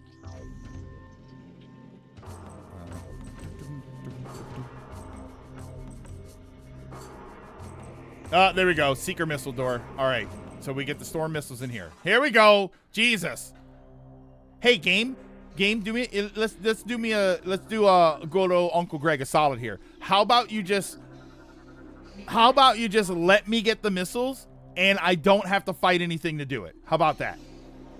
I should check play online. I had this problem with Darksiders 2. I collected everything I could on the way and tried to clean up before. It was miserable. I ended up giving up. This was side stuff, mind you, but it's so deflating for how long it took. Depends on the game. A lot of Metroidvanias I'm fine with getting lost in. The thing is, the progression areas need to be obvious, like getting a double jump or making it easy to tell you where the half pipe is. Yeah, it needs to feel a bit more... I think obvious isn't the right word that I would use. Intuitive feels like the right word. I think it should feel natural to move through the game at a certain clip with a certain understanding of what's going on. When it comes out of nowhere, like Prime 4, my biggest gripe about Prime 4, like individual moments when it comes to Mackenzie, or not Mackenzie, but the game telling me what to do. My biggest problem was you get the ice thing, and then you gotta go back to Mackenzie to activate it, and then your automatic assumption is, oh, I have the ice, I can go back to the fire area. But no, you're supposed to go back to Volt Forge. I think that's the one time where that was probably the only time in the game where I went, what? Why? If I get the ice beam, shouldn't the natural progression be the fireplace? Just let me get it. Just let me get it. Just let me get it. Just let me get it. Just don't have me do a bunch of...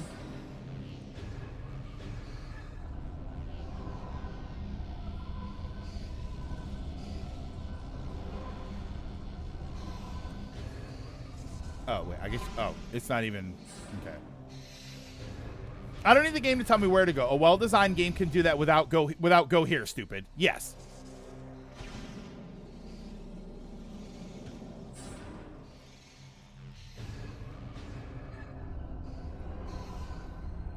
Okay.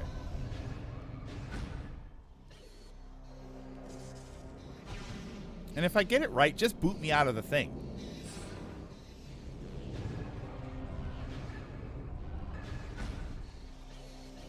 Yeah, I have to set a bomb to get out. Now I'm nitpicking. Now I'm getting annoyed because now that's how you know. That's how you know I'm getting annoyed, because now I'm nitpicking.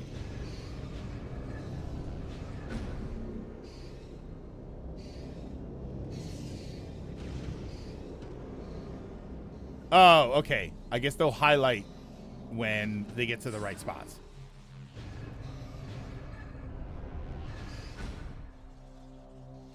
Or maybe. Hold on. No. So, right, get out. Get out. I need to move. Yeah. No. This way?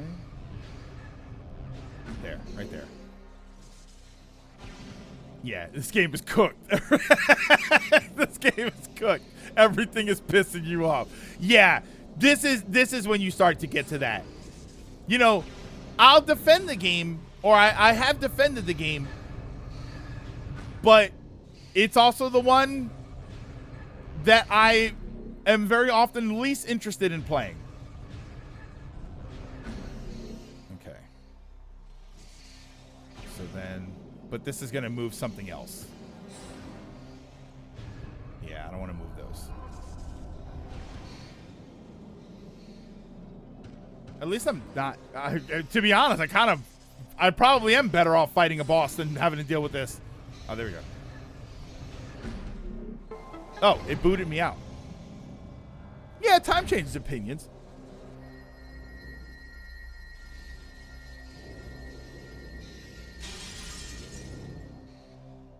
Oh, that's not the seeker, that's the grapple. All right. Is it? Is it the seeker? I just, yeah, might want to play something else. No, I'm determined to finish this.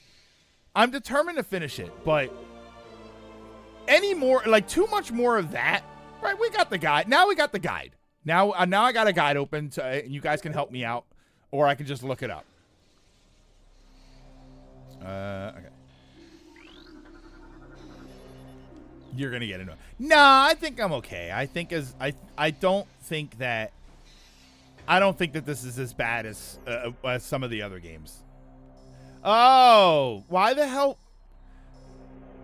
So it was here. Why the hell was the question mark above? Right, because the question mark, remember, the question mark was like here. Why was it floating above the map? Why isn't it in this room? It should have just said this room is where you're going.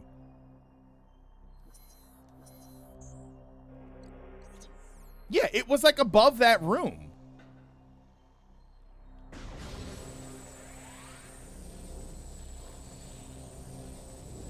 How do I, will you just, what? Hold on. Am I missing something? How did I use this?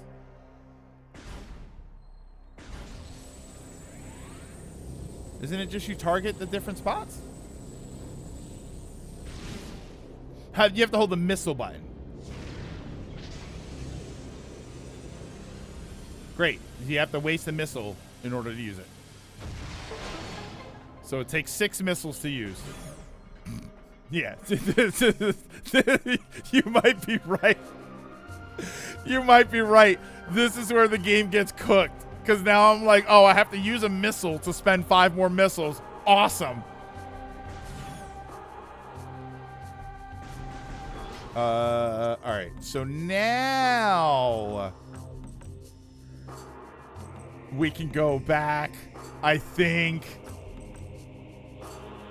Let's see if I can open that door. I don't know if I can open that door.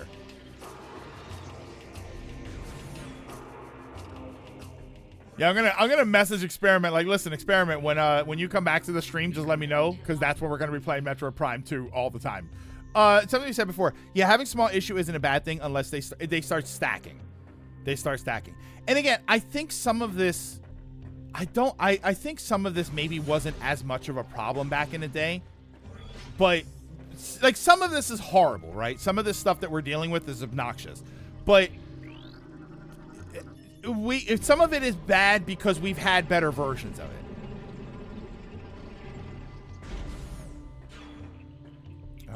So I was here, but not before. Okay. So then, all right. So this is just a shortcut I'm opening. I don't even think I have to open this, but because I don't think this is where I have to go. Yeah, I got that. Step into the tunnel, move down a path on a landing site, scan the corpse. Save and replenish yourself at the ship, then move to the violet doors in the ensuing passages. Through here, you'll reach the Hive transport area. Go down the elevator and fight through Hive Chamber A if you haven't done so. Okay. How many become a on your own? You're not really an issue, but you piss me off now. So every little, yeah, it's a case of certain things not being terrible, but you're stacking them on top of other problems. And that's an elevator. We're gonna go this way. Some of it's bad because we've had better versions of it before. Prime 1 runs circles around this game. It does. It does. All right, so it said,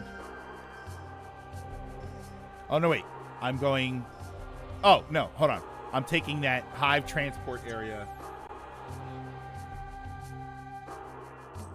Go down the elevator. Okay, no. I'm going here.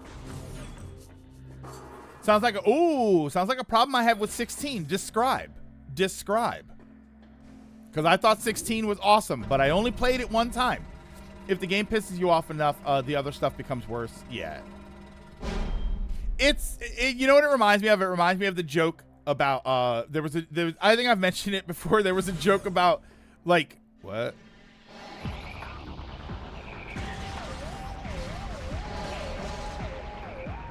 Really? Is that the thing we're doing? Why are we fighting zombie troopers? All right, so let's save.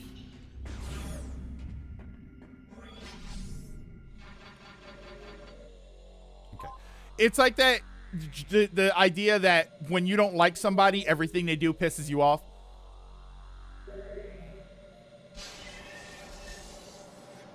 Right, you're sitting near somebody and you really don't like them, and you're just sitting there like, oh my god, I can hear you breathing. It kind of reminds me of that. It kind of reminds me of this idea that like once you start getting annoyed, you're just gonna be pissed off at everything that happens, even if it's not that big of a deal. You're just gonna be pissed off about it. I'm trying to get a good image on this. Go down the elevator, fight through to Hive Chamber A. Be sure to stop by Hive Chamber B. Oh, wait, is that what this is? Is that this? It says something about an expansion, or is that literally just nothing?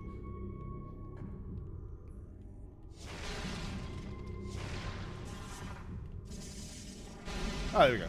Oh, okay. I guess this is... Oh, my God. Are you serious? Are you serious? See? See? Look. Look. Get in there!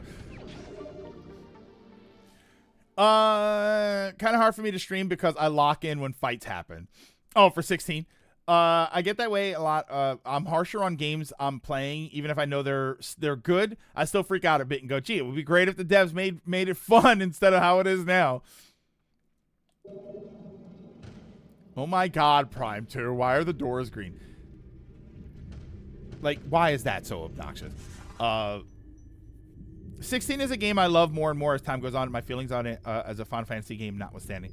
16 is a bad Devil May Cry, bad RPG. It's a story that... Wait. 16 is a bad Devil May Cry, bad RPG, has a story that blew its load too early in the beginning. The villains were forgettable, and Sid was the best character in the game. Sid was indeed the best character in the game. I will give you that.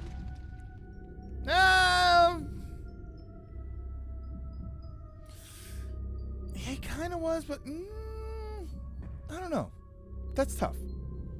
That's tough. Camera said no. So wait, so I'm going to Hive Chamber A, I think it said. That's Hive Chamber C, Hive Chamber B, Hive Storage, Hive Tunnel, Hive Chamber A. Okay, so straight ahead and to the right. Completely disagree, but agree to disagree, except for the Sid part. That's blasphemy towards Uncle Byron. Yeah, like Uncle Byron was great. I like Jill. I think Jill was kind of forgettable, but I liked her. And the blonde, the mean blonde lady that was with Titan, I think she was with the guy, Titan.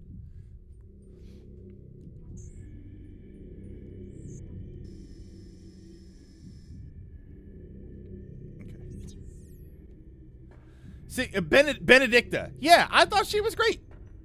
She was horrible, but I thought that's what made her great. And I was glad that she was there to give... What was the Titan guy? What was his name?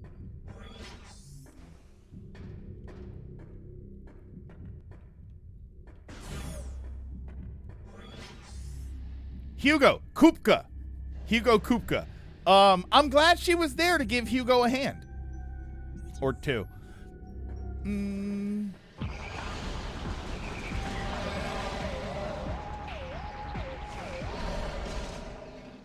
Woo, woo.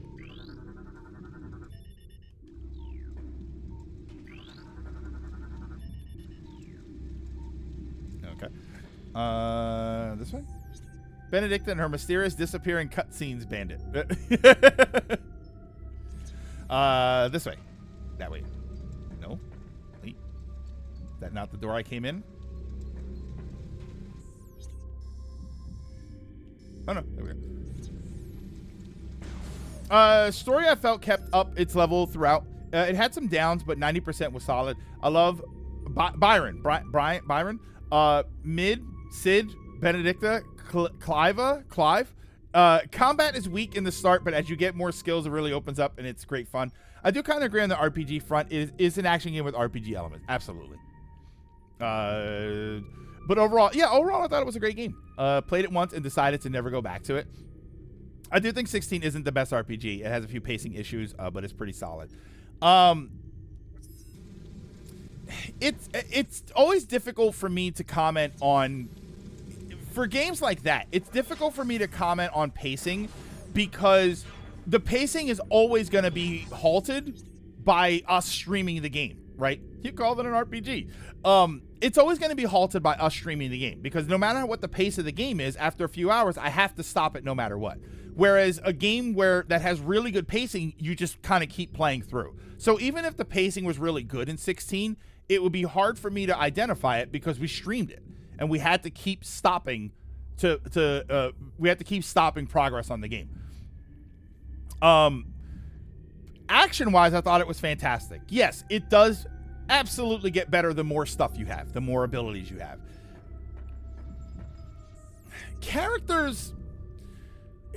That's another tough one because I remember the characters, but I don't remember specific moments. But I also only played the game one time last year, so I wonder what a repeat playthrough would be like. But I'm not going to say it had the best characters. I'll say that I do think that outside of the characters that had fun moments, I do think that a lot of it is just like, oh, okay, they're just kind of there. All right, so wait, so I'm. So what am I doing here?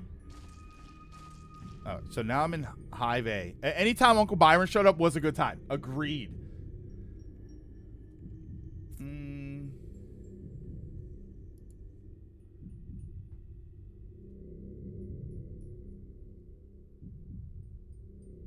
What? Now that you have the expansions, backtrack to the service access via the landing area. You need to hit the purple crystal with the light beam. Create a jumping platform in service access. Go through the morph ball hole in the left portion of the room. Roll through the tunnels. Use bomb jumps in the broken tunnels. Last green door with super missile. What? Hive access tunnel. Bomb green. Oh, we might have opened. You know what happened? We might have opened the green door by going the wrong way before. So we have to go through here, I guess. Or are we doubling back? My other problem with this guide. Yeah, there we go. My other problem with this guide is that, and I've run into this before, where some guides they're showing you like 100%.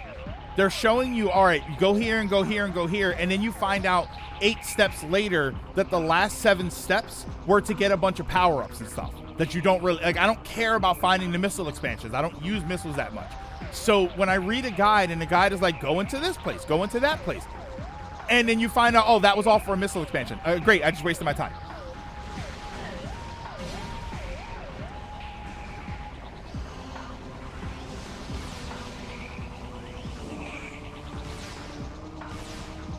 Kind of forgot I could do that, by the way. Like, charge that up. That was all for a missile expansion. What the hell was I even there for? Here, I'll play this game off stream, and the next stream is just going to be the end of the game. We'll cheat. I'm going to cheat in order to finish the game, and that's what we're going to do. It's just going to be like, oh, hey, look, everybody. We're back on Metroid. We're at the end of the game.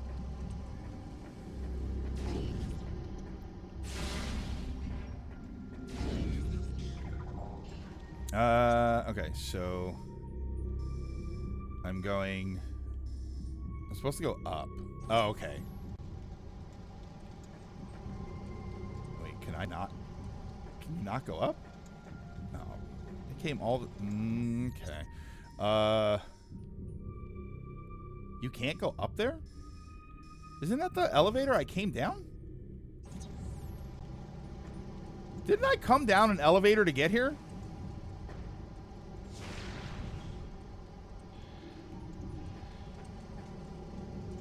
I guess it wasn't this room. Yeah, it was the room over here, I guess. No, it was this room. Oh, so I can't even come. What the hell's the point of coming this way? I guess you were supposed to come the other way. Yeah, it sounds meaty. Yeah, I guess I was supposed to come the other way. I was supposed to drop down that hole, fight that guy for the missile expansion, and then loop around this way, I think. What the hell?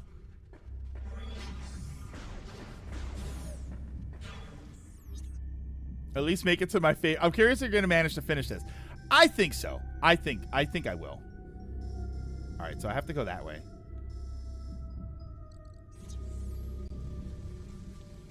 I have no memory of this place.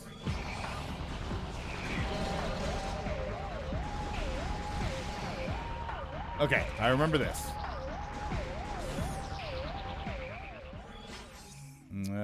So we go through there, go up there, and then back up the elevator. Yeah, because for some reason, okay. Why did it tell me to go up the elevator, to take the elevator if you're not supposed to?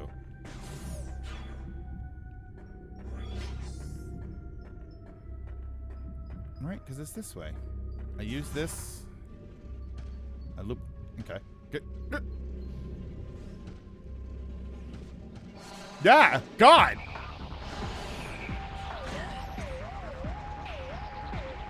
That way.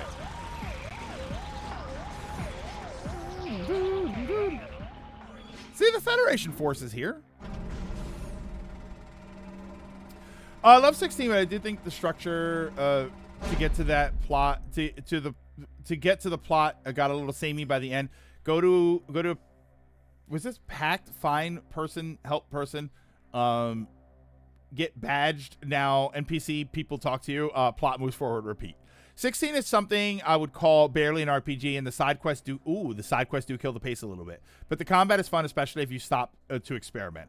Story-wise, I can agree it started out a little too dark, but I think it had its fun bits and sad bits. I mean, I don't think the darkness is a problem. If you're talking about like the tone of the game, because I think the tone of the game was actually pretty brutal and dark.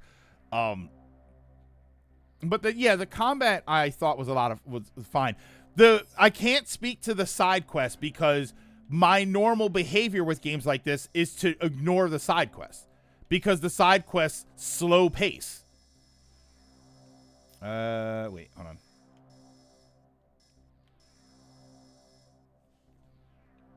Yeah, it being dark is why I rate it high. Like it was a very grim story and it was kind of interesting.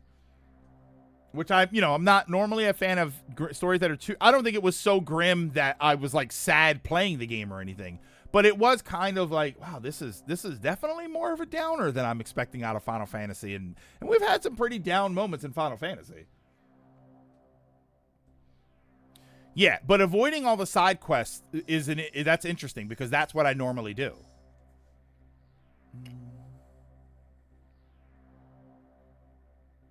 Take back, what's this? Access to meeting grounds. Track back to the Torvis transport access.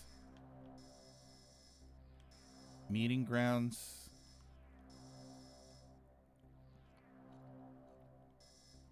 That's this. Okay, so this is where we're going. Again, map markers would actually be really nice. Oh, so the other door and then back to the landing site. This way. Hey, Ice Rider. This highway cars have good plot moments, but drag because they're all the same. How's the game treating you? Not well. It has not. It's not the greatest that it could be. Like, Samus, just get in the ship and get out of here. Come back when the Luminoth are already dead and we just we're just exploring their civilization. I think the gameplay was the worst. Of 16? Interesting. Dread is sitting right there. But I just replayed Dread. Not on stream, but I played Dread. I want to play this for some reason. Oh my god. Really, Samus? No, there wasn't any part of you that thought maybe I don't have to do this. Maybe I don't have to get back in my ship. I played a game a first-person game is 16. Can you spot the reused Final Fantasy 14 animation? I mean, the icons are right out of, and I don't mean the summons. I mean the little icons and stuff. They're right out of 14, I think. Samus will have to collect black and white crystals to go get the memory fruit. Oh, man.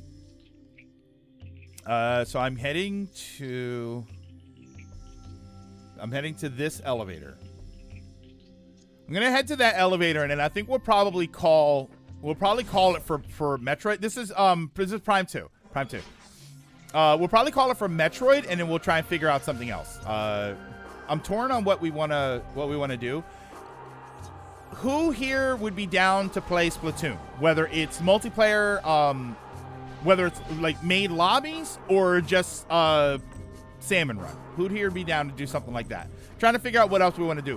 Do we want to go back to Rivals? Do we want to do some Splatoon? Would you rather just see something else? I just play Vampire Survivors. What? Where did I go? Oh, I went the wrong way. Oh, I have to go there. Okay, hold on.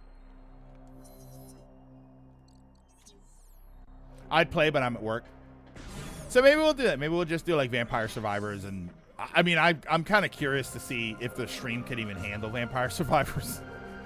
Because graphically, that game is it's so much.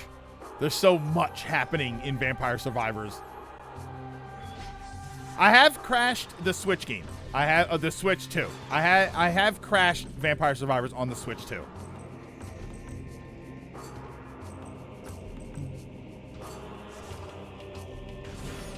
It gets busy.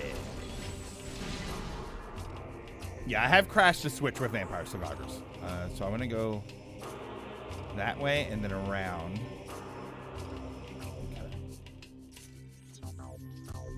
Has the community ever played you in Tetris? We've done that, KH. I've opened it up to, like, opened up a lobby to play Tetris.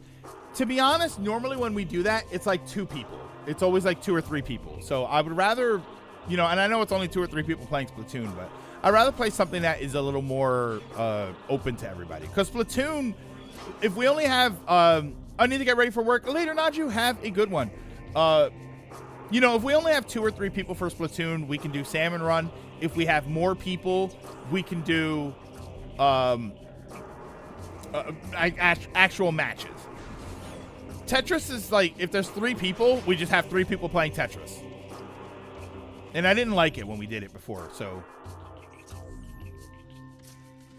trust me, if there were like 15, 20 of us that wanted to play Tetris together, I think that would be fine. It's just never a high engagement. This way.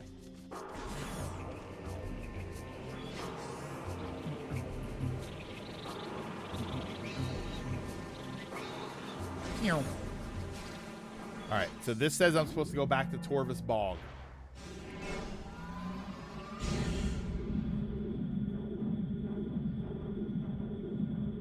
Oh, okay, so I know where I'm going now.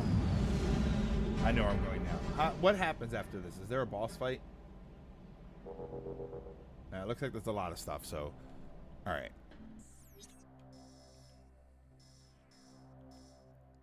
I'm going back to here. This is where I'm going back to.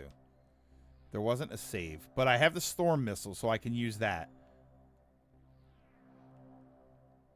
Oh, I have this, and I can do the underwater part, too. My favorite Disturbed lyric is when they go, "Oh, wow." Let's go to the save point.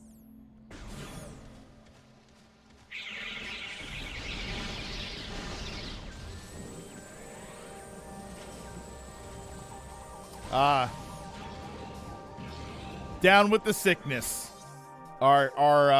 Is that our COVID anthem?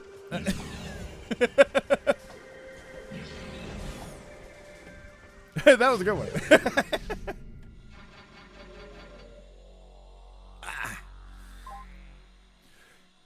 People talk about Final Fantasy VI should be remade. I actually think it's not in need of one. But you know what game could use a remake? Final Fantasy II.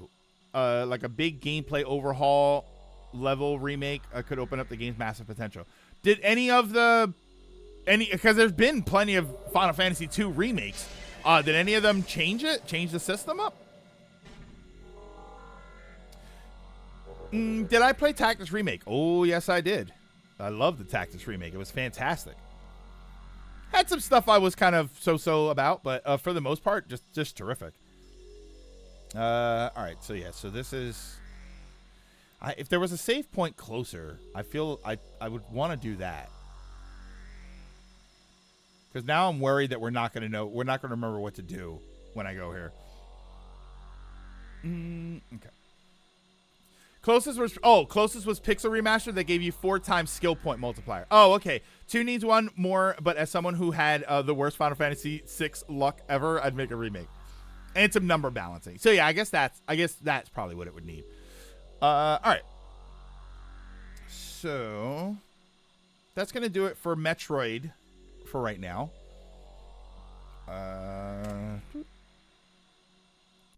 We saved, so we should be okay. Yeah, I mean, like a big system level, almost a new game. Now, would you remove the leveling system? Would you remove it so that it works differently? Because Final Fantasy II is the one where if you want to increase your HP, you got to get hit more. Like it buffs stats that you use by Prime 2 forever. No. We'll come back to it. But what I will do now, Executor, is I will have the guide ready to go, and I will open it up before we even start the game. I'm going to open it up. I'm going to find out where we are in the game, and I'm going to say, yes, okay, that's what we're doing. 2 as an actual normal RPG would be great. 8 needs an overhaul. 8, to me, Van, is prime for the Final Fantasy VII remake treatment, where it is more of an action combat system with RPG elements thrown into it. I think that 8 is perfectly set up for that. Or if you really want to go hardcore,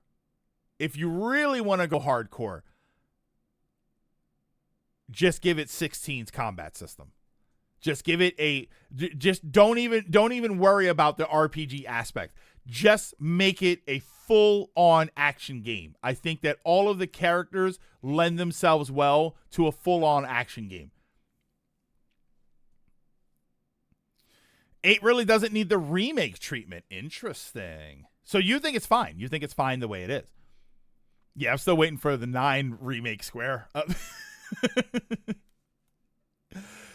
don't know if I'm weird that I really like 2's level system. I enjoy building my characters from scratch.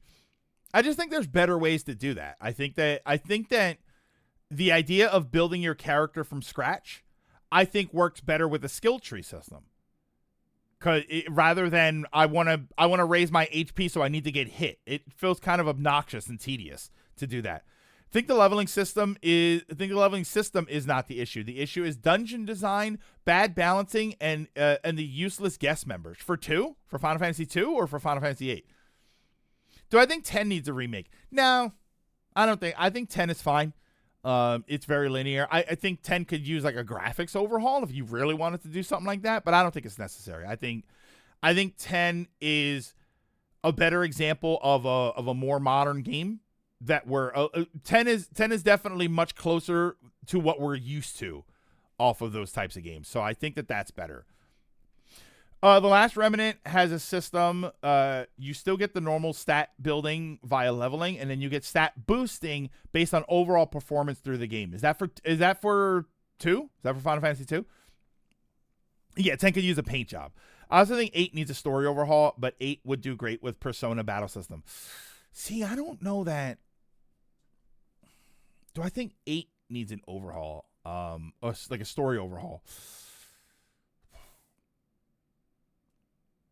I think there's probably stuff you could trim down in 8. I think that there are things that you could probably trim down. I also have a weird issue with 8 because the Laguna stuff. I don't remember how the Laguna stuff was interweaved into the story. I'm curious to know if you remove the Laguna stuff and then make that a separate story, right? If you do like the Intergrade thing, where it's a separate character, it's a separate story. If you did that with the Laguna stuff and you keep all of that separate, I am kind of curious how well that would transfer. Like if you tried to do something like that, I'd be interested. And I love the Laguna stuff. I thought it was great. It also had one of the best songs in the game, which was the Laguna battle theme. But I am kind of curious to know if you removed it from the story and you trimmed some of the fat off of certain areas. I do wonder how much of a better experience you could make Final Fantasy VIII. Man with the Machine Gun, that was the song. Squall's party would randomly pass out and then suddenly Laguna. I think Final Fantasy VIII would benefit from a rewrite, giving the story some much needed focus. It's got good ideas, but they're a jumbled mess. Yeah, that is a really good song. 8 story is good. You could defluff it, but if you want a full overhaul at that point, just make a new game. Yeah, I feel like you could still. The story was fine. I thought the story was good, except for the fact that I didn't really care about the resolution. I didn't really care about the we were all at the same orphanage and she was our mom or something. Like it's like I just didn't care. I didn't care about any of that stuff. And I get why it was there. It was supposed to be this interpersonal thing and this sort of like personal motivations for the characters, but I don't think it was conveyed very well. If anything, it felt like all that stuff felt simultaneously important and useless. It felt like, it kind of has to be there, but I kind of don't care. If anyone has played Trails in the Sky remake, I feel that battle system would do wonders for something like Final Fantasy 2. I never played the Trails games. Final Fantasy 8 levels just exist to punish the player because everything's. I mean that's like the combat. That's part of the combat elements and stuff. But just as far as like trimming the fat off of the game itself, yeah, I do think there's some parts of the story that could be trimmed out. Because I think that the game still had some great moments. I remember the battle sequence where you're running and the bombs are going off, and of course the stuff where you save Renoa. Like, he's an ass throughout the game, but then you get Renoa and the Eyes on Me song plays. Like, I was tearing up. I thought that was really good. But holy hell, does that game hit some lulls? That was I think that was the biggest problem with Final Fantasy VIII, is that there were giant chunks of that game that were just lulls, and it was boring. Disc 3, I say all the time. Everybody I know that was playing the game at the time that it came out, they got to Disc 3, they got bored and just turned the game off. I turned it off, and it probably wasn't until 6 months later where I went back and finished the game. But I was like, and I was glad I did, because after the boring part of Disc 3, now you get to, that's where you get like the Eyes on Me and everything, the whole sequence in space, and I thought that was great. But yeah, once you by the time Disc 2 is ending, you're kind of running out of steam, and then when you get into Disc 3, you're just bored to tears. 2 has a pretty solid story to build around. Where if you flesh out the main characters, you can make something pretty cool. I think 8 would make it's a good action game. I think it would be a good action game. You can say Triple Triad. Triple Triad was the best thing in that game. Triple Triad is the best card game, and that's why it's in Final Fantasy 14 and not Tetramaster. And if Tetramaster is in Final Fantasy 14, you saying it is would be the first time I've ever heard that.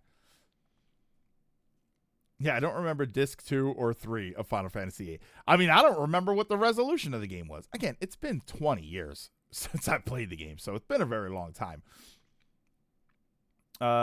Better than Queen's Blood. Do I think Triple Triad is better than Queen's Blood?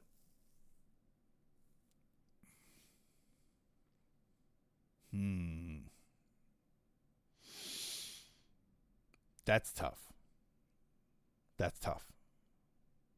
I don't know. I think I'd rather play Triple Triad. It's a shorter game, too. I think that's what helps, is that it's a shorter game. How's the weather for me? I had Journey today, and it was very cold. It was like 19. I took a bathroom break a little while ago. I went out to check the mail, and I think it's 20. I'm not exaggerating. Let me check my weather app. I think it's 20 degrees outside right now, which for the middle of the day is insane. Hold on. I'm checking my weather app.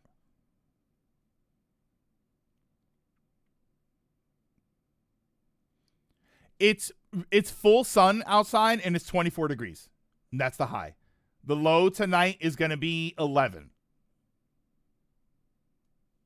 Yeah. It is cold. And it's, oh my God. I just looked at the weather for the weekend. Saturday? Let me see when this, oh my God. The high temperature on Saturday here is going to be 17 degrees. It's going to be 12 degrees in the morning, and it's only going to go up to 17, and that's not until 3 o'clock in the afternoon. Oh, brother. I'm staying in. That sucks, because I was going to go out on Saturday. I was going to, like the weekends, I try to find stuff to do, so I'm just not in the house the whole time, but I'm going to have to do that. All right. So what do we want to do here? Do I want to just play some Vampire Survivors? Do you guys want to play Splatoon? Like, if we do Vampire Survivors, we'll just do like 2 or 3 rounds. And I put it on hurry, so the 30-minute levels are only 15 minutes. Get rid of the time travel aspect of 8 and focus on the characters. Yes. Van Kessel, 100% agree. If Final Fantasy VIII needs to do anything, based on how I remember it, I think what it needs to do more is focus on the characters. I think we need more character moments. I think they need to have better character interactions, and we need to give a damn about the characters, because I just didn't care about them. I didn't care about Squall. I cared about Renoa to an extent. I cared about Quistis a lot just because I thought she was the best girl. And I cared about Selphie because she was adorable. But Irvine, I was gonna say Zell, but it's not Zell. Is it Zell? Who's the I'm thinking of the one from 10, but then I think I'm getting 10 and 8 mixed up. It was Zell.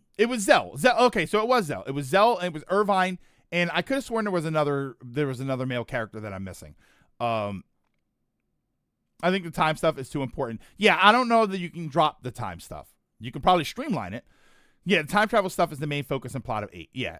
If removing it would be like removing the reunion from 7. Yeah, I think that's important, but you can streamline it.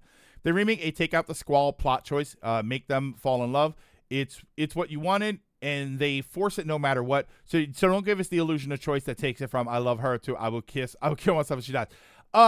Yeah, and I kind of you know what's funny? I kind of think that way about 7. I kind of think that way about the 7, especially particularly the 7 remake. I don't really think that. Sorry if I'm spoiling this for anybody. I don't really feel like at any moment in the game you should have had this. Is it Squall, or is it Cloud, or is it Tifa, or is it Aerith? Right? There was this kind of back and forth, like, who do you think is the best? Who do you want to take on the date?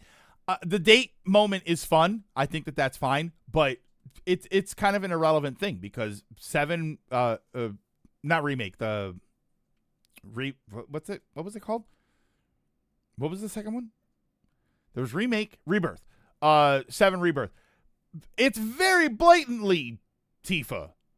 Like it's so blatantly Tifa, there's no point in having some sort of romance.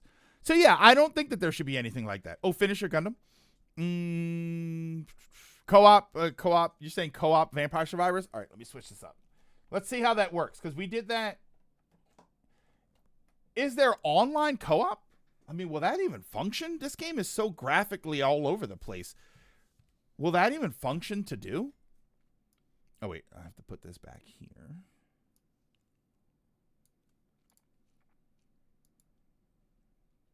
You say that, but I got Aerith in both games. No.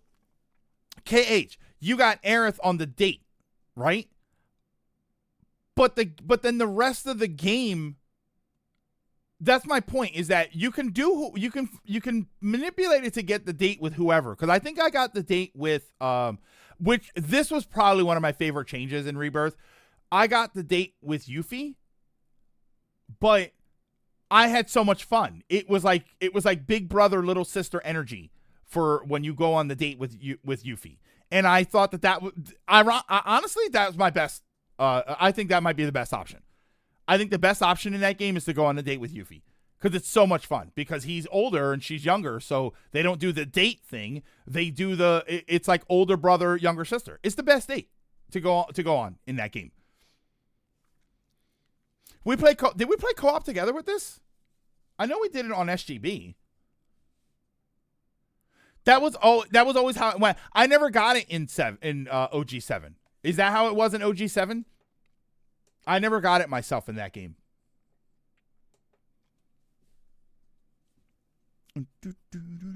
Actually, no, I did. But in 7, she just kind of looks around, right? I don't remember if she does. Does she do the play and all that stuff?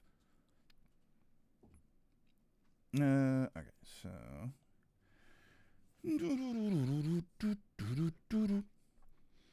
Remake has a lot of great Cloud and Aerith moments. Rebirth, not as much from what I remember. No, because in Rebirth, they start moving you into Cloud and Tifa. That becomes the focus. So it almost feels like there's no point. By the time I got to the date in Rebirth, I didn't feel like, who does he really like? And who am I going to have him set up with? It was like, it was Tifa. Tifa is the one you're supposed to do. Everyone else is just a fun option, I think. Dating Barrett is the best option. Barrett's date in Rebirth is actually pretty great because it really completes his character. See, I wish I got to see that. I should see that. Oh, wait, I have to download. There's an update for Vampire Survivors.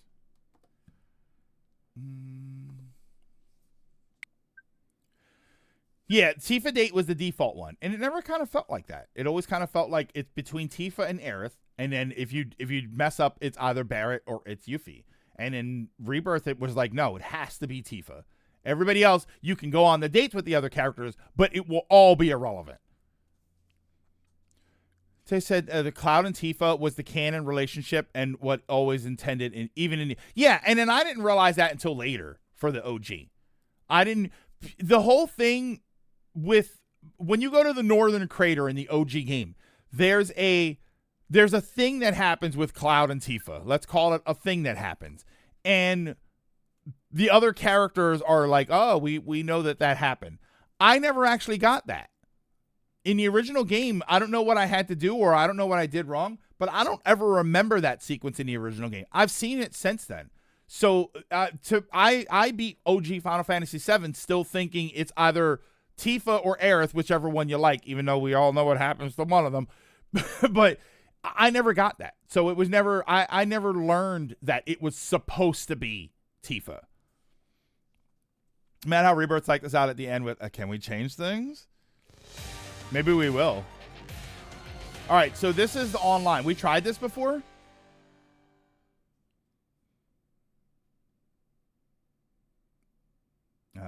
Lobby ID.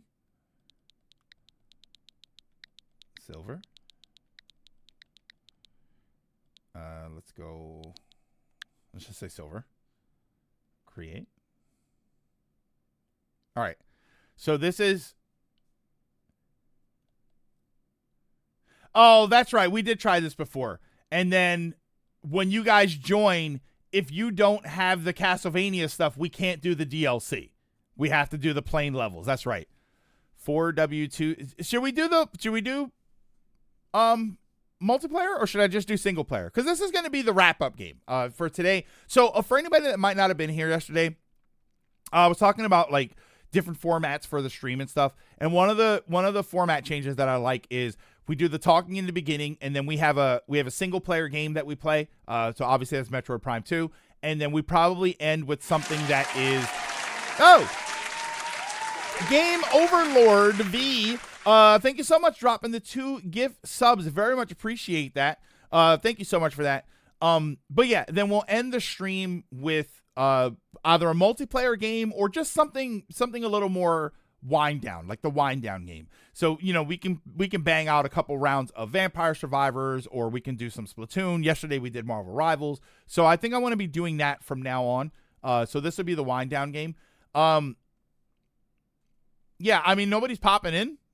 I'll leave this up for another minute or so. If nobody pops in, then I'll just do some single player games. No idea what I just walked into.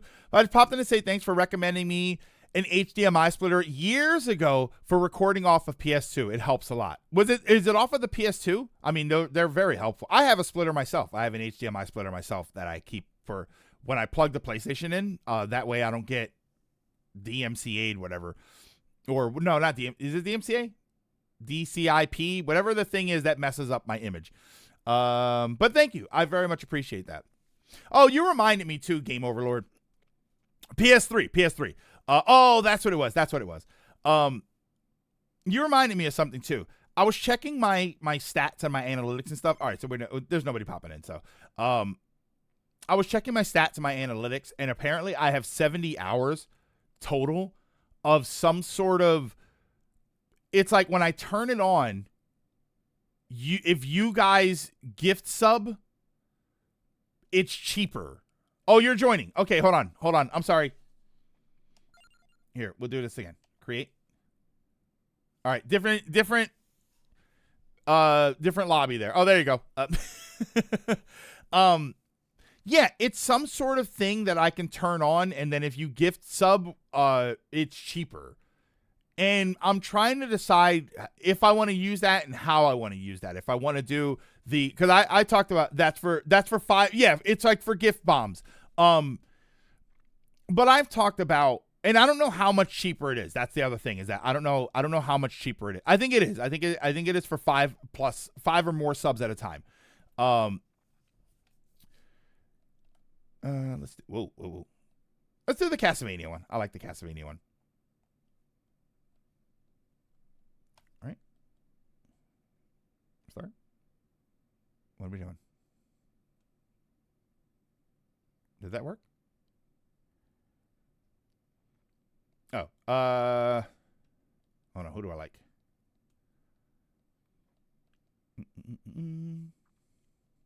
No, I won't use any of the ultra, like the super powerful ones. I will use. Oh, I'm gonna use the slowest character in the game. Hold on, I love him. I love him because I think he starts with the Bible. Yeah. And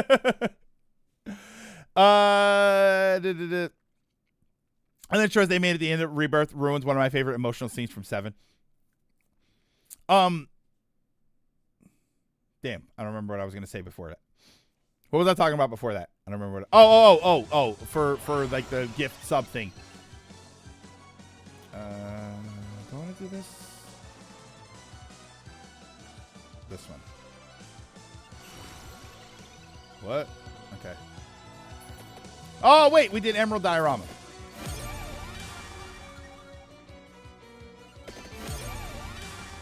Is this the one where you have to pick stuff? Okay.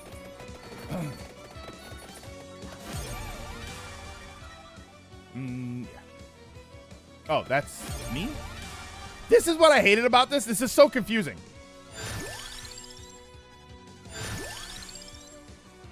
Here.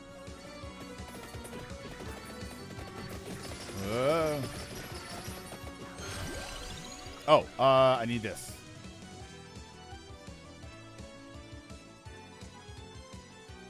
We good?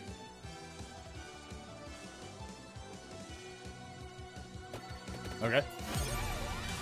There's so many things happening. Yeah, I don't know if I'm supposed to be picking, like, who picks what. I forget how this works. But yeah, that mode where you can, like, you get the gift subs for cheaper, I think I would use that, like I mentioned earlier, like Elden Ring. What? Oh, that's you.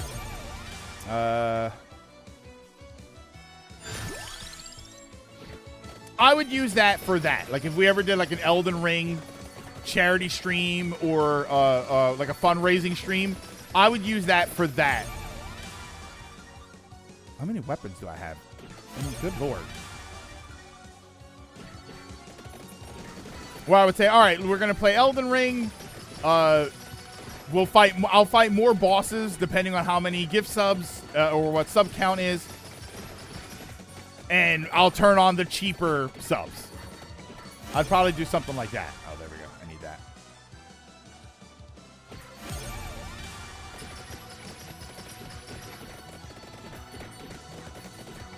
When to see how part 3 plays out. I don't mind how they ended. I just think emotionally they still had it hit just the same. I'm also not a big fan of 7. I'm also not a big of a 7 fan, so I was never attracted to it in the first or attached to it in the first place. Here, I'll do that.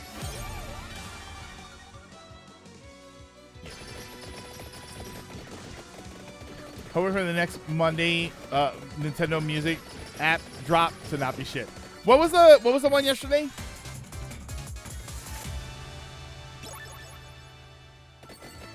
What did they drop yesterday? All right. And Ronan, let me know if you want to go fight a boss or something.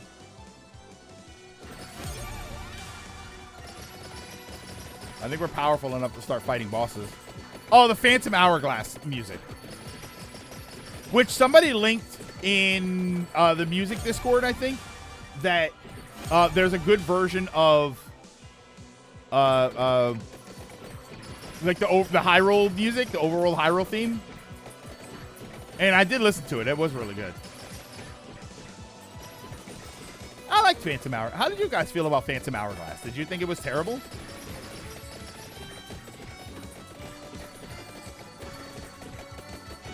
You know what I need? I need the...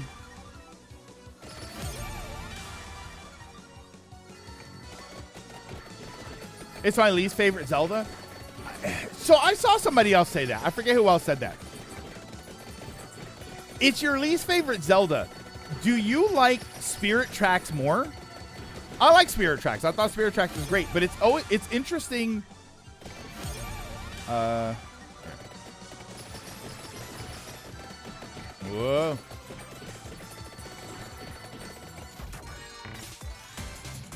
No, I hate the Temple of the Ocean King. Phantom Hourglass is the worst Nintendo made Zelda. Fight me. And you think Spirit Tracks is better just by virtue of not having the Temple of the Ocean King? Yeah. If the red book comes up, Ronan, could you please grab that? I don't know whose choice it'll be to grab it, but can you please grab that if it does?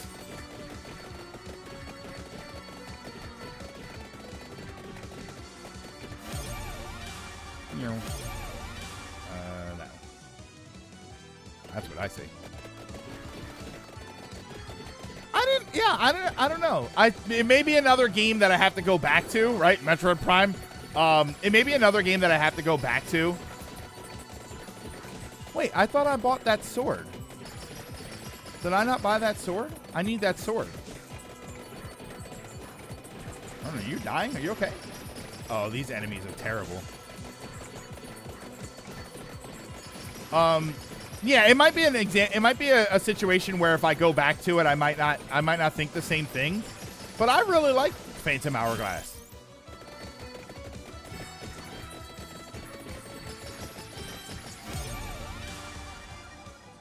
No. Yeah. That one. Oh my god, why is it taking so long for my weapon to trigger? Remake it. Yes, I will agree to that. Remake it and get rid of the touch controls. All right, let's kill these guys first, because these guys are going to create a problem here. Yeah, I like Phantom Hourglass more than Spirit Tracks. So did I. I thought it was better. I didn't think Spirit Tracks was bad. I know that there's a lot of people that think it's horrible.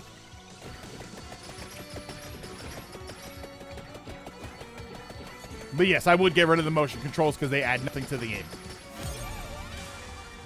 Yeah. Speed, sure.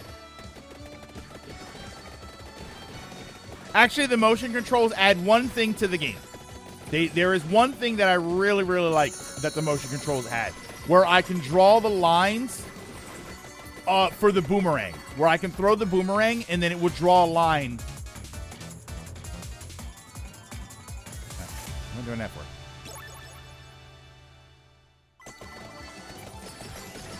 I like that, where you can draw the path of the boomerang. I thought that was really cool.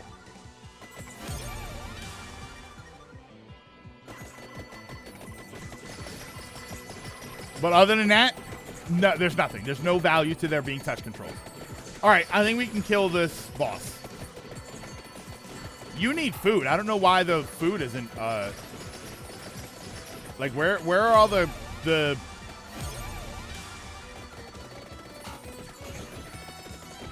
Oh, my God. Oh, God.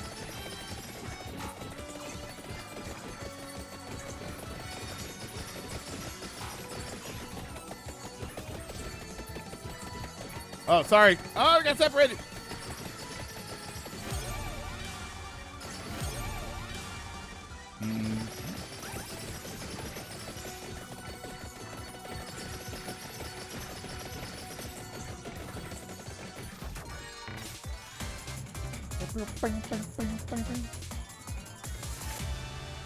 Oh, mine are all getting powered up.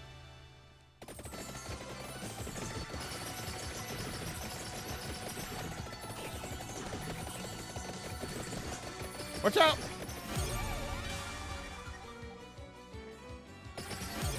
Oh, is that what that is? So I'm just like saying, hey, could you pick this, please? So when that happens, that's your choice, but whoa. I don't know. That one? Sure. I don't know what I'm getting here. I actually don't know what any of this is. Now we're at the bye-bye bitrate stage. I mean, it doesn't help. It doesn't help that there are two people with a bunch of characters. Or a bunch of attacks and stuff. I agree about Linebeck. I kind of want to replay Phantom Hourglass now. Oh, so now we can go through the portal. Hold on, we have to go through the portal because I have to get the sword. Oh, wait.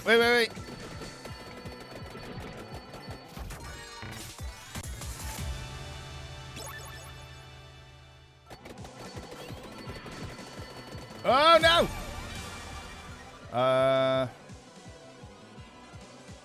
Yeah, we'll do that.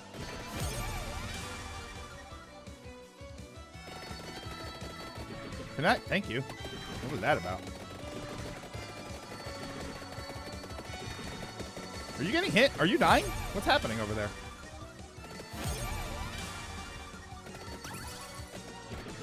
Okay, hold on. I need to get the sword from him. Can I not buy? What happened? There we go. That was weird. Okay. Sorry, I needed that. Fan mod of Phantom Hourglass that replaces the touch controls. Oh, that's you. Or at least most of them. There is a fan mod of Phantom Hourglass that replaces the touch controls. Your game crashed? Did your game really crash? Look, I can't do anything. I wonder if it's waiting for you to come back. Oh, wait. Are you just out or are you in? Ronan, are you back?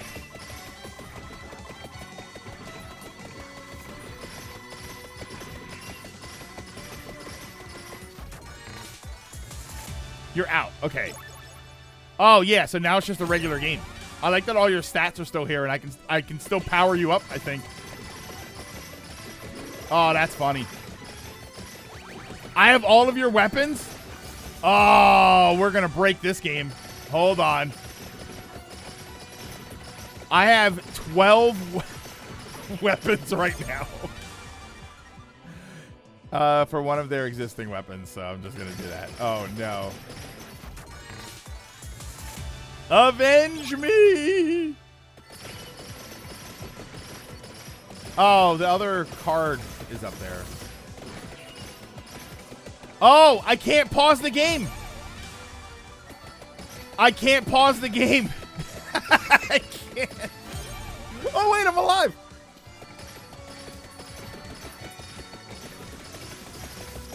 It won't let me pause the game. Why does that keep happening? There we go. Okay. No more multiplayer. Oh, that counted towards my achievements then. So no multiplayer. The game could not handle it. That's funny. Any play Spirit Tracks Phantom Hourglass burned me so badly I didn't want to try the sequel. All right, so let's. All right, so we'll just do a regular play. So I'm not gonna start as what's his face again though.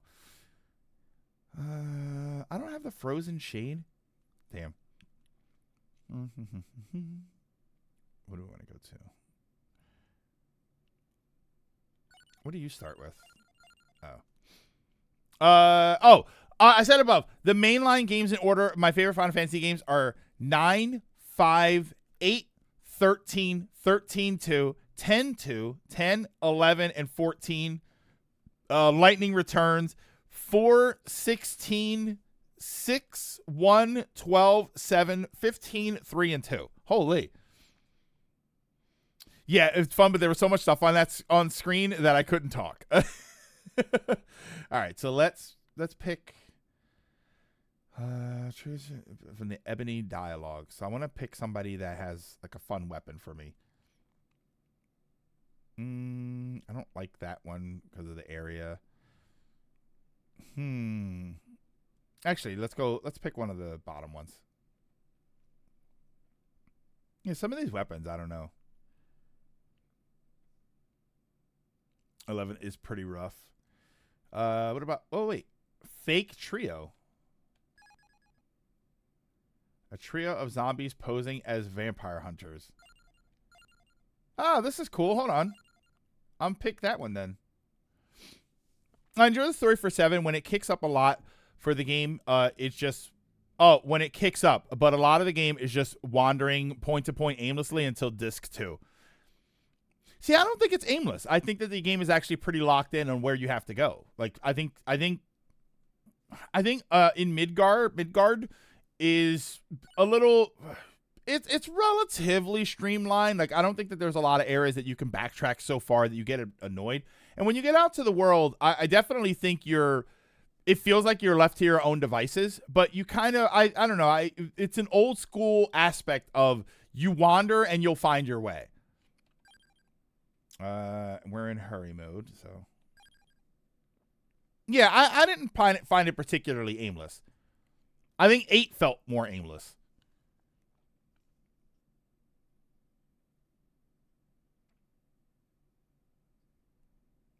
Okay.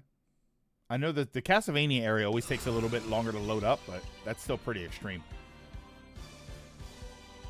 Oh, okay. So then... Here, I'll just break... Oh, no, wait. Freezing causes explosions, and this causes freezing. So we'll do that. For the Final Fantasy games I played, my ranking is 9, 6, 7, 8, 10. Oh, wait, it's okay. So this is how this works. Oh, wait, hold on. No. I don't like when it's the multiple characters like that. I want to play one character.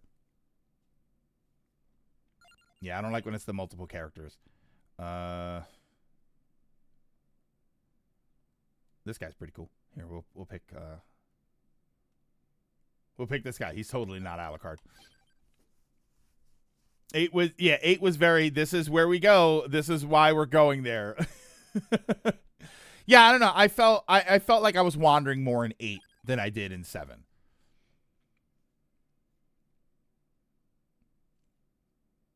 And then 9 was,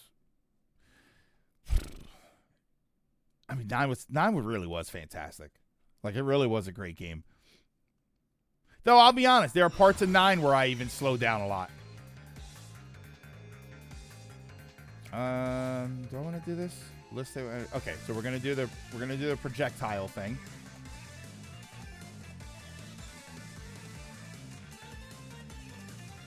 Or freezing projectiles. Oh, and then I need this.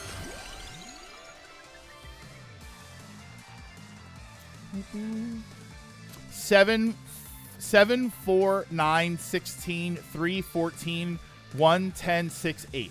I think we've had this. I think we've sort of questioned this before.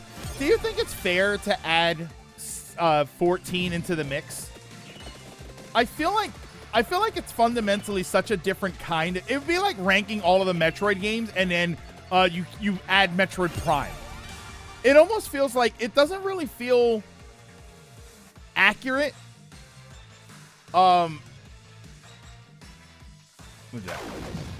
It's still mainline, and I guess it is the mainline number, but it always kind of feels like, because they're MMOs, so it always kind of feels like, does that seem accurate to do that? I don't know. All right, I need the Bible, and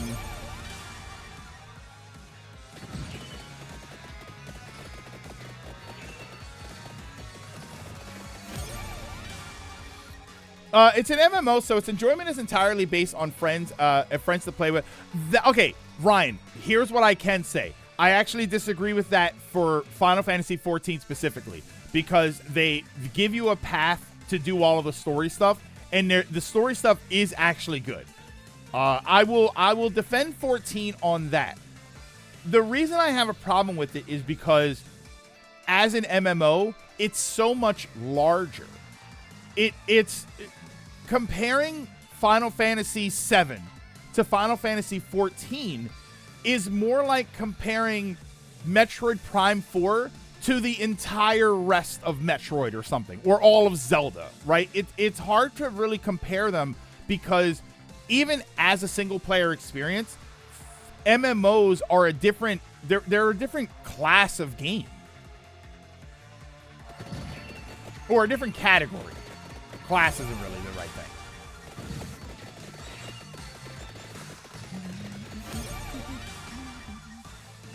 Is he invulnerable or something? He doesn't really seem like he's taking a lot of damage. But yeah, 14 is very solo friendly, but a lot of it is you got to party up to beat like the highest difficulty stuff. No, so the way it works, Ryan, I don't know if you ever played MMO. Most of Final Fantasy 14, like Final Fantasy 14 is all playable solo. when there is like dungeons and whatnot, there's an in-game mechanic where they'll give you CPU players to play. For anything that is like raid size fight, there are random groups, and those fights are significantly easier. Whenever you see like John and Linky and them talking about savage runs and all that, those are optional. That's just a much higher difficulty of the things that the game is going to require you to do. But when the game requires you to do it, it's a dramatically scaled down experience.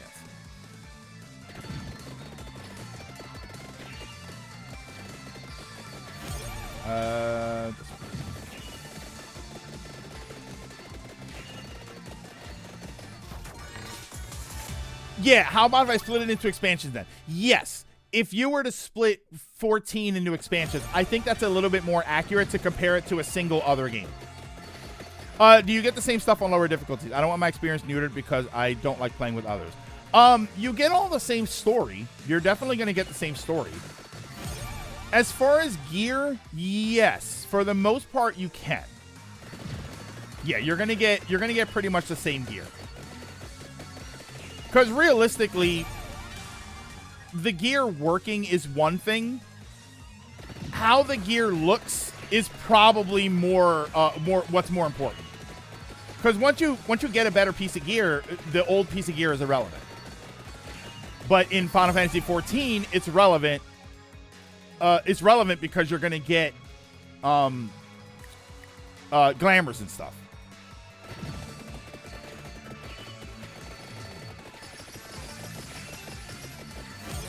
It's worth a try. I'll be honest, Ryan. It's worth a try. Just at the very least to at least understand it. Yeah, old gear becomes glamour options. And you know, it's free to try.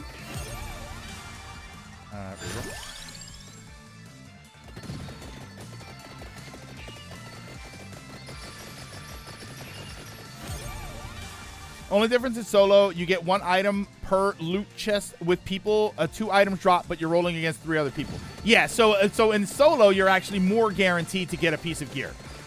Because if a chest drops, it's going to be yours. Whether or not that gear is going to be useful is another question. I need the Bible at this point.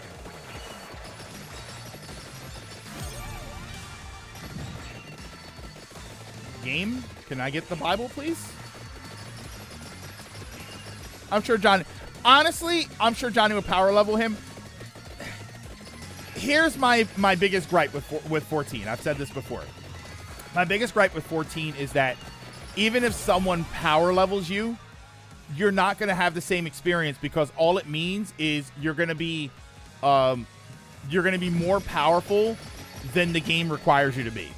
Like, I don't know. I don't, because right now I'm playing through the game, and when I play it, I'm playing through it, and I've been level 80 forever. Okay, there we go. That's what I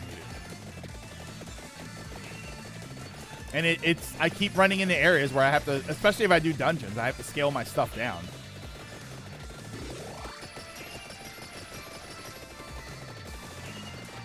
All right, come on.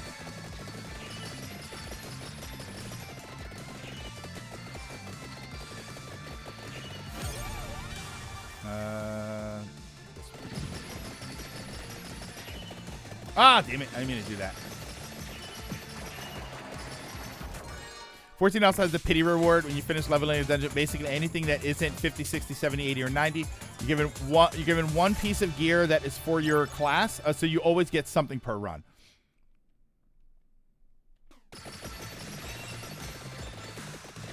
Oh, I've tried MMOs in the past, and they're way too gotta buddy up. Got to do this grind to get the drop you want. I don't know if 14 fixes that. Yes, Ryan, as somebody who agrees with you, like that was one of my problems with the idea of going back to WoW, is that I have to get another group. I have to be willing to join another guild. 14 doesn't make you do any of that. Let's do this one. Yeah, 14 almost feels like it's a single player game or it's a multiplayer game. It really is up to you whether or not you choose. If you're not into it, you're just not into it. There's nothing wrong with that. It's easier to rank Metroid with Prime than MMO Final Fantasy games because MMOs are so different while you can compare Prime story progression to Fusion and Dread. Yeah, 14 is like an online single player game that you can play with friends if you feel like doing it. Storyline, I'll be honest, story-wise, I think you probably have a better experience just playing on your own anyway. I feel like you can move at your own pace and you can absorb the story a lot better that way.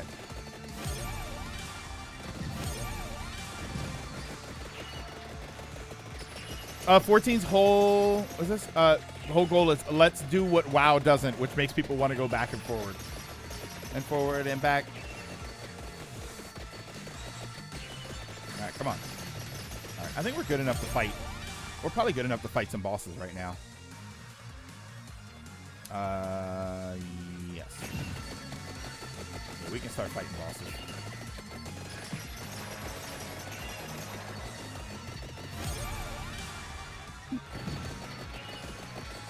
It said 14 my own list. I was thinking more just ARR as a base experience, not the expansions. Probably counting them would raise the rate. Yeah, I mean, I feel like you can't. And that's kind of why I say that. That's kind of why I say that it's hard to include Final Fantasy 14 because you kind of can't separate them.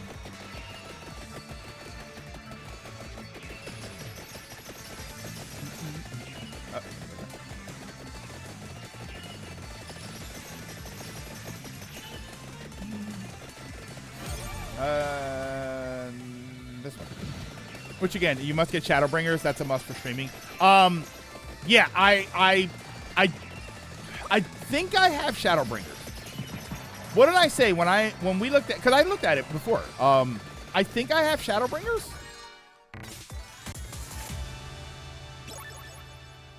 I'm at the end of Stormblood. That's where I am now. I'm in the post game stuff for. I think I'm at like 5.3, 5.2 or 5.3 for Stormblood.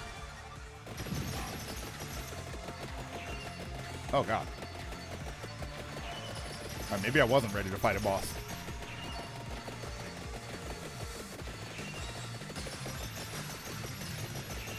I need more power-ups.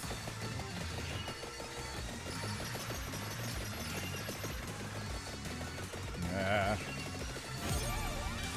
I like that one. I'm gonna build. I'm trying to build my favorite weapon in the game. I actually discovered that I have a favorite weapon. That's the one you have. It's DT and thus Endwalker. Yeah, I don't have Endwalker and I don't have Dawn Trail. And I haven't actually played it. You know when the last time I played 14 was? A Saturday when I had to go and get my jumbo cack pot.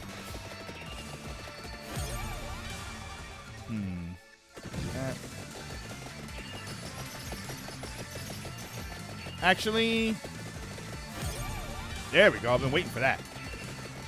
Actually, give me a minute. Let me run to the restroom, and I will be right back.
Come on, come on.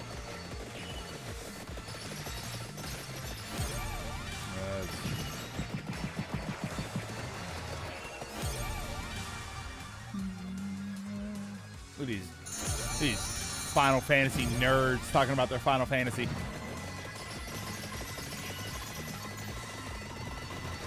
There we go.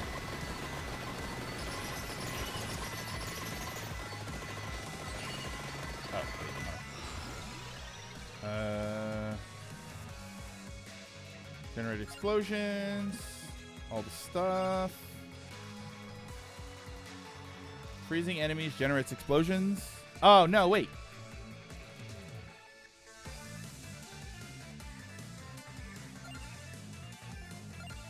There we go.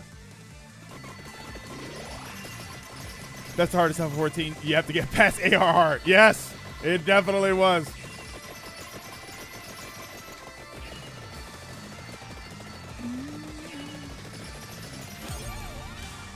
Oh, is that how you... Oh. What do I need? I need this. Yeah.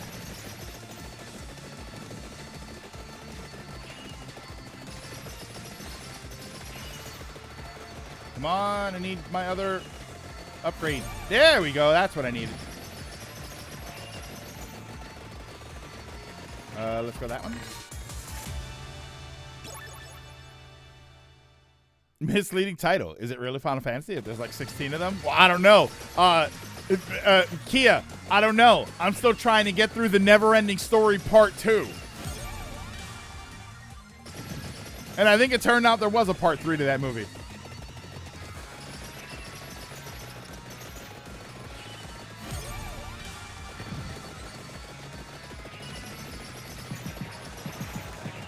All right. Give me another Bible upgrade. There we go. Never ending story. Yes! Look at this. This is my favorite weapon in the game. Watch this. Watch when it triggers. Look, it's like a buzzsaw. It's like an ice buzzsaw. Love this thing.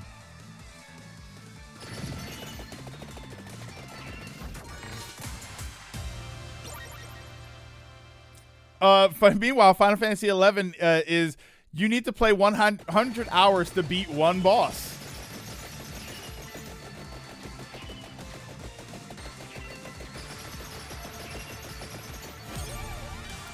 That.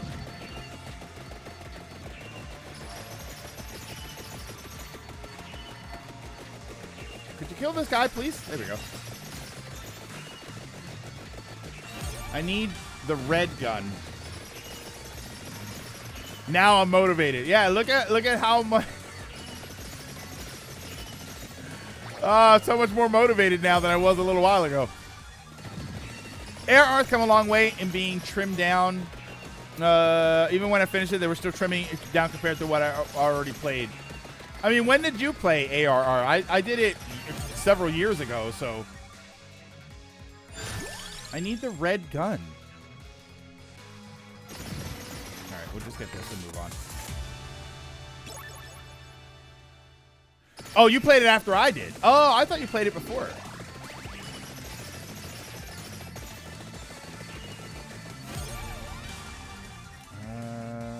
That. Can I feel the motivation? Do you feel it? Do you feel that I can see your soul?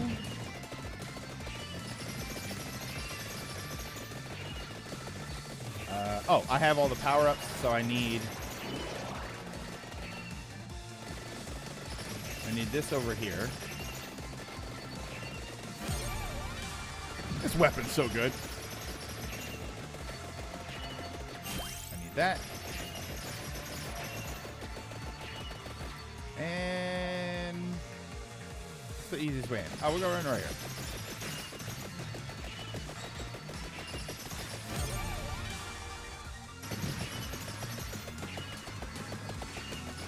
This way? 11, you need to slowly kill mobs for 6 hours to unlock Dark Knight, and that's not a joke. You need to kill 100 enemies. Can be anything, so everyone uses the weakest mobs that have like 10 HP. Issue is the weapon you need to use has a damage of 1 and a delay of 666. So you do 1 damage every 7 seconds, and the game doesn't count the deaths for you. You have to keep track yourself. It's a shame because that was those were like the hidden mechanics to get all of the limit breaks in 7, and no one really knew what they were.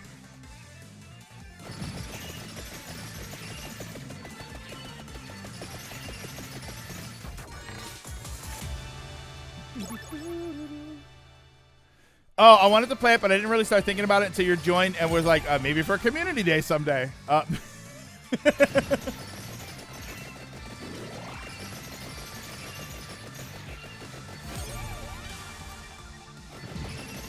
really need the red gun. If I don't get the red gun, I can't do anything here.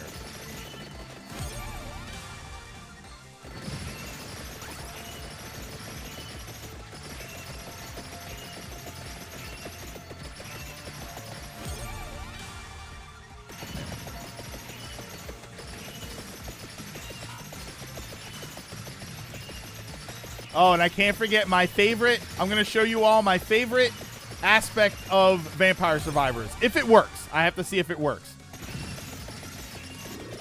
And I think I've said this before. I don't know if this is an intentional mechanic, but it sure is hilarious. All right, so you're dead.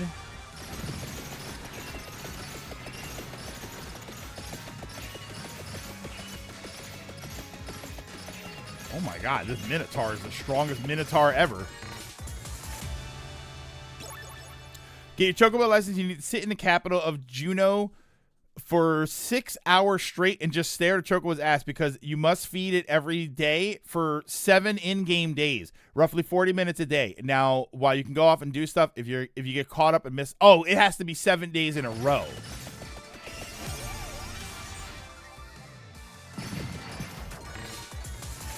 Yeah, that's annoying. So this, and now we can do the one where freezing, if we can get to it, freezing generates explosions.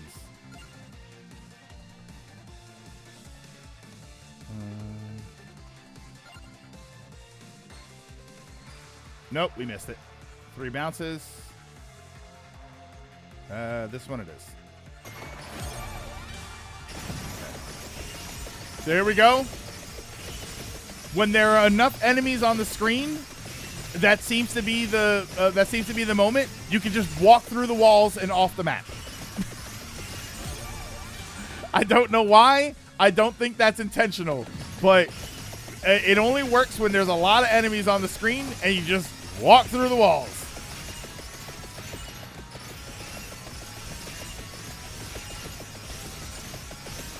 It's even worse, Final Fantasy. You lose XP when you die. Can you lose a level? If you reach a level and then you're like, let's say you just get to a level and then you die, will you lose that level if you lose the XP? Ah, so it's the old EverQuest system. I think EverQuest system was like that.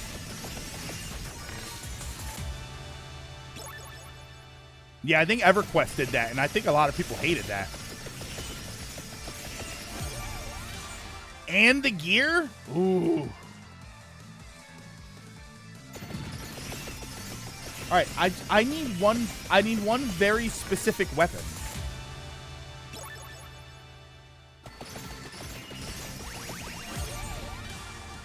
No? Banish. Now you got to start banishing things so you don't use your turn up. Oh my god, why is there so much stuff on the screen? And you can die while spawning in another zone. Ugh.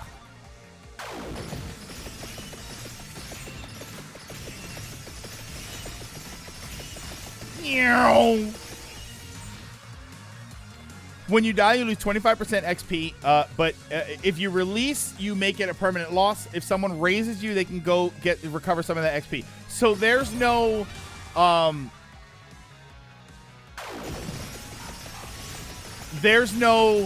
I can run back to my body.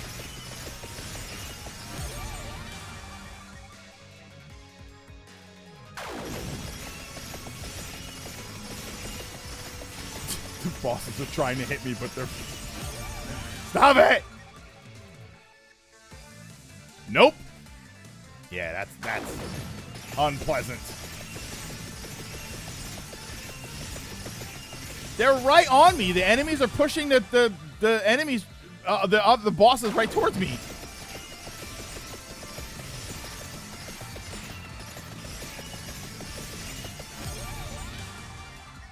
Oh my god. Could you please?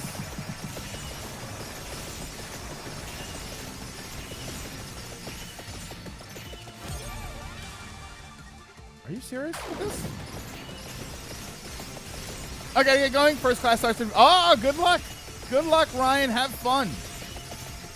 Welcome to the world of drug dealing. Well, Ryan, I get to tell people you're a drug dealer now. Isn't that great?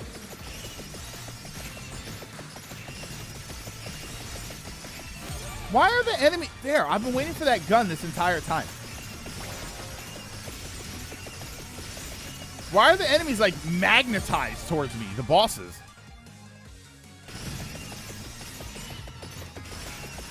My bitrate is just nothing. Did I kill him? Okay. Oh, it's not even worse yet. This is actually pretty good. This is actually pretty playable for what I normally get the game to look like. I was waiting for that. If you aggro aggressive mobs or attack something and it goes to kick your ass and you flee, they don't have an aggro circle. The aggro length is the entire zone. They will chase you. Okay, so WoW did that to an extent. It was possible to have it was like the overworld bosses where they just had this obnoxious aggro table. And they could chase you down. They could chase you all over. There's a video a long time ago of somebody aggroing a like one of the big sort of overworld type mini boss type things. Like it's just a big powerful monster that roams, and then they kited it across the land to another big giant monster, and it's a hilarious video of them doing it.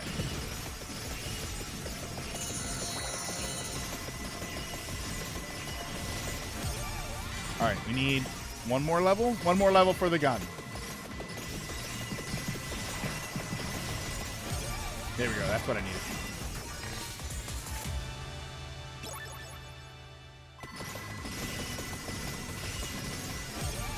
All right, so we can pick one more thing here. Look at this is actually still pretty good looking.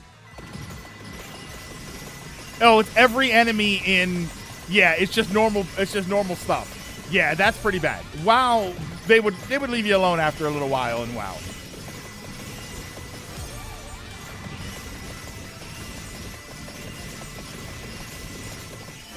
Can you guys, like... I must be costing Twitch a fortune right now.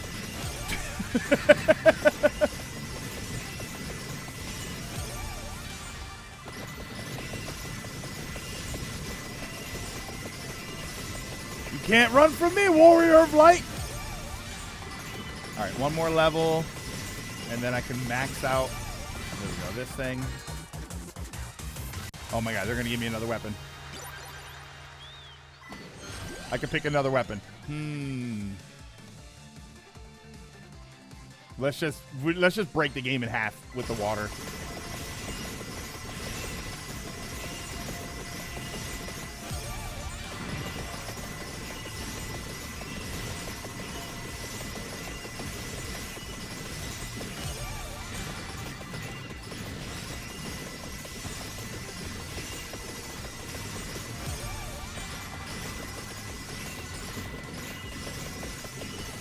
Breaking the game like you're breaking the bit rate. Oh, yeah. I need a few more levels for the holy water. And I can max that out. Look at how bad it is. Oh, I didn't mean to do that. Damn. Oh, wait. Hold on. That wasn't the one. I almost want to go back to the outside. I only have 40 seconds to get back to the outside. Let's see if I can get back to the outside because there's more space. And there's more enemies will appear. We'll just randomize that. Hey, Wordy. Here. Look. Just walk through everything. Look at how good the frame rate gets when you go out of bounds. Look at how bad it is. Oh no, I died. Oh, we hit the 30-minute mark. So what's it called came out. Yeah, so the Grim Reaper is out. So I put it all about it's the worst part about unlocking Dark Knight in Final Fantasy. So where's this? Oh, that's all the way up. Oh, when you kill your 100th enemy, you don't just unlock it. To get Dark Knight, you need to get to level 30 as in any class, go deep in a mine system to find a lone warrior who gives you the Deathbringer sword and asks you to sate its bloodlust. Enemies in that area are 25 to 40, so you aren't killing them. So you go all the way back to the starting city. No teleport was in 11 when I did this.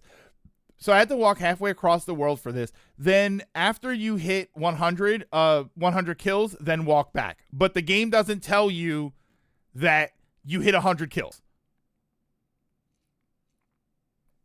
See if you can kill him. I won't be able to kill him because I don't have the right loadout to kill him. He won't freeze. The freeze isn't it isn't steady enough. It isn't sure enough for me to kill him.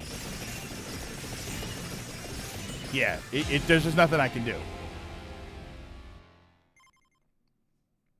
It is possible to be so indestructible that you have to quit the game. I had it, the longest I ever had, it was like 80 minutes where I didn't even want to turn it off. I kind of wanted to see how far it went. And you have to go into the thing and like to the pause menu and just turn it off. I don't think it's quite there yet. And I just had to pray I was one off.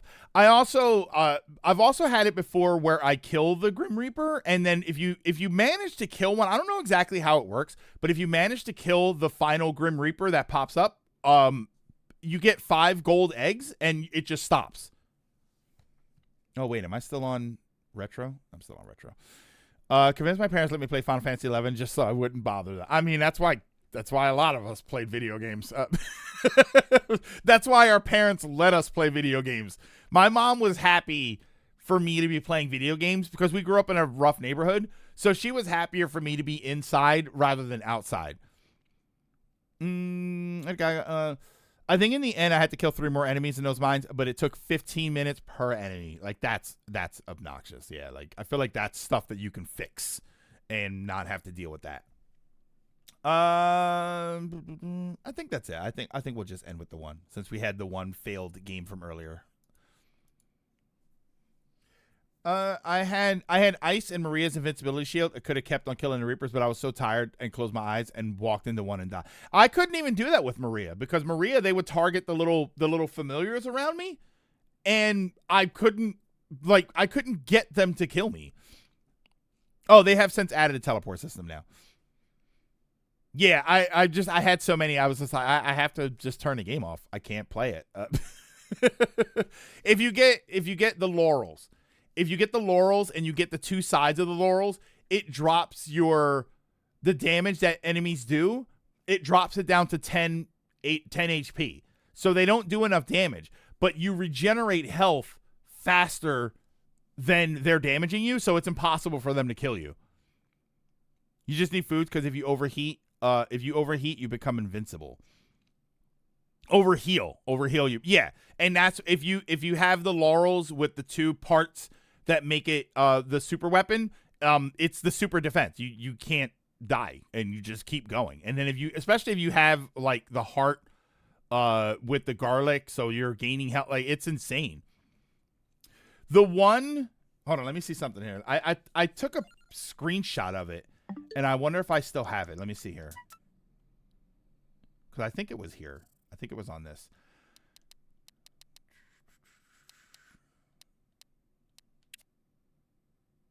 No, it wasn't this one. Is it this one?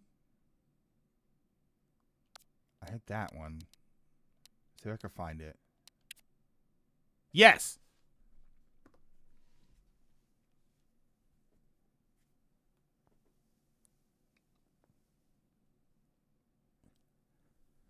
Tell me when you see it. I'm not even entirely sure what it means. I'm not entirely sure what it means. I was playing at like 12 a.m., so I wasn't shocked. I zoned out. I did that a couple of times where I zoned out. Tiny print. You know, it's not tiny print. That's definitely not what I'm talking about. I'm still not entirely sure what this means, but I think maybe a B is probably the right letter there. But yeah, I've had it, Dragoon, where I wake up to the end screen where I fell asleep and I made it all the way past the 30 minutes. Oh, not on my phone. All I see is small text. Look at the damage from the Infinite Corridor. Look at, I don't know if you can zoom in on it for the Infinite Corridor. So the Infinite Corridor is the powered up clock lancet with the 2 rings. And what it does is it puts out some sort of energy that cuts all of the enemy's health in half. No. Shadow, that's the DPS. Look at the damage I did over the course of the game. The damage on the left. So it's the weapon. What's the G? I think it's a billion. I think that was 2 billion damage. I don't know why it's a G, but you take half the health of everything on the screen. So I just every time it triggered, I take half the health. And when you do it with the Grim Reapers on the field, it's like impossible. I think I killed them in this round. I think this is the round that I killed the Reapers in. Yeah, I think that's 2 billion damage that I did. The G in your damage total at the end of a run stands for giga, meaning billions. So I did 2 billion damage in that round. Because you do the clock lancet with the Infinite Corridor. And look at everything else. There isn't anything even remotely close except the hammer, which the hammer is also really powerful when you level that up. Yeah, it was insane. Okay. All right, so we're gonna take that off. That's the most I've ever done. That's the most damage I've done by a long shot. Everything else was like in the hundreds of millions. I never even hit 1 billion with anything else except that. We're gonna go for a walk. Yeah, we're gonna wrap up here in a second. Let's see here. Oh, interesting. Zeppla is playing WoW right now. No one I want to send you to. Let's see what are they doing right now. Nah, I won't worry about it. Okay. 1,000. What? Nope, still up. Wait, what? Wow, playing WoW. I still follow Zeppla, but I haven't really watched her. But I remember Zeppla from the Zeppla was the WoW player who went to Final Fantasy 14, right? And then she like fell in love with Final Fantasy 14. Oh, I said for a second. Oh, okay, there we go. All right, but yeah, yeah, everyone getting on for midnight tomorrow. Yeah, which is kind of wild. I hope the game goes I hope it goes live at midnight. And then left 14. Did she leave 14 again? Did she leave? I'm assuming she left 14 for War Within. Oh, she bounces between 14, Guild Wars 2, and WoW now. Okay. All right. But that is going to do it. Let me turn this off. Right. Yeah, close. All right. But that is going to do it for today. So thank you, everybody, for stopping in and for hanging out. Sticker Break, she came back recently. Oh, that explains why I haven't seen her. Yeah, but thank you so much for everybody stopping in. I very, very much appreciate it. If I find I still have these things here, the loot crate stuff. If I find the other thing, I'm gonna post a picture and I'll put it in Discord so you can see the thing that I'm talking about, and you can tell me where it came from. I don't know if it's a Destiny creature or what, but I'll post that in there just so you can see that. Tomorrow we have off, and we most likely will have off tomorrow, so we should be back on Thursday with more Metroid Prime 2. We'll have the guide. Listen, we'll have the guide open. I will probably read the guide. Later today or tomorrow, probably tomorrow, I'm going to read the guide. I'm going to study Prime 2. I'm going to try and understand everything that I have to be doing. And then maybe I'll take some notes. And we'll figure out a faster way to get through it, right? I might be able to tell you if it's a Destiny. Watch a playthrough. We will. That sounds like too much work. Again, if we weren't streaming, I wouldn't go through all of that effort. But we're streaming. I don't want to create an annoying environment. I don't want to create an environment where you, the viewer, are pulling your hair out because me, the streamer, is doing terrible. I'm gonna read it and then play Twilight Princess casually. Oh, that's what I wanted to talk about. Hold on. That's what I wanted to talk about. So, what is it? It's like next week or next month is Zelda's 40th anniversary. It's the 40th anniversary for Zelda. Do we think they're doing any drops? Do you think that they're going to do any this is either they're going to announce a game that they're making or they're going to drop a game? I am curious to know to see if they drop a game. If they just say, "Oh, by the way, GameCube app, here's Wind Waker. GameCube app, here's Twilight Princess." I'm curious to know if they're going to do something. I don't think so, but I hope so. The movie trailer will drop. I mean, that's not... If it's like a movie teaser, if it's a teaser, that might not be bad. Get with the Zelda movie, maybe a game they did for Mario. Twilight Princess at full price. No. I think Twilight Princess... Oh, wait. Wind Waker's already on the app. So it'd be Twilight Princess that drops in the app. No, I think Twilight Princess will come to the app. I don't think that they'll do a full remake. The joke that I said on Blue Sky, which is mostly a joke. Mostly. Oh, hold on. Let me see if I can find it. Hang on.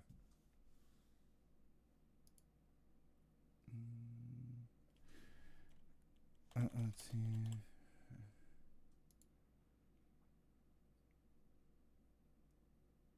Okay. Hang on.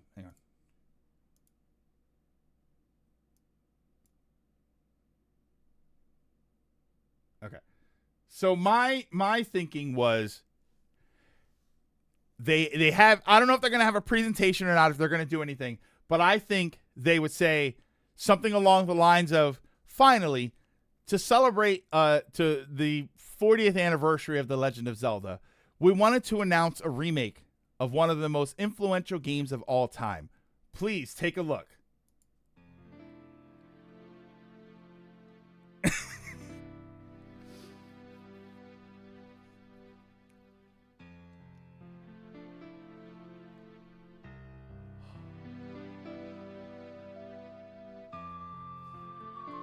Uh-huh. What do you think? If that's how they drop it, and then it's you see Link on Epona, and then Epona starts running up, and then but it's like the retro graphics. It's the original N64 graphics, and then as Link starts, so like hold on, I'll show it to you. I'll put this on. I was thinking about this, and I'm like, God, that would actually be kind of an amazing way that would be an amazing way to do this. So let me put this here and this here. And then we'll move this here. So this is what we do. All right? You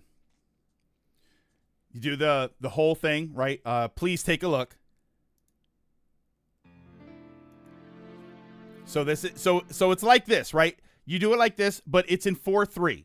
It's the regular 4:3. And then as Link is riding past, the screen opens up to widescreen and the graphics change. Like right here, you have the graphics change into more modern graphics. You have like it goes to this style here, and then the grass gets clearer, like it keeps scaling up, the grass gets clearer, everything gets better, and then when the logo pops up and all of this comes up, it is the full remake graphics version of the game. I would, and I have said for a long time, Ocarina of Time is a fantastic game. It's one of the best Zelda games, but it needs updating. It definitely needs updating. The camera was bad. Or at the very least, I want updating. I do think it needs updating. I do think playing it in its original form is still fine, but for a modern remake of a game, I think it needs to be updated. So this would be the most amazing update. And then now it's full graphics and stuff. Oh my god. What's this? And I don't like the 3DS in general. It's not the 3DS. It's just the game itself. I think Ocarina holds up, but updates would make it way better. What if we get an NSO app, but it's the 2D test beta for... Oh my god, I love that. I have a question. Could we get a good Zelda game? I mean, it's possible, but they refuse to remake Phantom Hourglass. But yeah, I was thinking about that, and I said it as a joke, and I'm like, no, wait, that would actually be kind of amazing. And then you move right into it. I like the 4:3 thing, and it widens out so you know that it's a more modern version of the game, and then it just transitions into the better graphics version of the game. I thought the problem with the 3D remake was No, so I have problems with the 3DS itself just because of holding having the screen on my controller. But I also had a problem with the game itself because there are moments where the camera angle gets really finicky. I do think there were a few moments where it felt a little bit awkward. I think the 3DS might have been partially to blame for some of that. But the camera stuff is the biggest issue. The camera stuff, I think, is definitely something that needs to be updated. Absolutely. They could change the story so it flows better. Remove the time travel stuff. You can't remove the time travel stuff. But if you did rework the story for Ocarina of Time, as beloved as the game is, if you did rework the story for Ocarina of Time, you could reintroduce the Triforce stuff. Because the Triforce stuff is the stuff that was removed. And it would be really nice to have an official game where you bring that stuff back. And I don't know how people would feel about it. I don't know if they feel like it would wreck the flow of the game. She tosses it and doesn't do anything. Yeah. Oh my god. Imagine a triple pack of the CDI games. I would love that, but Nintendo will most likely go this year. Marks 40 since the OG Zelda. So celebrate. Here we have this re-releases. This. Listen, Roche, you joke, but I think people would be really happy to have the CDI games in an official format. I think people would be really happy to have those. I mean, I still want a remake of the CDI games. I still want them to be rolled, at least the two games that were the same. I still want them to be rolled into one big, massive new game. Or not massive, but just a big new game. Yeah, if we rework it, it really isn't the same game anymore. I was just, yeah, because we were talking about the Final Fantasy VIII stuff. That's why Lilac was saying that. Lilac didn't actually mean that. That was just, we were talking about Final Fantasy VIII before. Yeah, it's like, remove the time travel stuff. No, yeah, I think that would be kind of awesome. I mean, that's just theory crafting and having fun at this point, so I don't really think they're going to do anything. I mean, I would like, maybe we get Zelda 40. Last anniversary, all we got was Game & Watch thingy. Oh, and Skyward Sword HD, but I mean, that wasn't relevant. But for the Mario 35, we got good stuff. So they're not incapable of doing cool things. They just haven't been doing them. All right. But now that's going to do it. So now that's going to wrap it up. But I don't have anybody to send you to, so I'll just leave it at that. But thank you everybody for stopping in and for hanging out. I very, very, very much appreciate it. Like I said, tomorrow we have off, so we'll be back on Thursday. I will study up on Metroid Prime 2 so that we can have a more streamlined experience when we're playing. Because I'm worried that we're going to be playing that game forever because we're going to be wandering circles around Torva's Bog. But thank you all so much for stopping in and for hanging out. Don't forget to drink your mask, wear your water, social distance whenever possible. Take care of yourselves, take care of each other. And I will see you all Thursday.